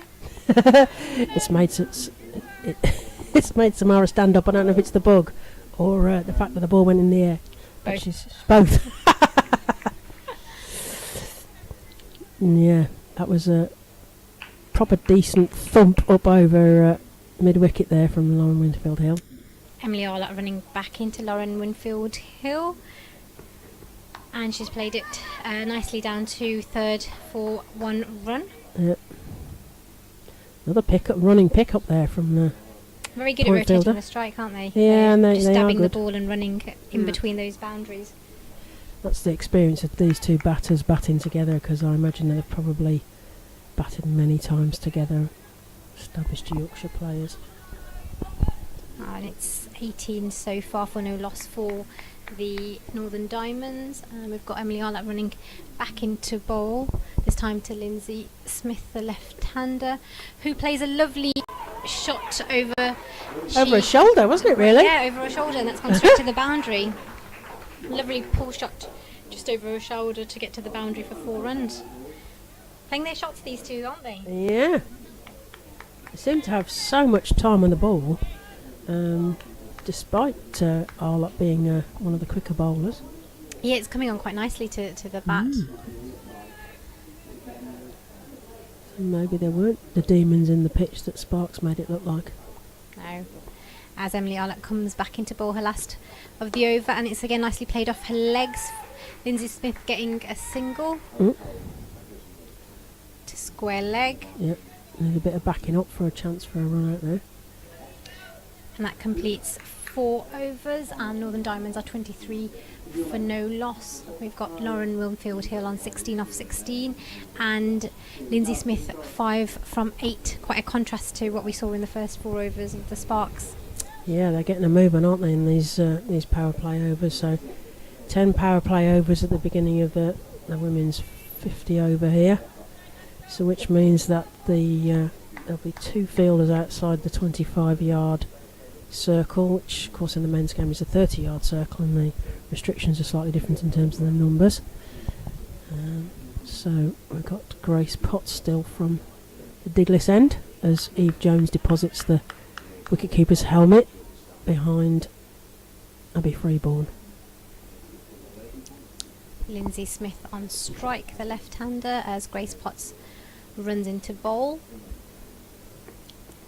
And that's a lovely shot down onto the onside to mid-on for no run. Banged it into the pitch there, didn't she? She did. Stepping on Samara's feet there.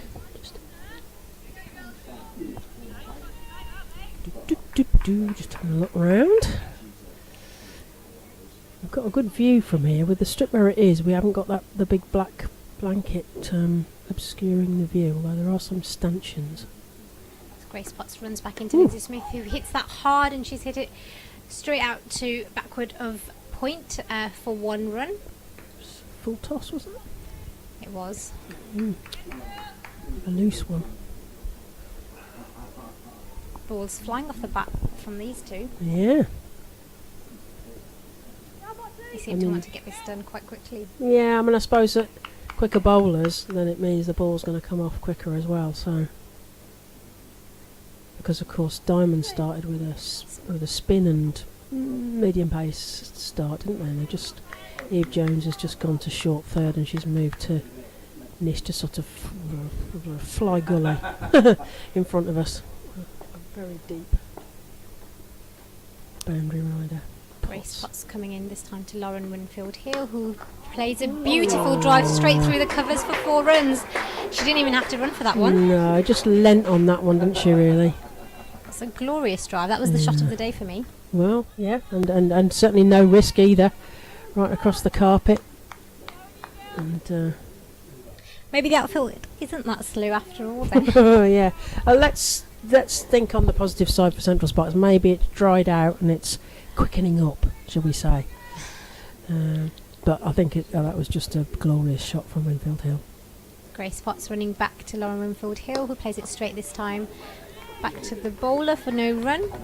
Yeah, those expansive shots and even the defence is just, is textbook from Lauren Winfield Hill as we head towards the end of the 5th. I think they're probably enjoying this pace coming onto them as well. Yeah, I mean, 2 openers are quite quick. Yeah. I think you kind of enjoy the fact you can just deflect it if you're looking easily get runs, potentially. Grace Potts coming back into bowl to Lauren Winfield Hill, who goes down the leg side. I thought she almost got a nick onto that, and that's given a wide by the umpire. Yep. Well, they're certainly keeping the scoreboard moving here, Northern Diamonds, one way or another. 29 at 4.4 overs, so nearly at 6 and over. Ominous for Sparks. Need a wicket. Grace Potts in again to Lauren Winfield Hill, who just dabs it out. Full ball, no run.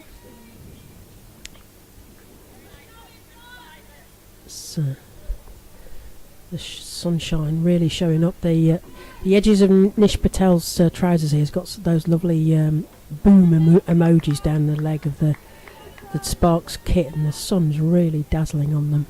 Yeah, I don't want to be wearing black in this one. No. Grace Potts into bowl, the final ball to Lauren Winfield Hill, and she plays it nicely through to mid-off for no run. Yeah, because Laura McLeod was on the commentary last week at Bristol for the Sparks game, and she said they gave them the choice about what colours they played in, and it was like any colour as long as it's black. But on a day like today, I really wouldn't want to be in a black kit. But I'm going to be handing over to Raf Nicholson for the next 10 overs, take over, and Samara is going to keep going on the ball by ball here as Northern Diamonds take on the chase. The Central Sparks total. Hand you over to Raf Nicholson.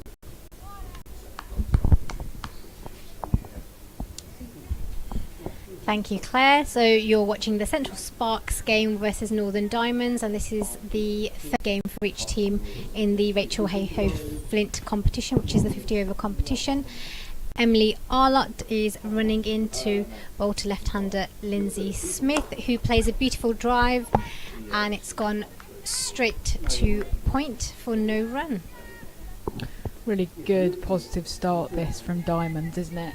They're really going out there and attacking the runs. Lauren Winfield Hill just doing what she does, batting beautifully and making the boundaries look a lot shorter than they did in the first innings. Yeah, she's going at a runnable at 20 off 20. As Emily Arlott comes running back into Lindsay Smith, who plays a beautiful drive onto the onside. Straight to Anisha Patel, it's close, there was almost chance of a run out, but Anisha missed the stumps there from mid-on, and they'd run through for a single. Yeah, direct hit there, and Lindsay Smith would really have been in trouble. These are obviously looking to be positive, and run hard, run those quick singles in a way that perhaps we didn't see the Sparks doing to quite the same extent. But that one was a bit of a risky one. It was, yes. I think it would have been quite close had the stumps been hit. Emily Arlott this time to right-handed Lauren Winfield Hill. And she plays that off the back foot, and it's missed by point, and it goes down towards the deep point boundary, and it's collected by the fielder, and they get through for 1 run, taking the score to 31. No loss at 5.3 overs.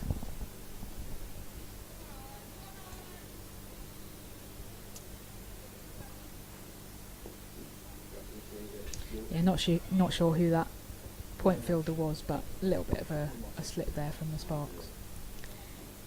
As Emily Arlott comes back in to Lindsay Smith, who plays it nicely to point and no run. Timing the ball very well, these two, aren't they? It just seems to be rocketing off the bat.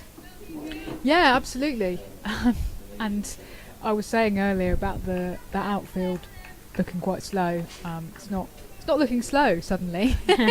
So, and I know that Claire was talking a lot earlier about how we're going to see how this pitch plays when the Diamonds get to bat on it. Well, it's doing all right so far. Emily Arlott to Lindsay Smith, who defends that back to the bowler, and no run. Emily Arlott just fell there through in her run up after she bowled, collected the ball.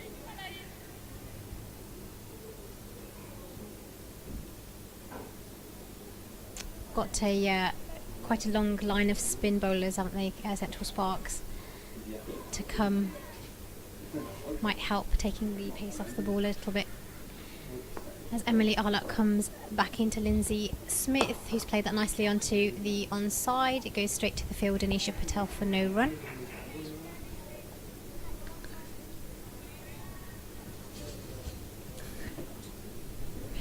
Yeah, two experienced quick bowlers opening up. Emily Arlott, obviously. So we're just dealing with a slight situation here in the comms box with some kind of bug, and we've drafted in the token man, my husband Sid Egan, to deal with it. I often get him to do this at home, so he's very talented at this removal of insects from corners of rooms. So thank you very much, Sid. It's very much appreciated. It was a crisis situation, I have to say. And the bug has now been safely removed. Thank you very much. Round of applause from Claire Jenkins to Sid Egan. Humanely removed, yes, thank you for no animals were harmed in the making of this Rachel A. Opening Trophy production. Thank you, Sid. I can actually breathe again now in the commentary box. This cricket-looking insect has now gone. And then we've got bowling change from the Douglas end. We've got Georgia Davis coming in to bowl. She's an off-spinner, a very talented off-spinner for Central Sparks. She's played lots of games. She's played a lot for Warwickshire as well. So they're doing exactly what you said, taking the pace off. So they obviously heard you. Yeah. Well predicted. Off to a flying start here. Northern Diamonds 31 for no loss off 6 overs as Georgia Davis comes in to bowl to Lauren Winfield Hill. And Lauren just hits that to the point region for no run.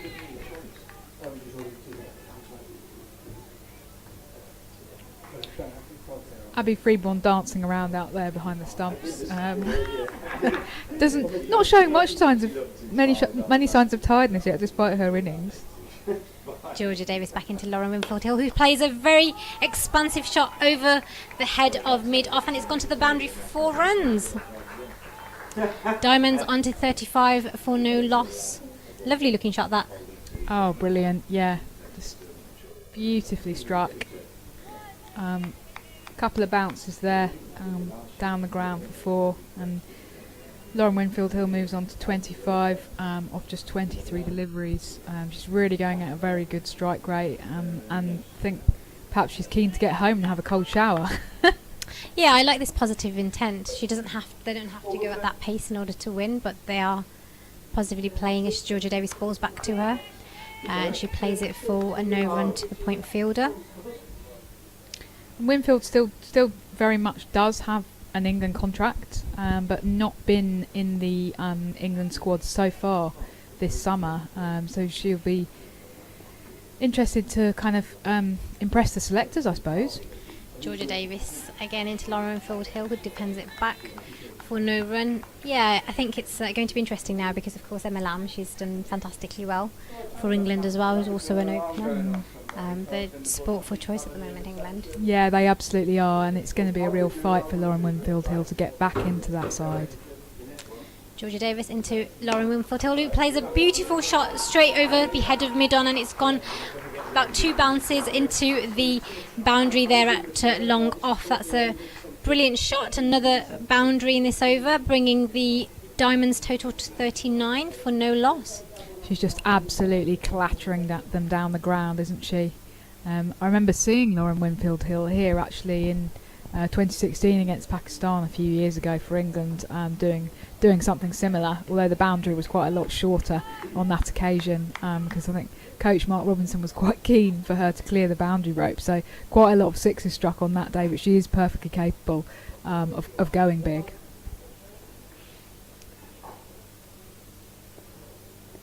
Georgia Davis coming back into Lauren Winfield Hill, who goes onto the back foot, and she hits it just to square leg for no run. But I think you're right that it is, there's a lot of competition for places in that England side at the moment. And I suppose, Lauren Winfield Hill, she can only do what she can do.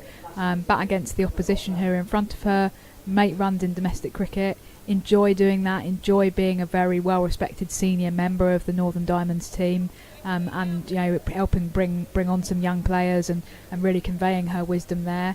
And hopefully the England recall may come, but if it doesn't, then equally she can just carry on and potentially move down to a regional contract for the Diamonds and enjoy playing domestic cricket. That's the way of this new region setup, really, is that it does offer players the chance to do that and to extend their career in that way. Not saying that she might not play for England again, but if she doesn't, then there are other opportunities available to her. She was actually at Bristol yesterday doing commentary on the England match.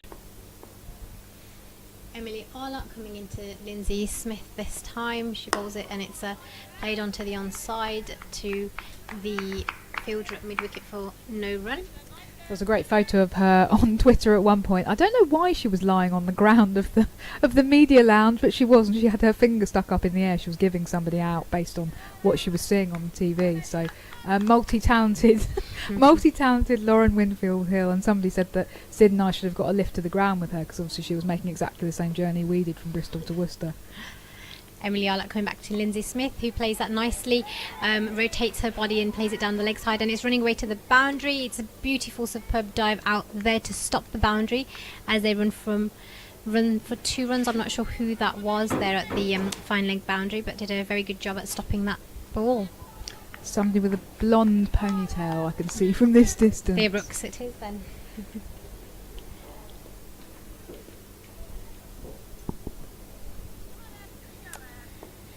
Emily Arlott coming back into Lindsay Smith. She plays and misses. That goes past the keeper as well. Collected there in kind of first slip region.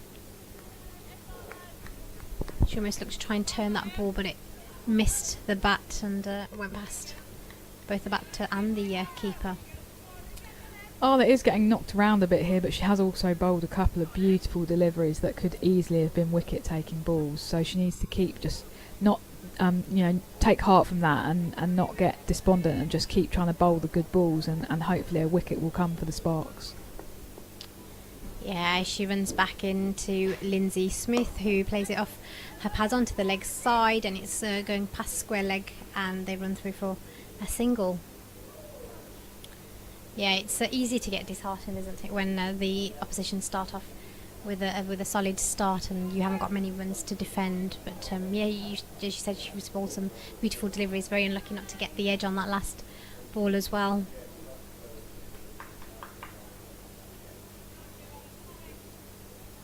Lauren Winfield Hill back on strike. She's 29 off 27 balls as Emily Arlott runs into her, and it's played straight back to the bowler, who's picked it up for no run, keeping the score at 42 off 7.5 overs.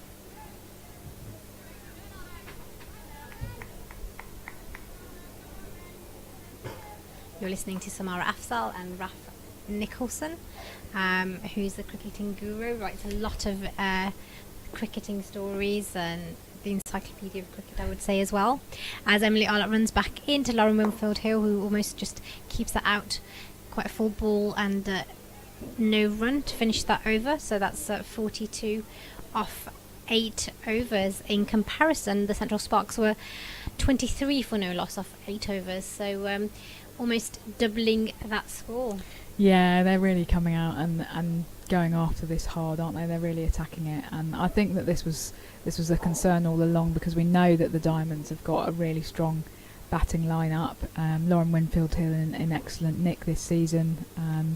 Lindsay Smith, perfectly capable of going big, and those two opening up, and then you have got big names coming in behind them. So this is why Sparks really needed to get going a little bit more quickly, and I think that we at the end of the power play in a couple of hours' time, we'll really be able to compare those scores. And it's meant to be the opportunity as the batting side to get your innings off to a positive start, and Sparks didn't quite manage to do that in the way that Diamonds are doing now. So I'm not sure that there's anything too wrong with this pitch. It was perhaps just that the Diamonds were bowling well, and the Sparks were struggling to get it away. Yeah, the openers here for Northern Diamonds have looked very confident. They're timing the ball beautifully. As Georgia Davis comes back in, this time to Lindsay Smith, who plays a paddle sweep, and it goes running down fine leg. They run through for 2 runs. That's going to be close, and it's thrown back into the keeper, but they've managed to run through for 2. Good call. Good running as well between the wickets. Yeah, these two are running well, aren't they? They're going at it hard, and they are taking, finding the gaps, I suppose, again in a way that Sparks perhaps didn't do. Yeah, as Georgia Davis comes back into Lindsay Smith, who plays it straight into the cover region for no run. The score remains on 44 off 8.2 overs. The run rate is 5.28, and they require a run rate of 4.10.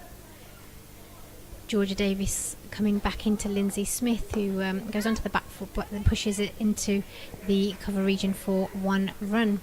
Yeah, as you said, they're finding the singles very good. So not only are they hitting the balls for boundaries, but they're also rotating the strike really well.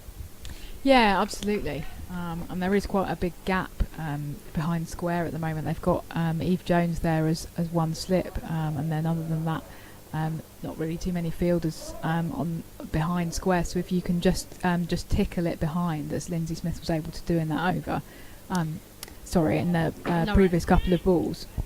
Lauren Winfield Hill just plays that down to the 3rd region for 1 run to finish that over. Oh, there's 1 ball to go.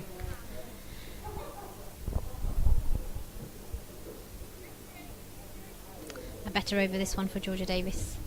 Not conceded a boundary so far, as she bowls her final delivery, which is defended by Lindsay Smith for no run. That completes 9 overs with the score at 46. Oh, it doesn't. Still 1 ball to go. We're getting ahead of ourselves here. We are. It's the heat. I blame the heat. Georgia Davis in for her last ball to Lindsay Smith, who defends it back to Georgia Davis for no run. And that completes the 9th over for 46 runs for Northern Diamonds. And they are chasing 215. Central Sparks won the toss and batted first. They managed to get 214. It was a slightly slow start from them. They did pick up, but then could manage 214 runs, which, the way Lauren Winfield Hill and Lindsay Smith are playing, they look as though they should be able to comfortably chase this down. Yeah, absolutely. I'm just looking at the current run rate versus the required run rate up on the board, and the run rate's just over 5 at the moment, and the required run rate is only just over 4. So they're comfortably going at it, and both look very much in control. There has been, as I said, a couple of good balls from Emily Arlott, but other than that, it's been fairly risk-free cricket from these two, to be honest. As Emily Arlott continues, and she's bowling to Lauren Winfield Hill, who plays a nice drive but goes straight back to the bowler for no run. I'm surprised Emily's continuing this heat actually as a fast bowler. It's quite tough usually doing more than 4 overs. She's bowling her 5th over now. That's a good point, actually. Yeah, you'd expect her to be flagging by this point. We can see now she's walking back towards her mark towards her. She is really puffing and got quite a red face, unsurprisingly. She runs in to Lauren Winfield Hill, who plays that nicely, defends it to cover for no run. I guess that this will definitely be her last, and then we'll see a change after this. I don't know that you can expect much more from your opening quick bowler. No, she does look as though she's struggling hands on hips there as well. It's hard actually, it's very warm out there. But I think maybe, Eva's thought that she's bowled a few good balls. Maybe she might just get a wicket before she gets taken off. She bowls back in, and that's a beautiful shot. That's pulled beautifully by Lauren Winfield Hill out to the deep square leg boundary to the fielder for 1 run. Yeah, a really lovely stroke for 1 run. It's not fair. It deserved more, that stroke, but there you go. Them's the breaks, I suppose, in cricket sometimes. It did. That was a lovely ball shot. But yes, straight to the deep square leg fielder. Lindsay Smith, the left-hander, now on strike as Emily Arlott runs in to bowl. And that's played beautifully, and that's a beautiful drive onto the leg side. Nisha Patel's giving chase, but it might just get, and it's gotten to the boundary, and that's a diving effort, but couldn't stop the ball. Anisha there. 4 runs for Lindsay Hill. That's Northern Diamonds gone beyond 50 now. They're on to 51 for no loss off 9.4 overs. Yeah, bringing up 50 inside the power play overs is a really good effort from these two. So yeah, they'll be really pleased with that. And we've talked about how well Lauren Winfield Hill's playing, but Lindsay Smith is going great guns at the other end as well. As Emily Arlott comes back into bowl to Lindsay Smith, who pulls that beautifully, and that's gone through the mid-wicket region. That's racing away to the boundary. Anisha Patel giving chase, but she won't get there. That's 4 runs to Lindsay Smith. Another boundary, back-to-back boundaries for Lindsay Smith. Yeah, both struck pretty well. I think that second one was slightly more convincing, but she's definitely sending it where she wants it to go. And Anisha Patel's now had to peg it down to that boundary twice, and is looking rather tired. Not quite as tired as Emily Arlott, who's now just running in to bowl the last ball of her 5 over opening spell. Back into Lindsay Smith, who just plays that off her pads onto the leg side for no run, and that completes the 10 overs and completes the power play, and the score is 55 for no loss. And Claire Jenkins is back in the commentary box. Yeah, very good very good power play there from the Diamonds. 55 for no wicket, and you couldn't really ask for much more. And I think that those 2 back-to-back boundaries from Lindsay Smith there are quite ominous, to be honest, from a Central Sparks point of view. What do you think, Claire? It was an action replay, wasn't it? It was like poor old Nish Patel, who's inside the fielding, was like, oh no, it's yeah. If I'd been her, she actually nearly got to the first one, but the second one was, she needed a head start really, and yeah, it was.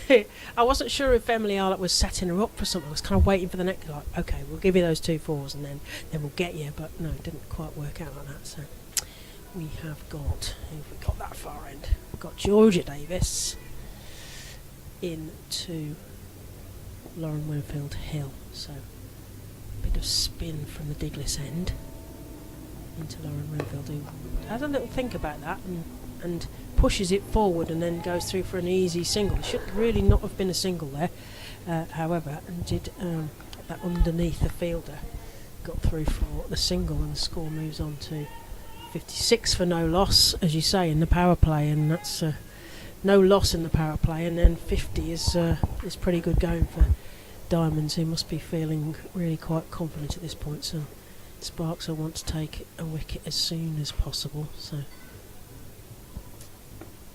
Georgia Davis into Lindsay Smith, who dabs that forward straight to the long on fielder, and there's an easy single there, and the field have to readjust because obviously we've got a right and left-handed batter here, and the long on and a long off go back down the slope again away from us for Lauren Winfield Hill to face Georgia Davis. She hits that easily through the covers, and they just trot through for a quick single.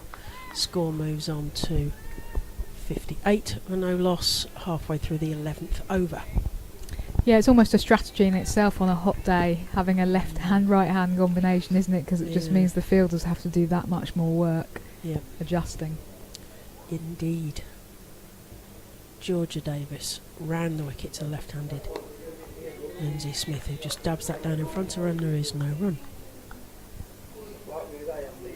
There's almost a heat haze. It's so sunny out there, and just glad that we're not out in that. Georgia Davis in from the Diglis end to the left-handed Lindsay Smith, who waggles a bat and comes forward and just defends that down, and there's no run. Yeah, Sid and I were out there in the heat of the sun recording our Cricket Her weekly episode during the innings break. You're looking red from that already, Raph. Can you imagine if I was out there playing? Oh my. I'd be very red. Georgia Davis into Lindsay Smith, who plays that to point, but it's straight to the fielder, and there is no run. Yes, you're out there recording the vodcast mentioned earlier, Cricket Her, essential viewing. Anyone interested in women's cricket? Thank you very much, Claire. Thank you for the plug. It is. You seem to have so much fun doing it. That's the best part of watching it. We do. Sid tells his terrible dad jokes. Yeah, we like a dad joke, Sid. Hope he's in earshot. Yeah, I like a good dad joke. And I roll my eyes and occasionally laugh. But obviously when I laugh, that encourages him to tell more terrible dad jokes. Just sympathy. That's what he's saying. Nobody else is going to laugh at him. So 11 overs gone here. Diamonds chasing Central Sparks. Hannah Baker coming on from the new road end. Yes, so Diamonds in the chase. They need 157 runs. They've got 58 for no loss on the scoreboard after 11 overs. We've got a change of bowling here. Hannah Baker. So we're going to have a bit of spin from the new road end, and it's Winfield Hill to have a first look at this. Obviously Central Sparks wanting to just break things up a bit here so that they don't get too settled. On Winfield Hill on 33 and Smith on 20.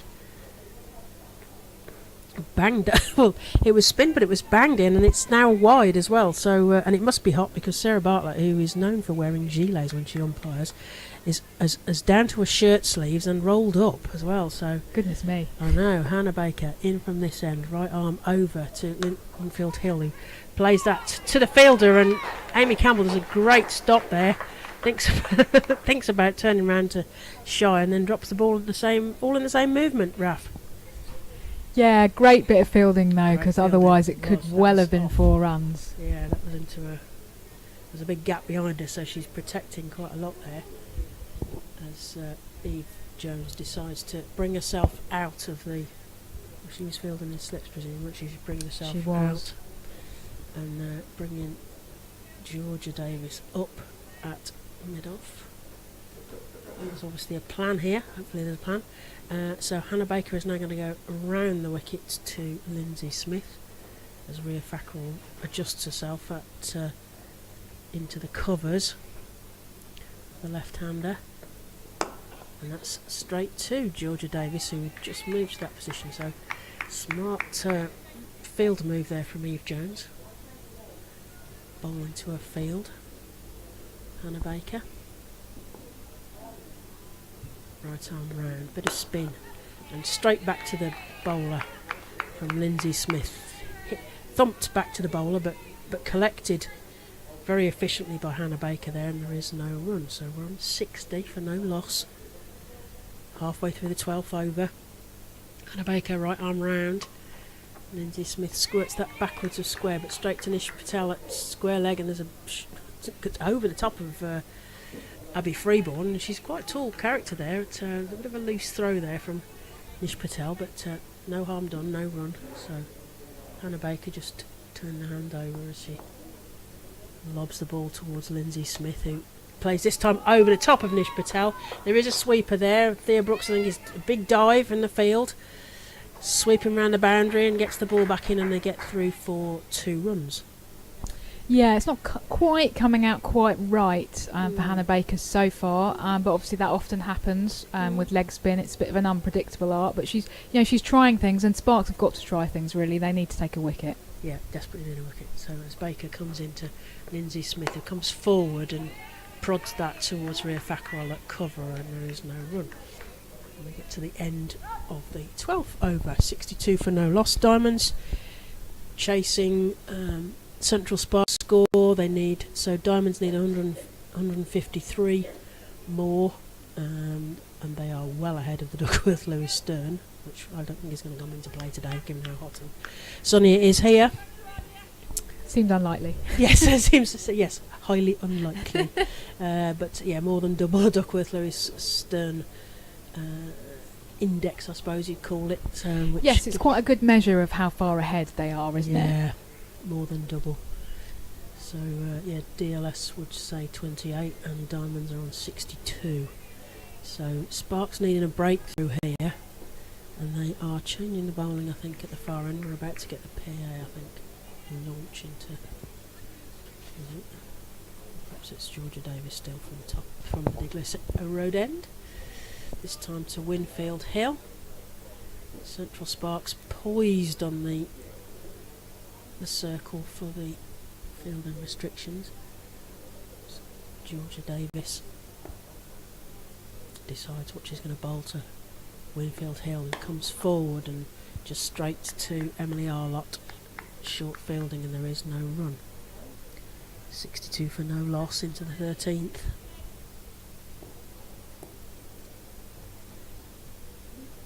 Georgia Davis, Winfield Hill come forward and prods that, just leans on it really, and takes an easy single, and the fielder on the boundary just picks that up, and they just literally walk that through for a single. 63 for no loss. Where can they get a wicket here, Raf? What do you reckon? Well, Jones has put herself back into that slip position, so I suppose they're hoping for a nick off Lindsay Smith. And Lindsay Smith comes forward and just covers the ball. Doesn't get a run there. Still on 63 for no loss. Halfway through the 13th.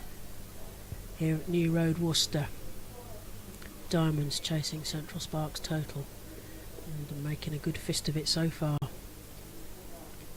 Davis into Lindsay Smith, who just again defends that very respectfully back to the bowler, and there is no run. I mean, I suppose the idea is to frustrate Lindsay Smith here, isn't it? Just to bowl very consistently at her and get her to try and take a risk. Yeah, with because she's got to put the pace on the ball, hasn't she? Is spin, and she just prods that, but then they don't get through for a run because it goes straight to the fielder. As you say, maybe hoping to frustrate them into taking some sort of risk, and perhaps giving a catch to a short fielder here. We're outside the power play, but Lindsay Smith again just digging that out from underneath her eyes there, and there's no run. Yeah, I mean, I think Lindsay Smith's got to be very patient here ultimately. Yeah. There's absolutely no rush. They're miles ahead of where they need to be, as you said, in terms of the DLS score, and that's Sparks' problem really, is that they can try and apply pressure, but because these two have got off to such a positive start, and because they've still got 10 wickets in hand, there's really no need to kind of gallop along anymore. They can just afford to have a few quiet overs if they've got some some good accurate spin coming down at them from Georgia Davis. Yeah, that pace attack works okay if you get a wicket in the power play, but if not, it's just about deflecting it for the opening batters, isn't it? Which is what they did really, and used the pace on the ball to get themselves off to a flyer as Hannah Baker comes into Winfield Hill. He rocks back and can't get it past Steve Jones, diving in the short there, so no run there. 63. Maybe the frustration is starting to build a little as Baker comes into Winfield Hill and again rocks back, but again it's picked up by Amy Campbell. Some good field, and there's a chance of a run out, and they look at the umpire. There's all sorts of squealing going on, but umpire is not bothered at all. He's just going to rebuild the furniture at the far end, at the Diglis end. But that was a bit exciting because it was a good pick up on the ring row. It was a bit of a risk. Yeah, absolutely. Yeah, good pick up from Amy Campbell and a good accurate throw in. I think that Lindsay Smith was safe, but only just. Baker into Lindsay Smith, who squirts that through the covers, and Rhea Fackrell's doing some tidying up, and they get through for an easy single. Score moves on to 654 for no loss as we approach the end of the 14th over. You're listening to Claire Jenkins and Raf Nicholson. You will also hear the voice of Dr. Samara Afzal, and we have had Sid Egan in the guest appearance. Most recently to remove a bug. Yes, most recently to remove a bug, that's right. As Lauren Winfield Hill just leans on one and walks through for an easy single off Hannah Baker's bowling there. Yes, it's humane bug removal there was, as you said. No crickets harmed in the ironic insect removal, which at least made Samara feel a lot better. Baker comes into Lindsay Smith, who comes forward and tries to get that, but ends up just squirting it to Nish Patel at short square, and there is no run. Yeah, that was a little bit of pressure there, wasn't it? Coming down the track a bit and actually trying to get Hannah Baker away, and didn't manage to. No. And maybe that pressure is paying now as Baker comes in again to Lindsay Smith, who rocks back and plays it easily through the covers, and Rhea Fackrell makes a very late dive over the ball, and they get through for a single, and score moves on to 67 for no loss of 14 overs. So we're past the power play. It's very hot here as I'm just watching Stair Callis practicing her footwork on the ladder on the side line here, and it doesn't look like the next batter is going to be needed for a while unless Sparks can make some sort of inroads here, desperately needing a wicket. Yeah, they have slowed the run rate right down since the power play. They've had 3 off the last over and then 1 off the one before that, and they did have 4 off the one before that, but it's all coming in 1s and 2s at the moment. Taking the pace off, perhaps paying off, as Georgia Davis comes in from the Diglis end to Lindsay Smith, who comes forward but can't get hold of it. It's just popped forward along the ground, no run.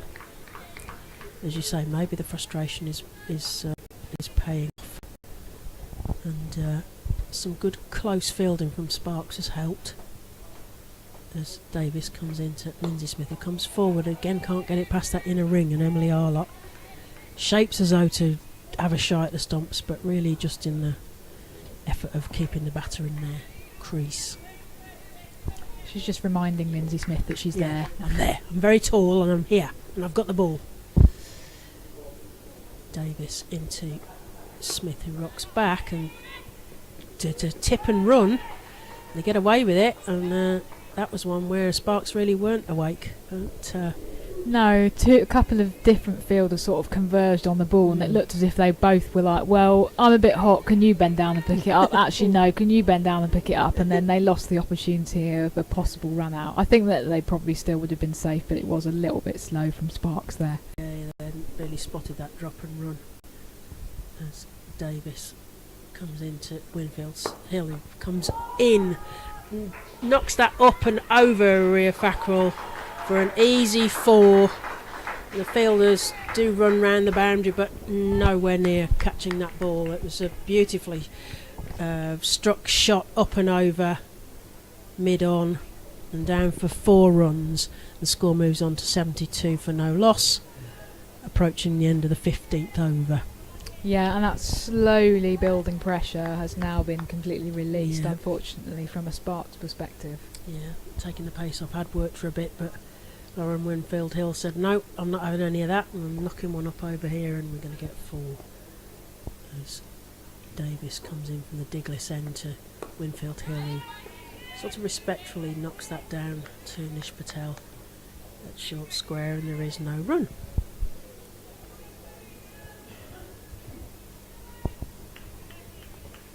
It's the heat of the day. Davis into Winfield Hill, comes forward and pushes that out through the covers. There's a fielder sweeping round, Amy Campbell coming round, but they get through for 2 pretty easily, really. 2 more to the total, 74 for no loss. That's the end of the 15th over. And yes, well behind the Duckworth Lewis, which is 37. Diamonds on 74 already. No loss of wicket. And that's 15 overs gone. Is that me out or you out, Raf? Oh, me perhaps. Oh, Sorry. Might be. I can't. I'm losing track of my 5s and my 10s.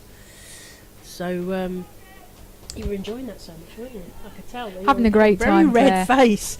I must have been out there doing that vodcast with the sunshine.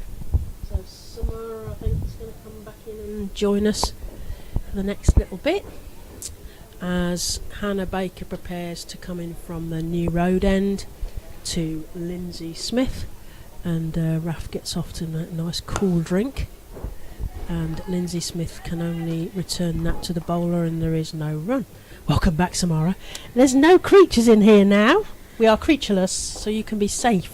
I can. Yes. Yes. I was getting a slight panic attack earlier with that insect. Lindsay Smith comes forward. Oh, she's stumped. She's stumped. She came down the track there. And Abby Freeborn said, I might have batted for ages and I might be busy here, but I'm not missing that stumping. Thanks very much. So Lindsay Smith just took a wild hoik at that, and it goes straight through to Abby Freeborn, who hesitates not and takes the stumps. And finally, Samara, well done. You've just come back in for a wicket. I've 74 for 1. providing a good luck charm to Central Yes. Sparks. You might have to go out and come back in again. A great stumping though by Abby It Freeborn. was. Very quick, good reflexes.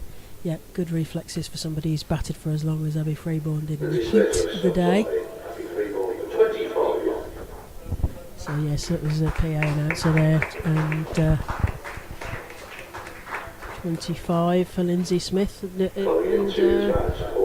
took a chance until that moment when she kind of went charging off and missed that. So that was a good bit of batting from Lindsay Smith. Of course, the left and the right hander is always handy, particularly in the heat where you've got to keep readjusting. And now we've got the skipper, Holly Armitage, to the crease. And she top scored last week against Sunrisers with 47, including 9 fours, which Central Sparks will hope is not repeated today. Yeah, I think she's got a couple of 40s, hasn't she, in both the games she's played. Didn't she play in the England A game against... Yeah, could be. I think she played in the England A game against South Africa as well. I think she got 40 in that. Because we have seen England use quite a lot of players in the England A warm-ups with South Africa. We're seeing some, as we talked about earlier, some new players coming into the Commonwealth Games T20 side, so we're seeing that new blood coming in. We're obviously pleased here at Central Sparks to see Izzy Wong, one of those new bloods and new caps, and getting good wickets in her first in her debut in the Test, and getting wickets in the ODI yesterday as Baker comes into the new batter Armitage, who plays that as though she's been playing for hours, straight out through the covers, and they get through for an easy single there. Yeah, England have got a massive pool of talent, haven't they, to pick from, both for the national side and for the academy side, for the A side. That's what we wanted. We want, the regional setup was to create this big pool, and that's certainly what it's done as Baker comes in to Winfield Hill, who rocks back but only manages to post the ball to Nish Patel at point, and there is no run. Yeah, we wanted it, the Rachel Hayo Flint and the Charlotte Edwards Cup to be that pool of players waiting to get into the England side as Baker pushes Winfield Hill back towards her stumps, and there is no run.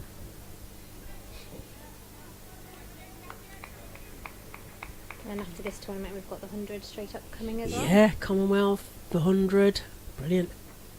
Baker, Winfield Hill, rocks back, and they take a single, and unfortunately Amy Campbell manages to field the ball, but not back in, so they get through for a single, and the score moves on to 76 for 1 off 16 overs. Yeah, so we've got, let's see, we've got the last of the ODIs on Monday, although the weather's forecast to be very exceptional. Whether they have to make some amendments to drinks breaks, etc. on Monday or whatever. And then they go into T20s, and then it's the Commonwealth Games. The men start their 100 ahead of the women, and then after the Commonwealth Games we'll see the double headers return for the 100, which is so we're really looking forward to. And talking of looking forward to, Nish Patel, your club mate, on from the Diglis Road End. So what we're going to see here is a bit of spin, bit of mystery spin. Bit of mystery spin, bit of leg spin. Yeah. Very good spinner, Anish Patel. Deep batter as well. I'm actually very happy to see her play today. Yeah, she doesn't always get to play for the Sparks, but she's she's a very experienced cricketer. We know she's got 100 caps plus for Warwickshire. Yeah, great. And she's got an unusual action, shall we say, as well, in terms of how she delivers the ball, if I remember rightly. So this is going to bamboozle them slightly, potentially. She has. I've seen her pick up lots and lots of wickets for our club team. She sort of delivers the ball, as I remember, sort of over her head, kind of almost over the wrong shoulder. She does. She's almost We shall looking see down this when she's now. bowling. There we go. Yep. And Lauren Winfield Hill just looks at that first one, because it's coming off the pitch quite quickly, isn't it? Although it's spin bowling, she's releasing it very quickly, and it's sort of almost shot through to Winfield Hill, and she's just indicating to Holly Armitage that there's some speed coming off the deck with Nish's bowling from the far end, the Diglis end. It goes up in the air. It's up and over the fielder. Unfortunately for Sparks, as there's a dive in the deep, but I think it's too late. It's already gone for 4. Yes, umpire Harris just indicating that went for 4. It was a spectacular dive out in the deep. But yes, obviously Lauren Winfield Hill decided, no, I can see this, it's going up and over. Thanks very much. And the score moves on to 80 for 1 in the 17th over.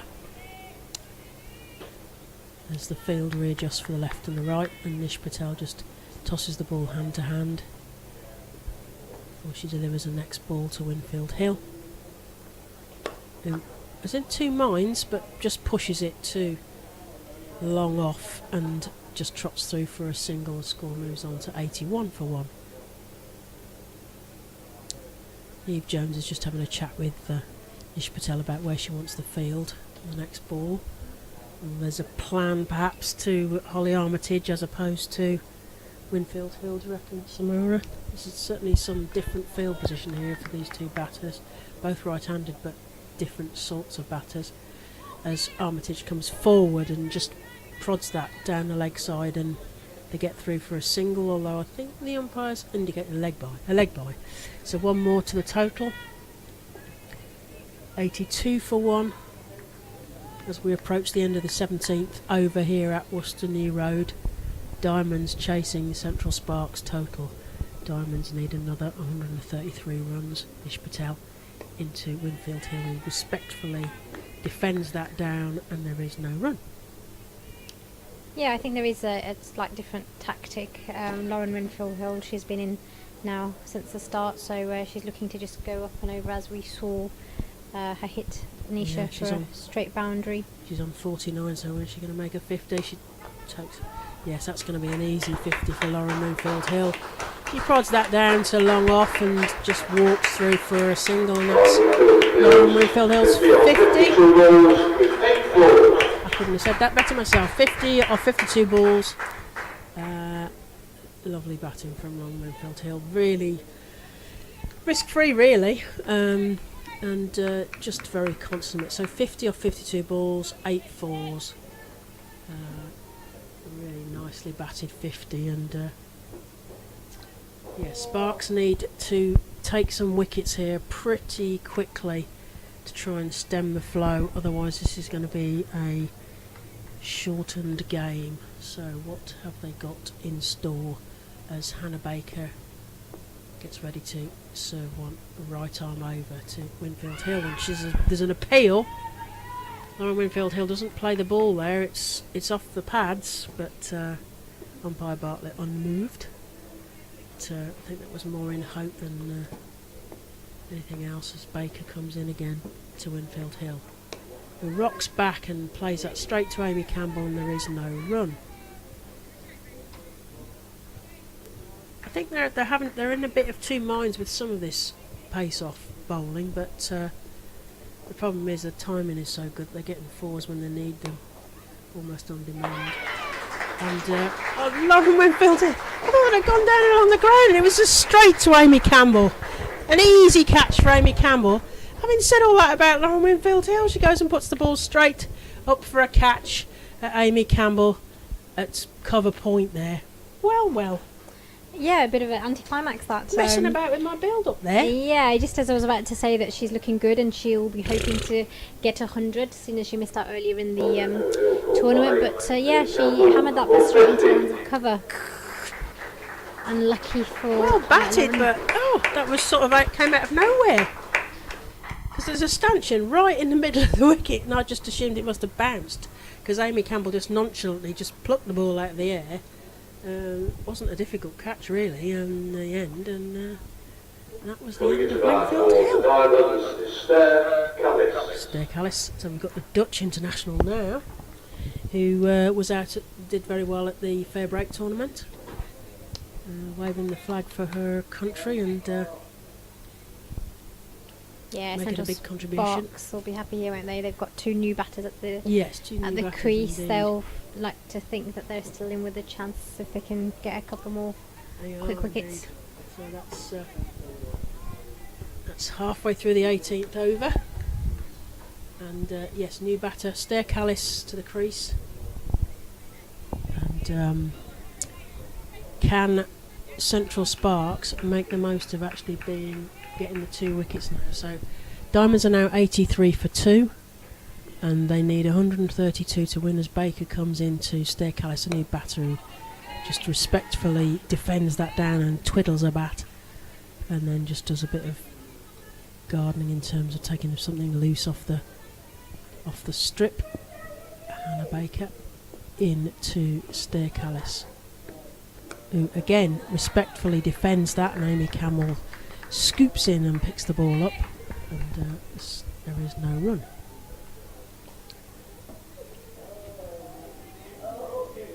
So Baker, and that's a wide down the leg side from Hannah Baker. That's another one to the score. 84 for 2, approaching the end of the 18th over here at Worcester New Road. Baker into Callis, who again defends that down in front of her eyes down to the ground, and that's 84 for 2. You're listening to Claire Jenkins and Dr. Samara Afzal. You'll also hear the voices of Raf Nicholson and maybe sometimes even Sid Egan, both halves of the Cricket Her podcast. Essential viewing for all women's cricket fans, of course, which makes Raf very happy, and Sid's nodding as well. So Nish Patel coming in from the far end, 84 for 2. Diamonds need 131 to win. Got 2 new batters, as Samara just pointed out here, so what can Eve Jones and her bowling attack conjure up here in terms of skittling some more wickets out and making this more of a contest? Because at the moment it looks all too easy, Samara. It does, but I think now is the time where they can put the foot on the brake for Northern Diamonds, Central Sparks, if they get another wicket. Patel into... there's an appeal there as Armitage goes forward and defends that. I'm not entirely sure what they were appealing on, presumably LB, but I think it sounded batty to me. But Nish Patel coming in from the Diglis end to Holly Armitage, the captain, of course, who swings and takes a big thump at that, but there's a fielder down there who picks that up easily. I think it's Thea Brooks out there on the boundary riding. That's just an easy single. And the score moves on to 85 for 2. You're watching on the Central Sparks YouTube channel. Please press the like button because it helps. The more people who view and the more people who press that like button, the better it is for everybody concerned. As Eve Jones just thinks about repositioning Steph Butler at the covers there, and they prepare to defend this short circle as Nish Patel serves one to Holly Armitage as she rocks back but can't Stair Callis. She rocks back but can't get that away, and practices a much more effusive shot outside of off. Nish Patel comes back in again. Stair Callis again with the forward defensive. Seeing she's practicing that a lot at the other end and this end. This is good bowling from Manisha Patel. Yeah. Good tight bowling, exactly what the skipper would want with the new batters. Absolutely.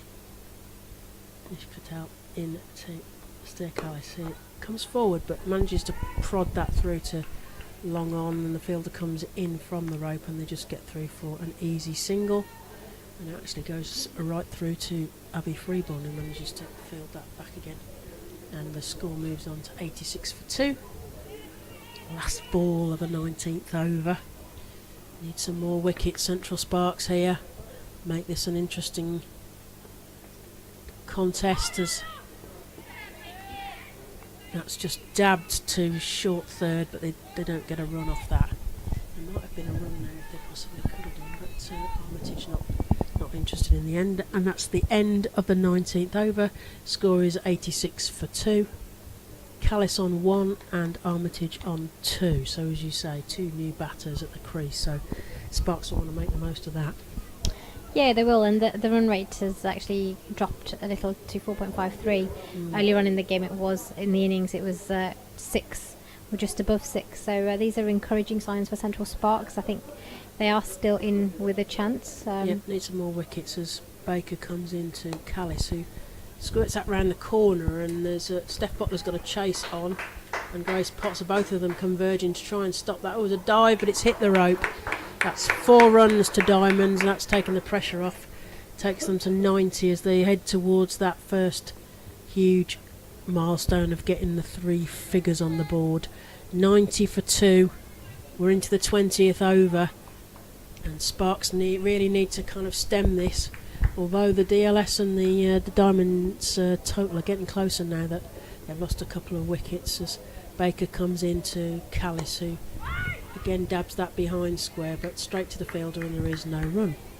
DLS, Claire. I'm hoping that DLS won't come into No, this but game. Raf and I were talking about it being a kind of par, if you like, Yeah.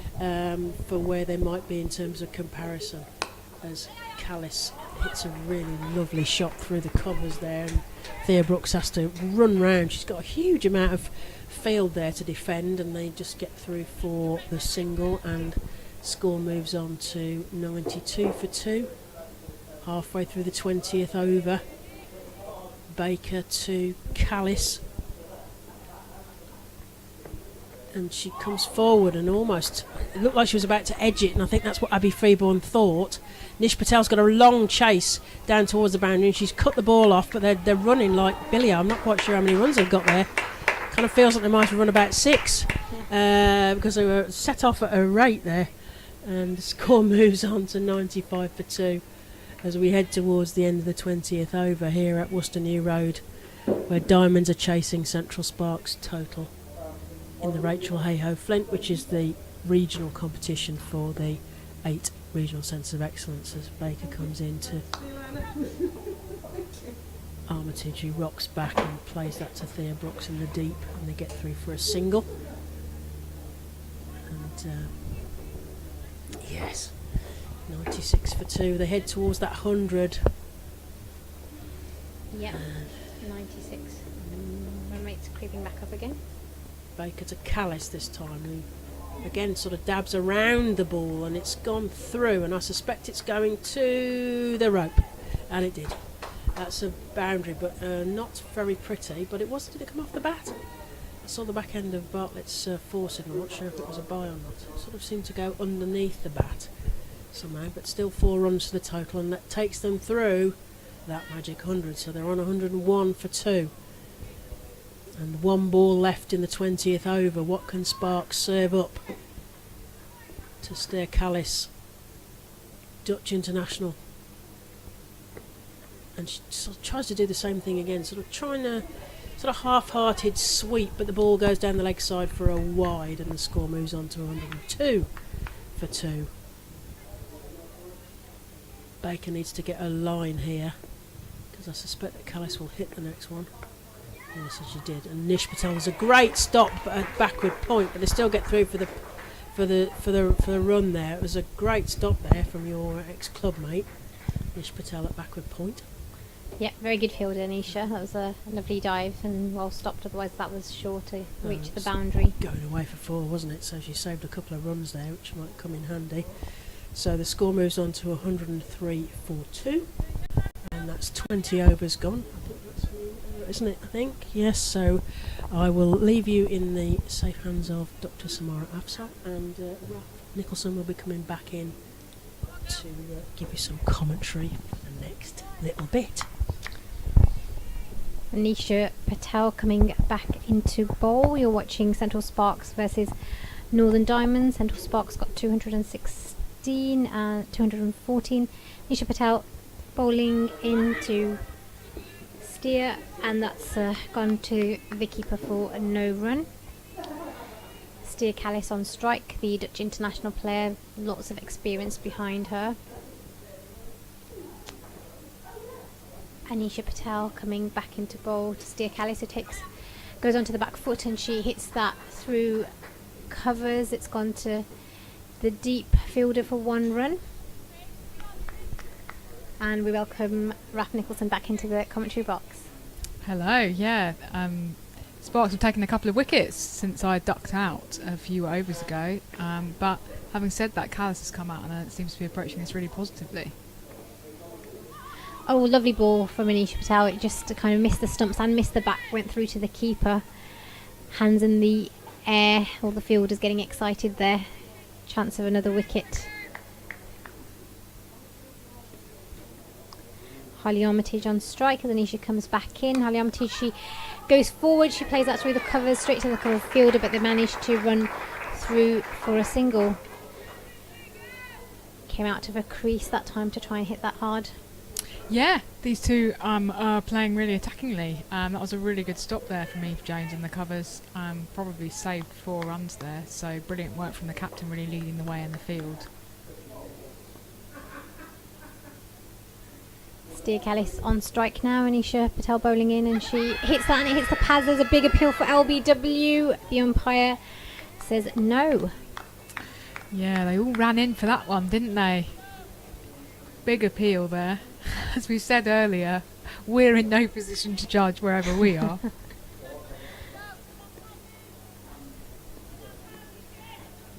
Anisha Patel back into steer Callis, who goes back on to the back foot, and she hits that through backward of deep point. It's going, the fielder's running round, and the fielder gets hold of that. They run through for 2 runs, taking the score to 107 for 2. And that completes the 21st over.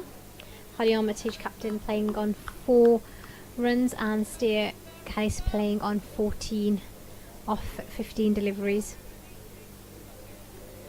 Both playing very positively. It's almost like Lauren Winfield Hill, that same temperament that they built has just carried on. Yeah, they're carrying on with the momentum, aren't they? And it's great for Sparks though to have picked up those 2 quick wickets and pull it back a bit. We were saying earlier that that's the only that they were going to stem low really, and they could use a couple more, to be honest. But I think Eve Jones looks very up and about. Currently having a chat to Georgia Davis, who it looks like is about to switch ends and bowl from the end that we're at, which is the new road end, I believe. Yeah. So it'd be interesting to know what Eve is saying to her.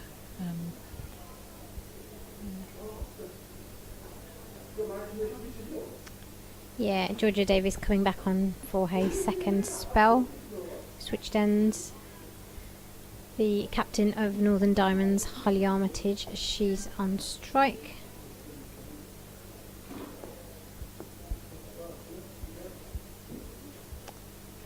Georgia Davis coming in, and she takes a step backwards and she hits that nicely through the onside. It's collected by the deep mid-wicket fielder, and they run through for a single. Score goes on to 108 for 2. Steer Callis now on strike facing Georgia Davis. Steer Callis plays a big drive, misses that, it goes to the keeper for no run. Abby Freeborn's having a good game here.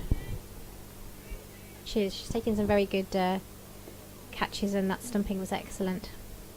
As Georgia Davis comes back into Steer Callis, who's played and missed again, and it's gone through to Abby Freeborn.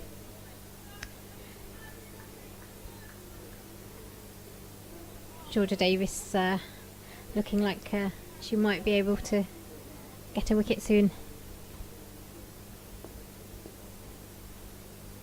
She comes back into Steer Callis, who takes a step back and she hits it to backward of point. Anisha Patel collects the ball for no run.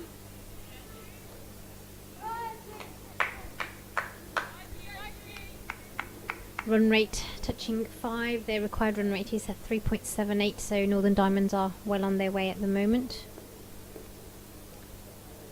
Georgia Davis coming back into Steer Callis, who plays that nicely onto the leg side. The deep square leg fielder comes running in. That 1 run added to the total to take it to 109. Yeah, they were up above, the run rate was up above 5 for a while, but I guess that those 2 wickets have dented things a little. But still, obviously, well on target. As Georgia Davis comes in this time to skipper Holly Armitage, who plays and misses, and it goes to the keeper, Abby Freeborn, who's on a guard, who was also looking there for the stumping, but Holly Armitage was in her crease. And that's the end of the 22nd over. The score is 108 for 2. Sorry, 109 for 2. Yeah, just 2 off that over. Really good over from Georgia Davis. Looking to try and tempt the batters into coming forward, and with Abby Freeborn behind the stumps, they're ready to snaffle any chance of a potential stumping. Didn't quite happen, but if they can keep that run rate down, then that really puts the pressure back on the Diamonds. Anisha Patel resuming the bowling. She's bowling at Steer Callis, who hits it nicely down, straight down the guard. That's a brilliant piece of fielding from the skipper. No, it's not the skipper. Brilliant piece of fielding down at long off. It's saved a certain boundary there.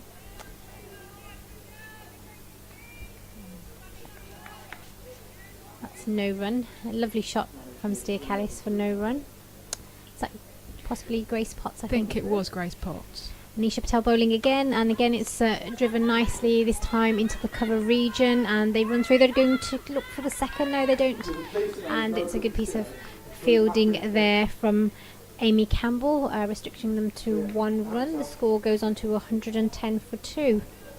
Yeah, Sparks looking pretty tight in the field at the moment. This is really good because it's very important that they try and restrict Diamonds as much as possible. Anisha Patel back in this time to Holly Armitage, who hits it into the mid-off cover region, collected by skipper Eve Jones for no run. It's a really interesting action that Anisha Patel's got. Have you ever seen anyone else bowling like that? I haven't, no, but I used to watch her closely during club games, and I almost used to think that she's bowling with her head down. How is she seeing where she's putting that ball? Exactly, and yet she's quite effective. Yeah. Anisha Patel coming back into Holly Armitage, plays that off the back foot into the cover region for no run. I guess it's another unconventional one that was presumably self-taught. Yeah, again, I think she's got a brother who's an older brother who's played cricket, and I think she started playing with him as she comes back into Holly Armitage, who goes forward, and there's a shout for a stump, possibly Abby Freeman take the stumps, but the umpire says no. Holly was in her crease, but again, good awareness there from Abby Freeborn. She's keeping an eye on exactly what's going on and where the batter is. Yeah, I think she had to kind of come forward and pick it up in front of the stumps and then take the bails off that way, so there was a little bit of a delay that allowed the batter to get back into her crease. 110 for 2 as Anisha Patel comes into bowl the last ball of the 23rd over to Holly Armitage, who goes onto the back foot and hits it through the cover region to the fielder for 1 run. She thought about a second but didn't. Amy Campbell's got a very good arm. Don't think they can take 2 runs off that arm. And that's the end of the 23rd over. The score is 111 for 2. You're watching Central Sparks versus Northern Diamonds. This is the Rachel Hayhoe Flint Trophy, the one-day competition between the 8 teams, the 8 regional teams, and you're listening to Samara Afzal. Alongside me is a cricket guru. I keep saying part of the Cricket Her podcast, Raf, is that right? Cricket Her podcast, yeah. That's right, yeah. Thank you again for the plug. Yes. Georgia Davis resuming bowling from the New Road end. And the score's Nelson, as Claire's pointed out there. And that's a great shot from the captain, Holly Armitage. She's come forward and she's hit that straight to mid-off. Hit hard, but they managed to run through for a single. So they've got off Nelson, but if the Sparks lose, then it's Claire's fault for not standing on one leg.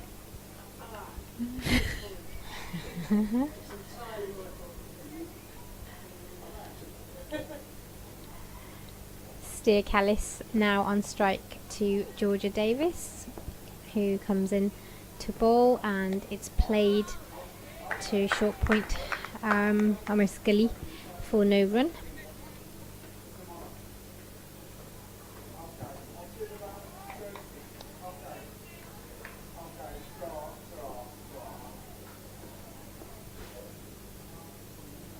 Steer Callis on strike still as Georgia Davis bowls, and she plays a nice looking drive. It's gone past the point region, and Anisha Patel's chasing it, and they try and run back for the second, but Steer was sent back by skipper, and good call to not run 2 because that would have been quite tight. They managed to run 1, and the score goes on to 113 for 2. Yeah, Callis a little bit too keen there, but quite rightly, as you say, sent back. Georgia Davis into Holly Armitage this time. He goes on the back foot and just flicks it to the leg side, and they run through for a single. They were constantly looking for the second run, aren't they? Very active despite the heat. Yeah, it's been really positive. Great way to approach it, and I think that that is the difference in some ways between the two sides, is that really actively looking for the second run. Yeah, Georgia Davis into Steer Callis, who plays it fine and plays it into the third region. Anisha Patel giving chase, a diving effort there from Anisha, and she restricts them to 1 run. I mean, having said that, I do think that Sparks are doing really well here, actually, at really chasing the ball hard. As you say, particularly Amy Campbell, we've seen a couple of times really picking it up and throwing it in a way that does then stop that second run being able to be run. Georgia Davis into Holly Armitage, who drives it elegantly, and that goes past into deep point region, and they run through for a single, taking the score to 116, and that's the end of the 24th over. Chasing 215. 215 is the target. Central Sparks won the toss and batted first. They got 214. Northern Diamonds looking well on their way to a victory here at 116 for 2 off 24 overs. The required rate just 3.81. Yeah, and they've got it under 100 to win now, so it's an important kind of psychological milestone.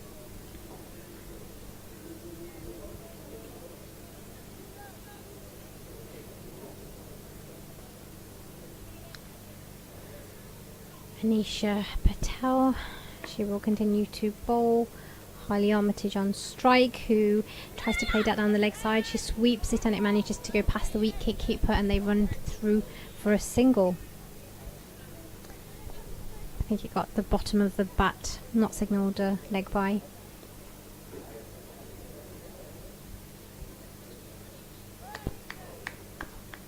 Eve Jones just coming up to Anisha Patel, giving her some guidance. Steer Callis now on strike as Anisha runs into ball. Back foot, and she's played that beautifully. She's pulled that and it's going in between the two fielders, and the deep fielder manages to get the ball and they come back for 2 runs. It's a nice looking pull shot. Yeah, really well struck there. I did actually think that she'd perfectly split the two fielders, but they did well. One of them ran round and managed to pick it up. Steer Callis again plays that nicely down onto the onside for 1 run, and the score goes to 120 for 2.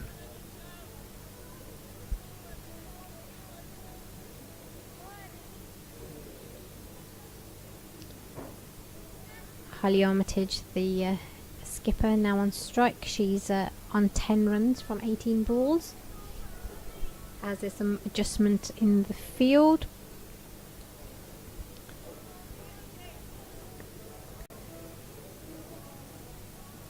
Anisha Patel comes back into bowl and it's played straight on down to long on for a single. The score moves to 121 for 2. Brings back Steer Callis to the strike. She's playing on 21 off 26 balls.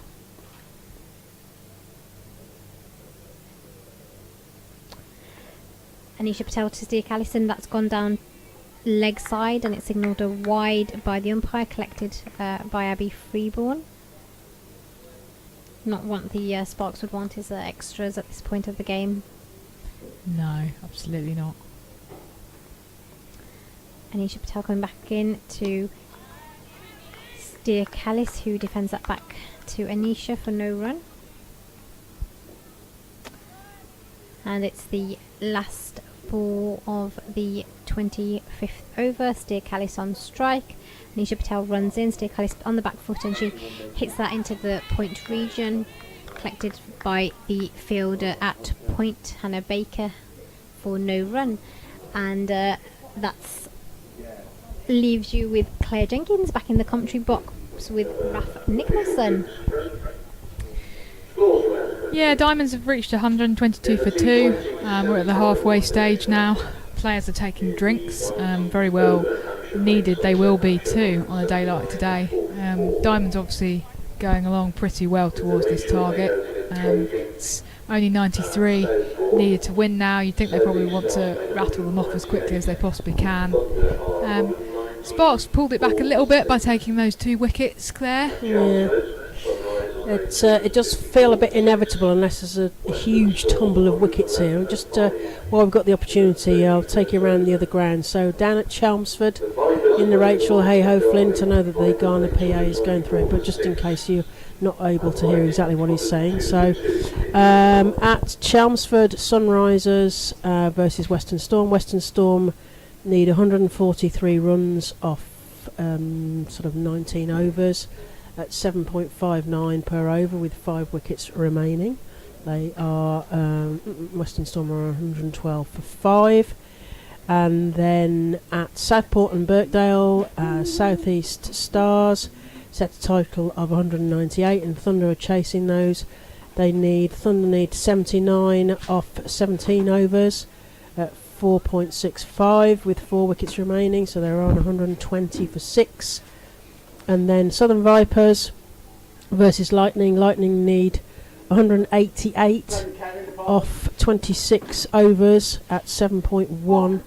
So Lightning are 107 for 2 in reply to Southern Vipers 294 for 6. So some steeper totals to chase and some a bit more doable. So yes, it's looking unlikely, Lightning chasing Vipers. Slightly more likely for Thunder chasing the Stars, and less likely for Western Storm chasing Sunrisers. Sunrisers might get a win. I know, but don't speak too soon. Oh no! Because they've had a couple of times this Yes. season where they've really looked like they're in the driving seat, Well, and then and- suddenly they haven't been. Yes, you don't need to tell me because I was at Chelmsford for that game that went down to that last ball against Western Storm. So Sunrisers will be hoping that history does not repeat itself and that required runs are not taken off the last ball of the day. Western Storm didn't really know what to do with themselves because Sunrisers, it went down to the last ball and they needed an unlikely, it was 4 or 5 or something, but it ended up going for overthrows and going for 6 off the last ball. So Yeah, Sid and I Yes. were actually watching that one on the live stream. We were Yeah. on honeymoon in Devon. And what do you do on honeymoon if Yeah, you're you Sid and watch- Raf? you watch, you watch a live stream. There you go, you see. I was at Chelmsford. Oh my god, it was a beautiful evening as well. It was a lovely sunny, warm evening. But I felt so Yes. sorry for the Sunrisers. they need to learn how to win again, really, because they've got some really good batters and they've got some really good all-rounders, but I think they're short. It feels like they're short of a sort of some older heads, some professional heads in there somehow. They're a very young side, aren't they? And they've got a big catchment area, but just don't seem to be able to. So yes, so maybe there's a chance for them against Western Storm this afternoon down at Chelsea. We shall see. But we've got, as the PA just announced, we've got a range of bowling here. Looks like Emily Arlett coming on from this end. Really are a lot from the new road end. It is indeed. So, and it's Armitage to face. Armitage on 11, Callis on 21. And Diamonds are at 122 for 2 of 25 overs as Arlott comes in from the new road end. Bangs that ball in and it goes into the air but into a gap down to third. And Nish Patel's doing a big run but she's not going to get to that. That's 4 runs. So nibbling away at this total. 126 for 2 Diamonds. They need 89 more runs off an awful lot of balls here. Raf. Yeah, that stroke from Armitage wasn't entirely convincing, was it? There was a No. little bit of fortuitousness about it. I think that she maybe got the top edge of the bat there. She certainly didn't get the full heft of the bat on it, but there wasn't a fielder No. out there, kind of backward point, fortunately. No, as Arlott comes in from the long run, right from the fielding restriction circle, bangs it into the pitch, and this time they've got a fielder at point who stops the ball, and there is no run. 126 for 2. You're listening to Claire Jenkins and Raf Nicholson. You also hear the voices of Dr. Samara Afzal. If we're lucky, maybe even Sid Egan again. Guest appearance on the Central Sparks YouTube live stream. Please hit that like button if you're watching us on the YouTube as Arlott comes into Armitage. We thought there might be an edge there. That got very the Sparks got very excited there. We thought they were going to get an edge down to the wicket keeper there, Abby Freeborn, but there was no bat involved. Arlott searching for a wicket. It's coming down at pace. Can she get an edge? Can she get maybe a top edge? Maybe some sort of caught or a clean bowled? Much easier. Arlott into Armitage, who swivels round on that and hits it beautifully to square leg boundary, and that's 4. A very accomplished, lovely shot there from Holly Armitage. They just used the pace of the ball, just turning around, sweeping that ball to the boundary. Another 4 off the total, and now they've only got to get 85 off an awful lot of overs here against Central Sparks. Yeah, that was really a lot more convincing, that one from Holly Armitage there. And you do feel that from a Sparks perspective, reintroducing Emily Arlett at this point feels like a little bit like a last throw of the dice in terms of they know that they need to take some wickets at this point. Otherwise, Diamonds are just going to knock off the required runs quite easily. Yeah, I think you're right. Arlott into Armitage, who comes forward, jabs it down, there is no run. Manages to keep that Yorker out there with a well-timed jab down on top of the ball and Callis comes forward and just does a bit of gardening on the strip just to maybe reassure Holly Armitage. Eve Jones has a quick word with Emily Arlott, as does Georgia Davis, I think, down here, chatting with Emily Arlott, who rounds her run-up, coming in from the long run into Armitage, who has to defend that again out of the block hole, and does so in an accomplished way, and the score moves on to 130 for 2. So Diamond's nearly 85 then, Raf, off the remaining 24 overs. That's 26 overs gone. Yeah, that over certainly didn't have the what Sparks would have been hoping for as the result. Went for 8 runs, those 2 fours from Armitage. One of them not quite so convincing as the other, but every run counts, Claire. Oh yes, that's right. The players looking increasingly hot, and it's much easier to be up on your toes when it feels like you're winning. I imagine this is pretty hard work for the Sparks here in the heat, as Hannah Baker comes in from the Diglis end this time to stare Callis. Baker to Callis, who makes a big swing at that, but it goes down the leg side for a wide, and another one off the total. And Sparks can ill afford giving away extras. I love that the Australians call them sundries, which always makes me think about ice creams, but maybe it's because it's a hot day. Baker into Callis, who plops that in the air. I think Rhea Fackrell thought she was going to get a catch there, but it dropped annoyingly several yards in front of her. Baker to Callis, who again has to jab that out of the block hole, and Baker goes around Holly Armitage to field the ball. Score is still 131 for 2. Diamonds need 84. Baker to Callis, who misses. What happened there, Raf? So it went straight through, did it? Yeah, I think so. It looked like she was trying to dig it out just out of off stump, but then it just kind of slightly bounced over the bat, I think. Yeah. Mystery. Baker into Callis, who squirts that backward square to Steph Butler, and they get through for a quick single. This is really good from Hannah Baker. She was definitely creating a lot of uncertainty there for Callis. Uncertainty, that's it's a great way. There's definitely in several minds here. This time it's Baker to Callis. Taps her bat, waiting for the ball. She rocks back and again can't get the ball away underneath her eye line there, and it just goes straight to Eve Jones at short cover, and there is no run.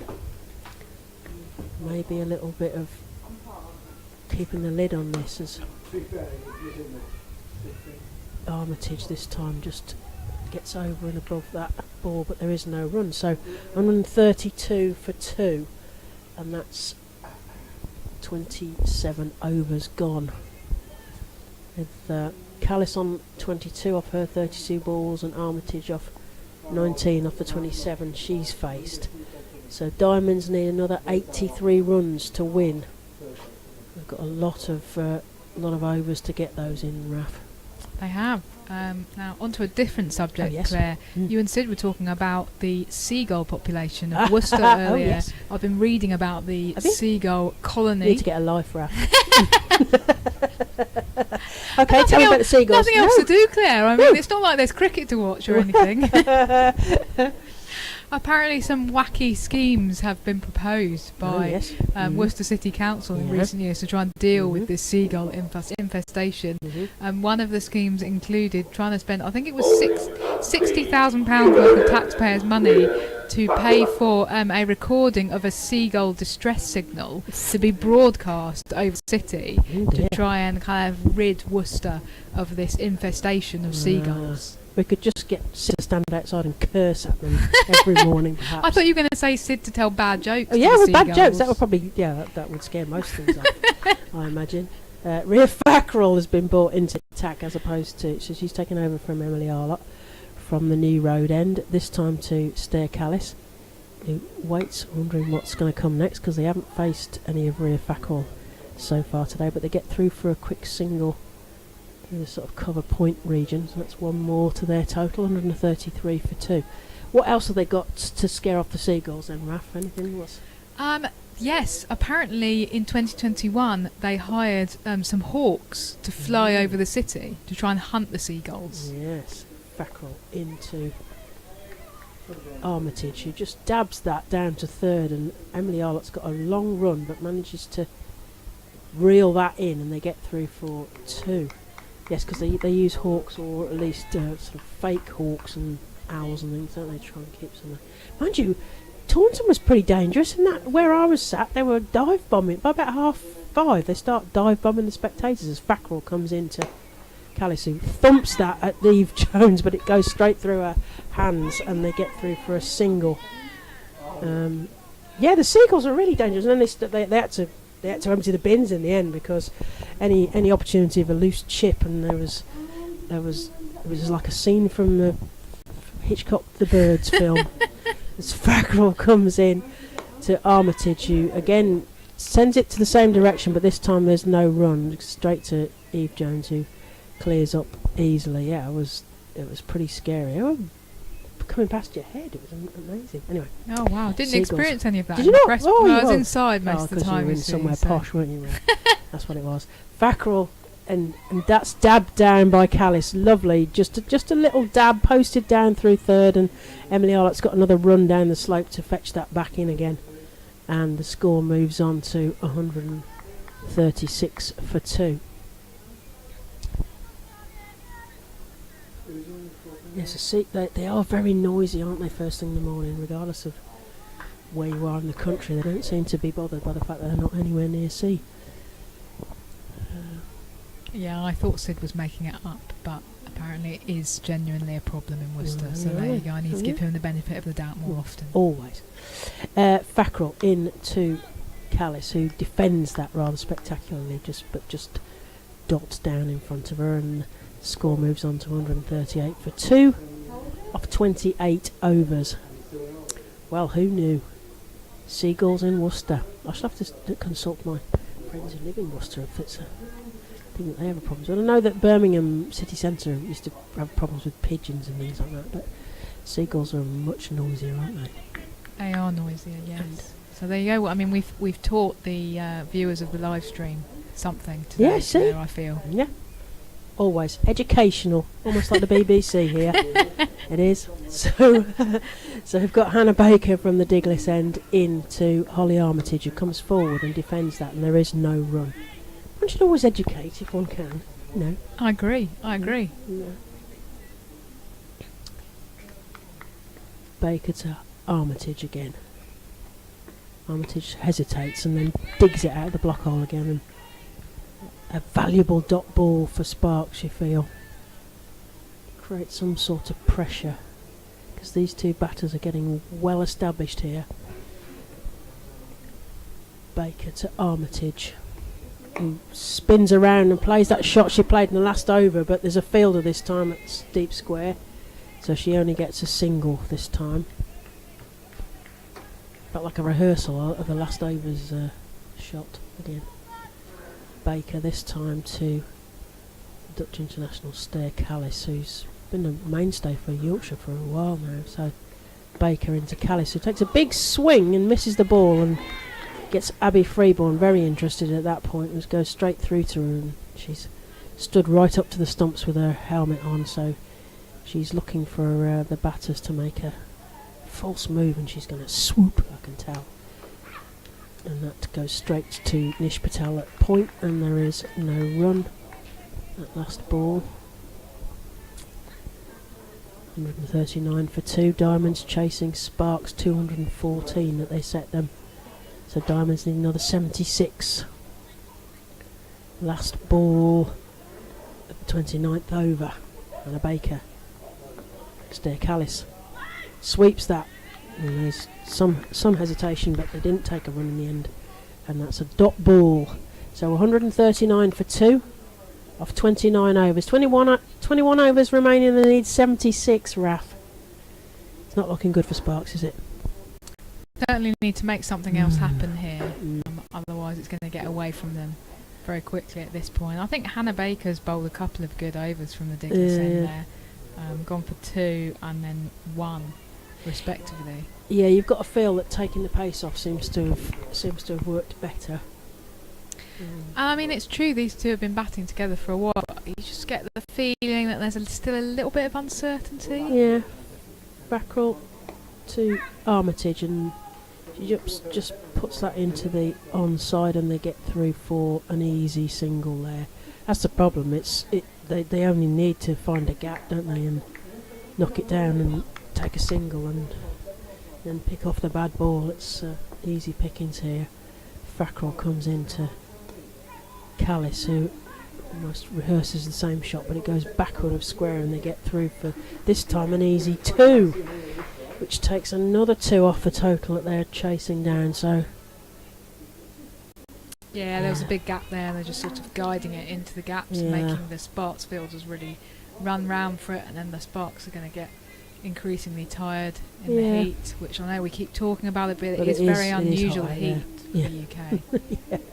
Fackrell into Callis, who plays that backward of point, and it's going towards the boundary. I think Thea Brooks on a motorbike's going to have a difficulty. She's got it. She obviously got on a motorbike there and got round to that ball, and they get through for that. Must be 2, is it? Yes, I think 2. it might even have been 3. Might have been 3. Ooh. Score moves on to 145 for 2. Halfway through the 30th over.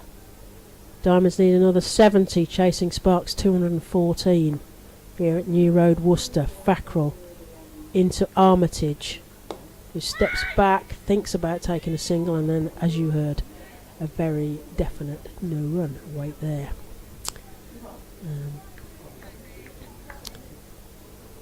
Fackrell, what can she do? Armitage, Diamonds captain, they squirt that backward of square, and that's, like you said, that's an easy single there, isn't it? Because Steph Butler is out on the rope there, so she's got a lot of real estate to cover there. And Eve Jones at short mid wicket is not going to help when they play the ball backward of square at that point. Fackrell into Callis, who uses that space again. They don't seem to have learnt that lesson at all. Steph Butler's having to make a lot of ground there to field that, and there's a single every single ball with that setup that they've got there. So they didn't learn the lesson there, did they, Raf? That was and that's all they need. That's all they need to do at this point. As you were saying, it's just kind of a case of get the ball into the gaps. As long as they've got the energy to keep running, which I'm sure these two are two fit individuals who can do that, and they're just gradually making inroads into this total. 60 to win now, and I mean, you do feel that when Lauren Winfield Hill and Lindsay Smith were batting, I felt really that there weren't very many chances on offer. They both looked very solid, but I mean, these two are kind of a little bit uncertain at times, but even so, they've not got to take that many risks. No, as Baker comes into Callis, who again uses that same gap that they were using at the other end. And I think we've got Samara coming back in again. Raf, you wanted to just grab a cold drink? Have you been on? Is it yours? Yes. Time for a cold drink, Raf. If you could chuck a bucket of cold water over me, that would be most appreciated. Baker comes in. Always a reverse sweep there. That's a bit of sneaky funky there from Armitage, as Nish Patel's got a long chase and it's going to beat her to the rope. It was a good chase from Nish, but she was never going to catch that ball, I don't think. It's sort of funky reverse dab down through third. And the score moves on to 152 for 2. Did you get a cold drink and some fruit? There's some fruit down there if you had a chance. No, this is really weird, but I still drink hot drinks in the heat, so I just had a nice cup of tea, actually. They reckon that you should have hot drinks, don't they? Yeah, kind of, you then can. makes your body do the, combat that and cool you off and all the rest of it. I think that's the theory or something like that. Have you got any seagull facts for me, or you? No, but I was enjoying listening to that Yeah, from Raf. I don't know much about seagulls, but it was interesting. Yeah. Baker to Armitage, who posts that through point, and they get an easy 2, I think, here. Yes, they do get an easy 2 here. It's been a little seagull riff from Raf, I think. With some interesting facts from Sid Egan's research about the seagull problem in Worcester. Who knew? So we've got Baker to Armitage. Comes forward and there's an appeal, but it sounded very bat-like to me, so I don't think it was a bit hopeful. But it was a dot ball, which Sparks really will treasure every single dot ball here. Baker to Armitage. Another reverse down this third channel. They're really not learning the lessons of Sparks here. As chase down. It's a good bit of chasing there from Anderson, who must be a sub-fielder, number 45. Unless she's got the wrong shirt on. And the score moves on to 157 for 2. So we're the last ball of the 31st over, and it just feels like a foregone conclusion as Diamonds only need 58 to chase down the 214. And that went through. Baker managed to get the ball past Callis straight to the wicket-keeper there, and there was no run, so 157 for 2. Yeah, that kept a bit low. I almost thought for a second it was about to hit the stumps. But these two doing very well. Good partnership between Steer Callis and Holly Armitage, making it look quite comfortable for the Northern Diamonds at the moment. Unless Central Sparks can take a quick flurry of wickets, I think it's going to be very difficult for them to get anywhere near winning this game. I mean, as Raf said, there's been some indecision from what to do with individual deliveries. Callis and Armitage both in the 30s here and starting to get established. Sparks desperately need to kind of break this somehow, just to stem the flow a little bit, just to need to change up. So we've got a change of bowling from this end. Is this Grace Potts coming on from? It is Grace Potts. Bowling on the New Road end is Grace Potts. As if I hadn't said that already. So Grace Potts coming on from the New Road end, and Eve Jones sending Emily Arlott out to do some boundary riding on the onside, and also sending out the third fielder to the boundary. I've got a fact about Emily Arlott though. Oh yes, give something us a fact. that I probably have in common with her. Apparently she can eat a Nando's in less than 5 minutes. And you have that in common? I could eat a Nando's in less than 5 minutes, I'm pretty sure. Wow. I don't know Nando's. Nando's fan. Do like a bit of a nice bit of chicken. So Potts in from the New Road end to Holly Armitage, who tries to squirt that backward as square, but it goes down the leg side for a wide. They really could do without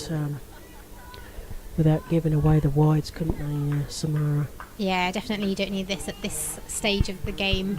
It's energy sapping, I imagine, so that extra bonus ball as well to bowl for a fast bowler coming in from the fielding circle. Potts into Armitage, who doesn't get a run there because there's some really good fielding at point there from Rhea Fackrell. Manages to stop the ball going outside of that fielding circle, and score remains on 158 for 2. 19 overs remaining. Diamonds need 57 to reach Sparks 214 total. Potts winding herself up from the New Road end to Armitage, who comes forward and defends, and as you hear, shouts a very firm wait, and there is no run.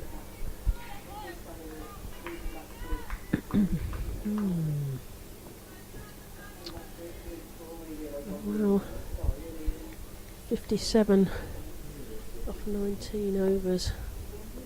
That's a lot of deliveries to get that score off, isn't it? So Potts in to Armitage. He defends that. A dot ball.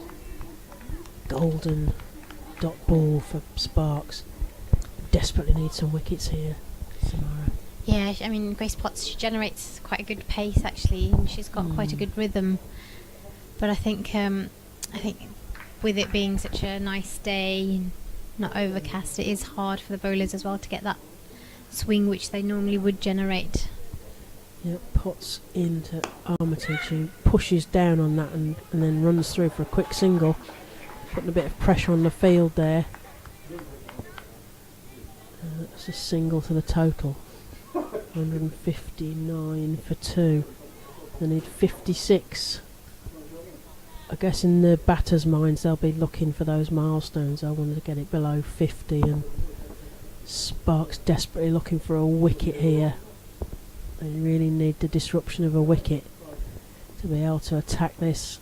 Potts into Callis, who defends that, another dot ball. Good over so far from Grace Potts. Yeah, because there is that worry when you bring pace on that you're going to lose runs by the batters just deflecting it. But she's been nice and tight here, earning her place in the England A team. Been doing warm-up games against South Africa, so well done to Grace Potts for putting a little bit of a lid on this. And there's a big swing now, that's out to Thea Brooks out on the cover boundary, and they get through for 2. They've got to hurry them. There's a good bit of fielding from Thea Brooks, who's got a large area of real estate to patrol around there in the heat of the afternoon sun here at New Road, where you're watching the Central Sparks YouTube live stream. And this is Central Sparks versus Northern Diamonds in the Rachel Hayhoe Flint 50 over competition for the 8 regional centres of excellence across England. This is the kind of talent pool, if you like, for England, and it's certainly as a structure has paid off in terms of creating that talent pool. We've talked through the day, haven't we, about new people coming in, because before this regional setup it felt like the England team was more or less written before the season started, but we've seen some new faces in. And Baker, through the hands of Eve Jones there.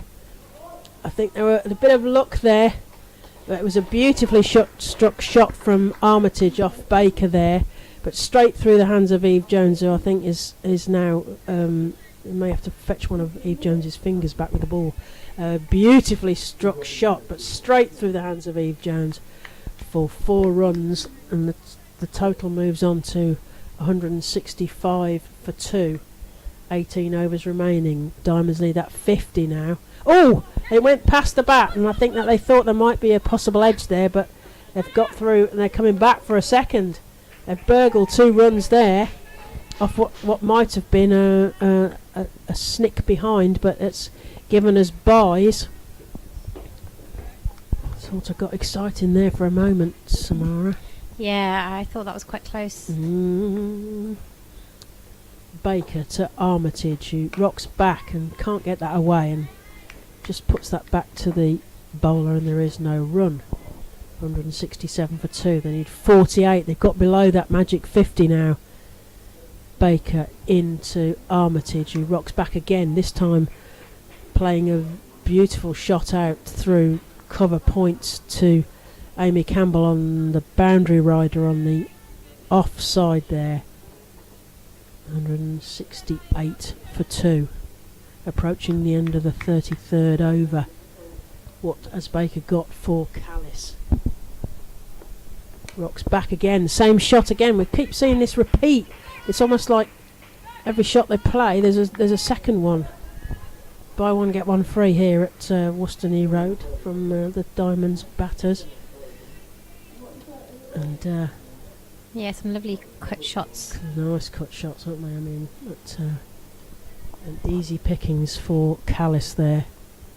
Baker in again. Callis comes forward and drives that through the cover region, and there's a fielder chasing after it. She might reel it in. Is she going to get there?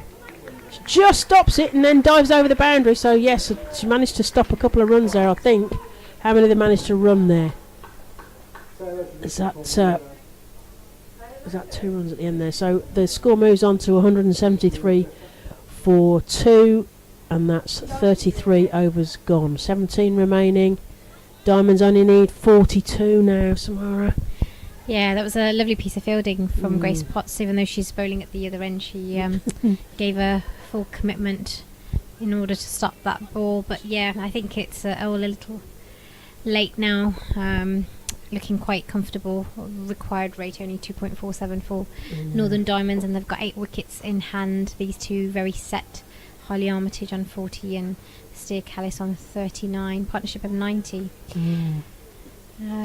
Poor old Grace Potts had to go herring off to the cover boundary, and now has got to come up to the New Road end and bowl. Yes, you want them to be fit, and they certainly would have to be performing in this heat at the regional level, as Potts comes in from our end to Callis, who plays over the top of the ball, but it's down the leg side and it's given a wide by umpire Bartlett, and that's another run to the total and another bonus ball, which they really don't need at this stage again, do they, Samara?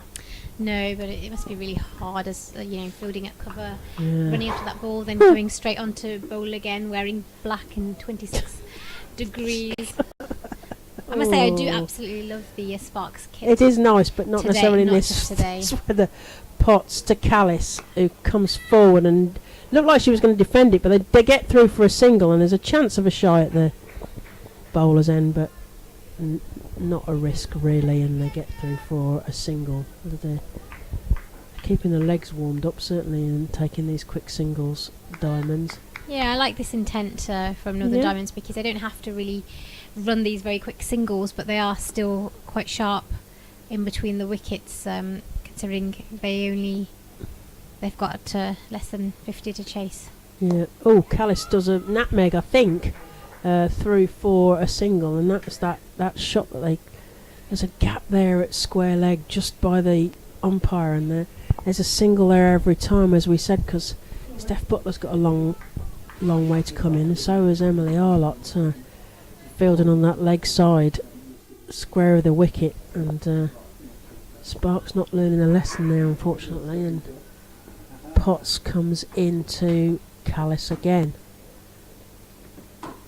Callis plays it off her feet, but they get through for a single because Eve Jones, unfortunately, slight misfield off her feet there, and they get an easy single, and the score moves on to 177 for 2.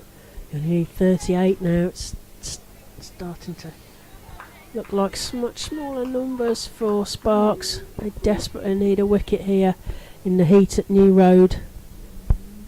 As Potts rounds her mark and comes in this time to Holly Armitage, the Diamonds captain, who hits that on the full again to that square leg region, and Emily Arlott has to do the fielding. The only consolation is it's a single and not a boundary, but still another one off the total. They only need 37 now to win, chasing Sparks 214 that they got off their 50 overs. They were just a little bit slow to start through the power play really, and then left themselves not very much to defend here, as Potts comes into Callis, who jabs down on it, and they get through for a single. There's a chance of a run out, but in the end a comfortable run there, or sort of slightly uncomfortable, but certainly achieved run, as the score moves on to 179 for 2. Diamonds only need 36 now, as Potts tosses a ball hand to hand, and looks like the heat of the day is starting to sap her energy as she comes into Armitage, who comes forward and defends that. They've been very watchful, haven't they? When it's been needed to defend, they've defended, and when it's been loose, they've had a go at it. So full credit really to Northern Diamonds, because they've made the most when they needed to. Yeah, they've batted really well. They've played according to the situation, according to the bowling as well. They've not played any kind of crazy shots. They have tried to hit those balls that have been full or wide, and they've been very quick between the wickets. They've been constantly rotating the strike, even in this heat. Credit to them for doing that, and I think that was what was missing in the Central Sparks innings. That intent wasn't there from the beginning. Yeah, it's just it just took too long to build an innings really, as Baker comes into Callis, who tries to sweep that, but it goes loose down the leg side, and another extra to the total, unfortunately, and the score moves on to 180 for 2. Diamonds need 35 runs.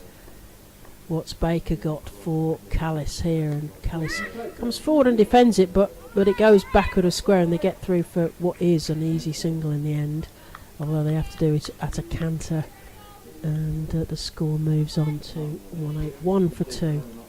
I think we get into the 35th over here, and they need 34 to win. And Sparks move the field. They bring in Steph Butler into short third. Baker in. And that's another dot ball there. Fortunately, the ball goes straight to Eve Jones, the captain, at cover. And there is no run. 181 for 2. Can they frustrate one of these batters out, perhaps? Sparks and Baker comes in, and Armitage just rocks back but can't get the ball away. And Callis has lost her bat at this point. Of course, she doesn't have to have a bat, but it does make it a lot easier to make your ground when you've got the bat length. She goes and collects it. Baker to Armitage. Reverse sweep. Oh, they've done it again. This is another repetition. I'm feeling like deja vu down here as the ball gets reverse dabbed down through fine, sort of fine third for 4 runs, and it almost feels like Diamonds need to put Sparks out of their misery at this stage in terms of the heat, and not learning from the mistakes in terms of the same shot being played over and over in successive overs, as Baker comes in to Armitage, who chops down on it straight to the point fielder, but Nish Patel unfortunately loses her footing, and they get through for... It's coming back. They're coming back for a second, and it's not even any risk at all. So the score moves on to 187 for 2, and they only need 28 runs there, Samara. Yeah, some very good running between the wickets. I thought that was a 1, but they made it into a comfortable 2. Made it into 2, yeah. Baker and Armitage chops down on that, and that's a dot ball. But yeah, that's the other thing. They've been canny with the running, haven't they? Good with the calling, canny with the running. And the 12th for Diamonds, just bringing a drink on for Callis and Armitage. It might give you a chance to just look at what the scores are in the other games. So at Chelmsford, Western Storm need 57 off 52 balls. Chasing Sunrisers 254, so Western Storm are 194 for 5. They're into their last 10 overs. Lightning need 129 runs off 16.4 overs at 7.7, so that's a steep target for Lightning chasing Vipers. All played in the heat of the afternoon here, as Potts gets ready to serve the ball to Stair Callis, a Dutch international. Northern Diamonds mainstay here. Engine room of the batting. Potts into Callis, who thumps that to Eve Jones at mid-wicket, but Eve Jones covers the ball and they don't get a run. And I am going to take a little break, and we're going to bring in our celebrity Sid, the seagull expert, for the next ball. I'll just do this one as Potts comes into Callis, who thumps that, and that's another dot ball. Thankful for the spot. So here comes Sid, and I'll leave you in Samara's capable hands. You're listening to Central Sparks versus Northern Diamonds. The Northern Diamonds need another 28 runs to win, as Grace Potts comes bowling in to Steer Callis, who's on 43. She plays a lovely flick shot down at 2 square leg, and they get through for one run. Welcome, Sid. Thank you. It's that point of the match where you can already start writing your match report. I have already started writing my match report. I just noticed that you're saying exactly the same things on comms as I've written. How far have you got? I've written a couple of paragraphs. As Grace Potts comes running in again, and this time to Holly Armitage, who plays a drive straight to mid-on. There's a mid-off. There's a throw at the stumps, but they've made it quite comfortably for a single. Score moves on to a 189 for 2. It's not over till it's over though. So No. see. A clatter of wickets. Things could change, but it's looking very much like it's going to be Diamond's game, isn't it? It is. Yeah. Steer Callis on strike now to Grace Potts. She plays a lovely drive through the point region. Deep Point has collected that at the boundary, and they managed to run through for 2 runs, taking the score to 191. Yeah, it's exactly what you were saying. It's that running through for 2 runs. They're just much faster between the wickets, and they're running harder than the Sparks were, and that's really counted on the scoreboard. Yeah, they've been very positive with their intent right from the beginning. Steer Callis now on strike to Grace Potts, and that's a beautiful shot. She played up in the air. Oh, is it? It's gone too long. That's a brilliant catch. That's fantastically taken at long off, and that's the end of Steer Callis for 46. It looked as though she'd hit it quite hard and it would clear long off, but it went straight into the hands of the long off fielder, and I believe that was Hannah Baker there at long off who took the catch. Didn't quite get to the 50, Steer Callis. Yeah, but a wonderful catch. Running backwards, taken with one hand over her shoulder. Coming into bat for the Diamonds is Bess Heath. Looks like you haven't quite caught that on the live stream, unfortunately, but a wonderful catch taken over with her right hand over her shoulder.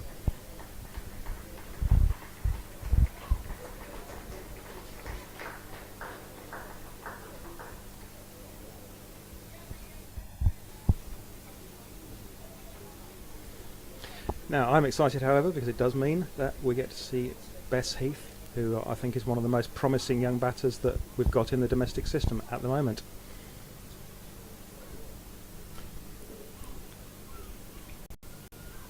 Played a huge role in the T20 Cup last year, knocking the Vipers out in the semi-final, although the Diamonds did then go on to lose the final to the Stars.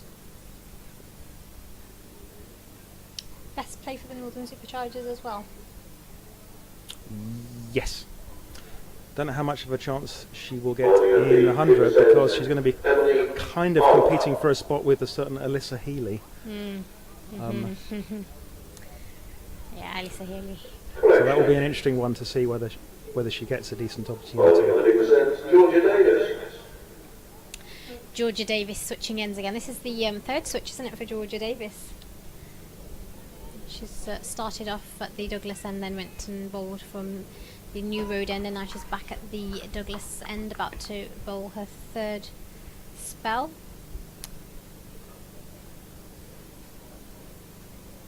She bowls into Holly Armitage, who drives it straight to the mid-off fielder. There's a throw at the stumps, but they've made it comfortably for a single.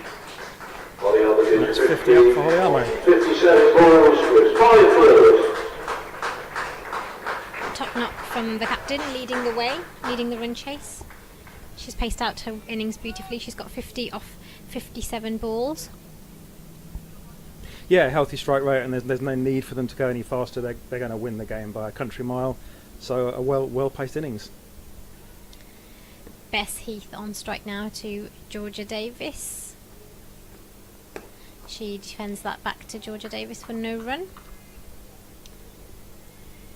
Yeah, it's just a bit of a waiting game now, isn't it? Till the end. We know that Northern Diamonds, shouldn't. And strange things have happened in cricket, but they shouldn't lose it from here. And she's bowled. Georgia Davis bowls Bess Heath, and that's gone straight through her defence and hit middle stump. I think I put the markers on there, didn't I? That's 2 wickets since Sid's come to the commentary box. That's exactly what Central Sparks and I was needed. so excited to see Bess Heath. She's played some fine innings already this year. I haven't seen her in person this year. I've seen her on the live streams a couple of times. and she's been excellent. Made runs for England A against South Africa, but she has made a round duck today. Commentator's curse said. Sorry, Bess. It kept a bit low though, didn't it? That ball did keep a bit low. Just played all around it. Coming to bat for the Diamonds, Phoebe Turner. Well, they have lost those couple of wickets, so I think the thing to do now is just to make sure that they stay there for another couple of overs. There's absolutely no need to take any risks. I think Bess Heath is one of those players that is trying to go at a strike rate of 100 right from the very off, which is an important thing for these young players to be doing. That's what kind of the England selectors are looking for, players that are able to do that.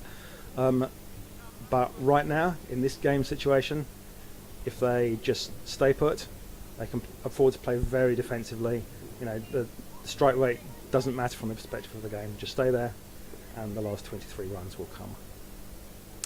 Phoebe Turner, the new bat, who's on strike to Georgia Davis, and she defends it to short mid on for no run. Yeah, I think they just need to rotate the strike, don't they? Holly Armitage, the skipper's set in, so she can be the anchor till the end. Oh, pulled by Phoebe Turner out to the deep square leg fielder. They thought about the single, but they didn't, and they run through for one. Thought about the second, but they didn't. Yeah, it was hit in the air a little bit. There was a little bit of risk there. That's kind of exactly what I was willing them not to do. But yeah, one bouncing to the fielder. They just want to finish it off, don't they? I think they're probably feeling the heat and want to go home. desperate to get off strike as well, I think. Holly Armitage now on strike to Georgia Davis. Reverse sweep, beautifully played, gone past the keeper, and it's running down to the fine leg boundary. Anisha Patel's chasing it. Is it going to make the boundary? Yes, it does. And that's 4 runs to Holly Armitage. Another lovely reverse sweep shot, taking the score now to 197 with just 18 runs needed to win. She's played a couple of them, hasn't she? It's become a bit of a signature. And you know, a long chase for the fielders there and didn't quite make it. It is very hot out there. But credit to them for still going for it. Anisha Patel in particular, I think it's a very interesting player in terms of what she's achieved over the last sort of 6 or 7 years. I first saw her playing for Worcester when she would have been 15, 16 or so, and she had good control of her line, but very poor control of her length. And she was also initially, and I hope she wouldn't mind me saying this, quite poor in the field. But it was very interesting to see that when Laura McLeod first came to Warwickshire, and she started to put in place a more sort of professional program for the players, and Anisha Patel was definitely one that benefited from that. Phoebe Turner on strike, and she hits that. That's a great shot in the air over the head of the bowler onto the long off boundary. That runs away for 4. So it was really significant. You could really see that a distinct improvement in players like Anisha Patel in terms of their fielding. Obviously her bowling improved as well. She's now got good control of line and length, and she's very consistent for a leg spinner, albeit with a slightly odd action, as you mentioned earlier. But if whatever works for her, you know, if she's controlling that line and length, then that's good.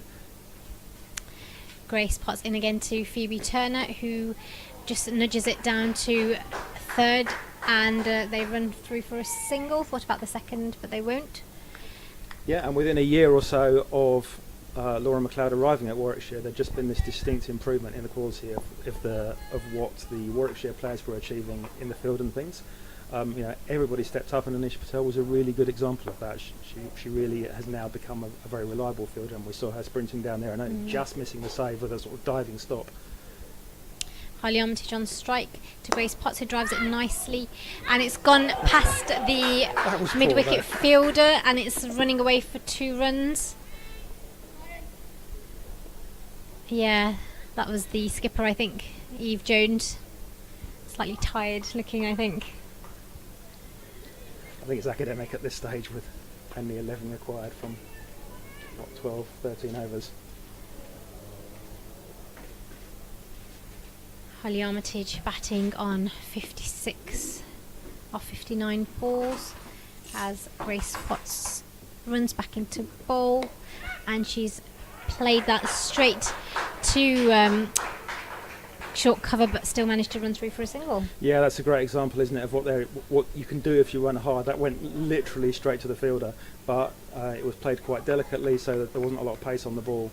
The fielder had to kind of really attack it, but even so, that they were through for the single, well in time.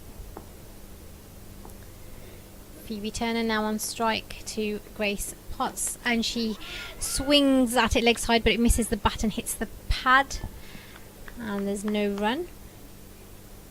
Yeah, I've just loved the intent that the Northern Diamonds have come out with, and all through they've batted really well. They've always been looking for singles, doubles, in amongst the boundaries.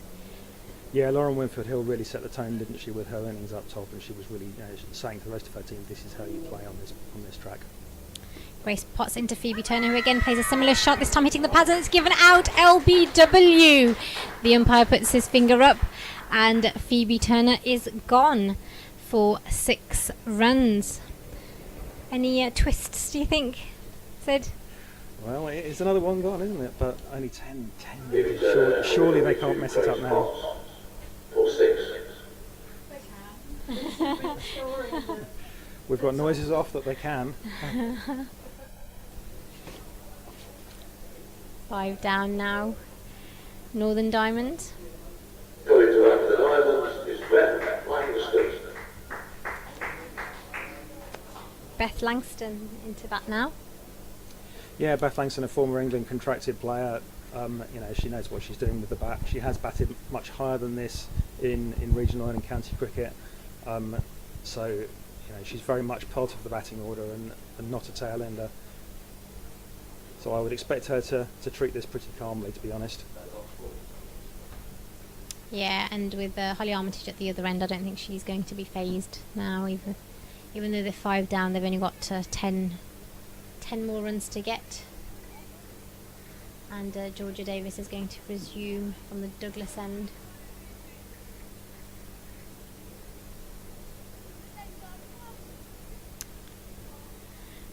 So you're watching Central Sparks versus Northern Diamonds. Northern Diamonds need 10 runs to win with 5 wickets in hand. Holly Armitage, the skipper, batting on 57. And Georgia Davis coming into bowl from the Douglas end. And that's driven well. It's gone straight to the mid-off fielder. There's an attempt at a run out, but it misses the stumps, and they get through for 1, taking the score on to 207. Now only needing another 9 runs to win. 206, sorry.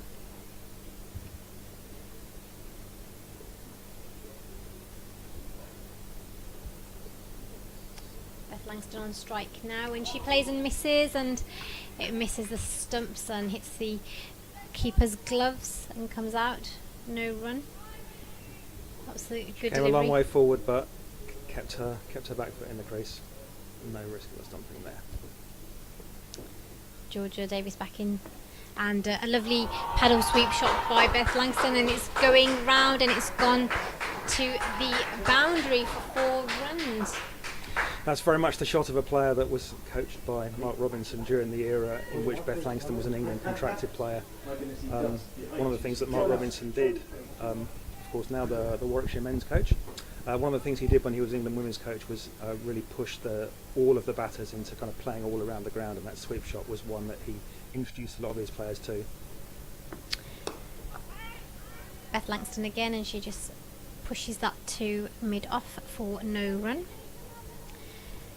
Northern Diamonds now only need 5 more runs to win this game, and they've got 68 balls remaining. As Georgia Davis comes back into Beth Langston, who's flicked it down to the leg side for 1 run. And 4 runs remaining. I think we can safely say that Central Sparks have lost this game now. Will she try and bring up the win with a big shot? Holly Armitage on strike, and she just paddles that round to the leg side to square leg, and they run through for a single, and 3 runs to win. That's the end of the 39th over. Yeah, she didn't go at it. She just took the single, took it calmly. She's remained on strike, and she now has the opportunity to hopefully hit the winning runs early in the next over. Yeah, I think with the loss of those quick couple of wickets, she's probably going to just sensibly play out this win, and it's always nice to come out not out.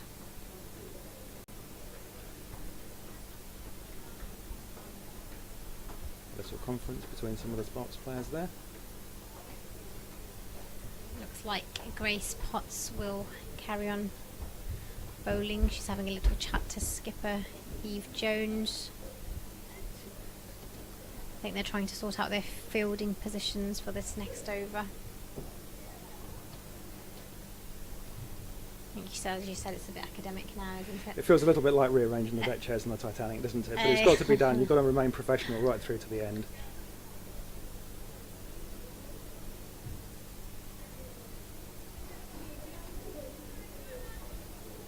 Holly Armitage will be on strike to Grace Potts. Just beginning the 40th over with 3 more runs needed to win. As Grace Potts comes running into Holly Armitage, who's driven it straight past the bowler. She's run through and quick single. That's 2 more runs needed. Again, another example of hitting it to the fielder but still managing to get a run. Yeah, the fitness that all of these players are achieving now is incredible compared to where we were 5 years ago. That's the impact of professionalism right there. It's fantastic to see actually that the girls' game has developed so much. Grace Potts now bowling into Beth Langston, who drives that beautifully, but it goes straight to cover. Oh, he's had a throw and it's misfielded, so it's gone for overthrows, and they run back for 2 overthrows. Slightly sloppy there from Sparks, and that's the ball that's game. the end of the game. Northern Diamonds have beaten Central Sparks by 5 wickets. Well, I thought Sid was going to take those last wickets. He was a bit slow there, those last few we needed. And that's 3 out of 3 for Northern Diamonds and the Rachel Hayhoe Flint Trophy. Oh, yes. Well, it felt like sort of inevitable from not very far through the Diamonds innings, because they just managed that chase so well, very little risk. And yes, it is hot, but Diamonds proved that you can bat on this surface. It doesn't seem to be any demons in that surface. Really, it was it was an easy win, unfortunately, for Northern Diamonds in the end. I'll just run you through their batting cards. So Lauren Winfield Hill was caught. Campbell bowled Baker for 50 off 55 balls. Lindsay Smith was stumped by Freeborn off the bowling of Baker for 25. Holly Armitage made a very good 60 off 63 balls and remains not out. Stair Callis got 46, was caught. Baker bowled Potts, and Beth Heath was out without scoring. Phoebe Turner was out for 6, LBW Grace Potts, and Beth Langston was also not out, 7. In terms of the bowling figures, Grace Potts took 2 wickets for 43. Emily Arlott didn't take a wicket and went for 33 runs off her 6 overs. Georgia Davies took 1 for 41 off her 9.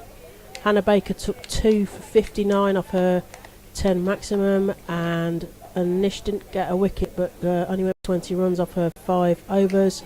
And Rhea Fackrell also didn't get a wicket but went for 14 runs off her 2 overs. So yes, sort of inevitability in the heat here. Is there any more that you want to add, Samara, about today's game? Any more observations that you've got?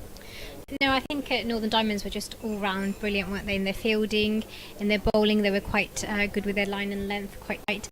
And I think Central Sparks just lacked that intent that we saw from Northern Diamonds when it came to the batting. Yeah, I mean, I think they just started too slowly, basically, didn't they? And then and then didn't put the pressure on early enough. The back end they started to kind of come alive again with the bat, didn't they? But a little too late, as it were. So yeah. Anything else you want to add? No, I just hope that they obviously pick themselves up now. Yeah. There's 2 games out of 3 and pick themselves up for the next one. Yeah. So I'll say thank you very much to Dr. Samara Afsar, GP and General NS Hero. Thank you very much for today, and doing very well with the ball by ball. God, doesn't need any help now. He's off and away with the commentary. I'd also like to thank Raf Nicholson, General Cricket Guru, for her commentary as well, and the other half of Cricket Her podcast, Sid Egan, particularly for his seagull facts, which were particularly keeping me amused anyway. But thank you for all of those contributions today. It's been great to work with the 4 of us as a team. We really enjoyed that. So next Saturday, Diamonds are hosting Lightning at Chesterley Street, and that's a 10:30 start, as is Thunder's game against Sparks at Old Trafford. So Sparks find themselves playing Thunder at Old Trafford next Saturday. And then the week for Commonwealth Games and the 100 and the Rachel Hayhoe Flint pick up again then on Friday the 9th of September, where Diamonds will travel to Beckenham to play Stars, and the Sparks will play Lightning back here at Worcester. That's in September. So a bit of a break after next Saturday through the summer for the regional bits. I did notice that Central Sparks have organised a regional cup for the counties within the West Midlands, and that's so that the players who don't get to play 100, etc., will get some competitive cricket during the 100 and Commonwealth Games, which is great news, because that'll be useful for those players who play county, play elite level, but don't quite get to the 100 and Commonwealth Games team. So that's good that they're getting some competitive cricket. So here at Worcester, Northern Diamonds are won by 5 wickets. In terms of the other games, so Western Storm need 12 off 14 balls. So if you've got a chance to flick over to that live stream, that looks like it's going to be an exciting finish down at Chelmsford again between Sunrisers and Western Storm, which close finishes seem to be a thing between the two of them. Vipers, so Lightning require 80 runs, 80 off 11 overs. Quite a steep task there. They're chasing Vipers 294 and they're at 215 at the moment, and therefore there must have been a result in the other game, but my Google search won't be fast enough, I don't think. Stars. So Stars won by 52 runs against Thunder up at Southport, so that's a result from South East Stars. So South East Stars beat Thunder by 52 runs. So that's the results for you today. We hope you've enjoyed the live stream, and if you're in the ground, please safe journey home. If you really are stuck and you want to listen to me doing comms again, I will be at the Western game against Stars at Cheltenham College next Saturday, which I'm very excited about. So I'm going to get to be doing some commentary with the wonderful Ed Seaborn and Cassie Coombs, neither of whom I've actually met, but only had conversations over social media with. So I'm really looking forward to that game, Western Storm versus Stars at Cheltenham College next Saturday at 10:30. So please get safe journey home, stay safe and stay cool, and we shall see you again, no doubt, on the Central Sparks live stream. Thank you all for tuning in.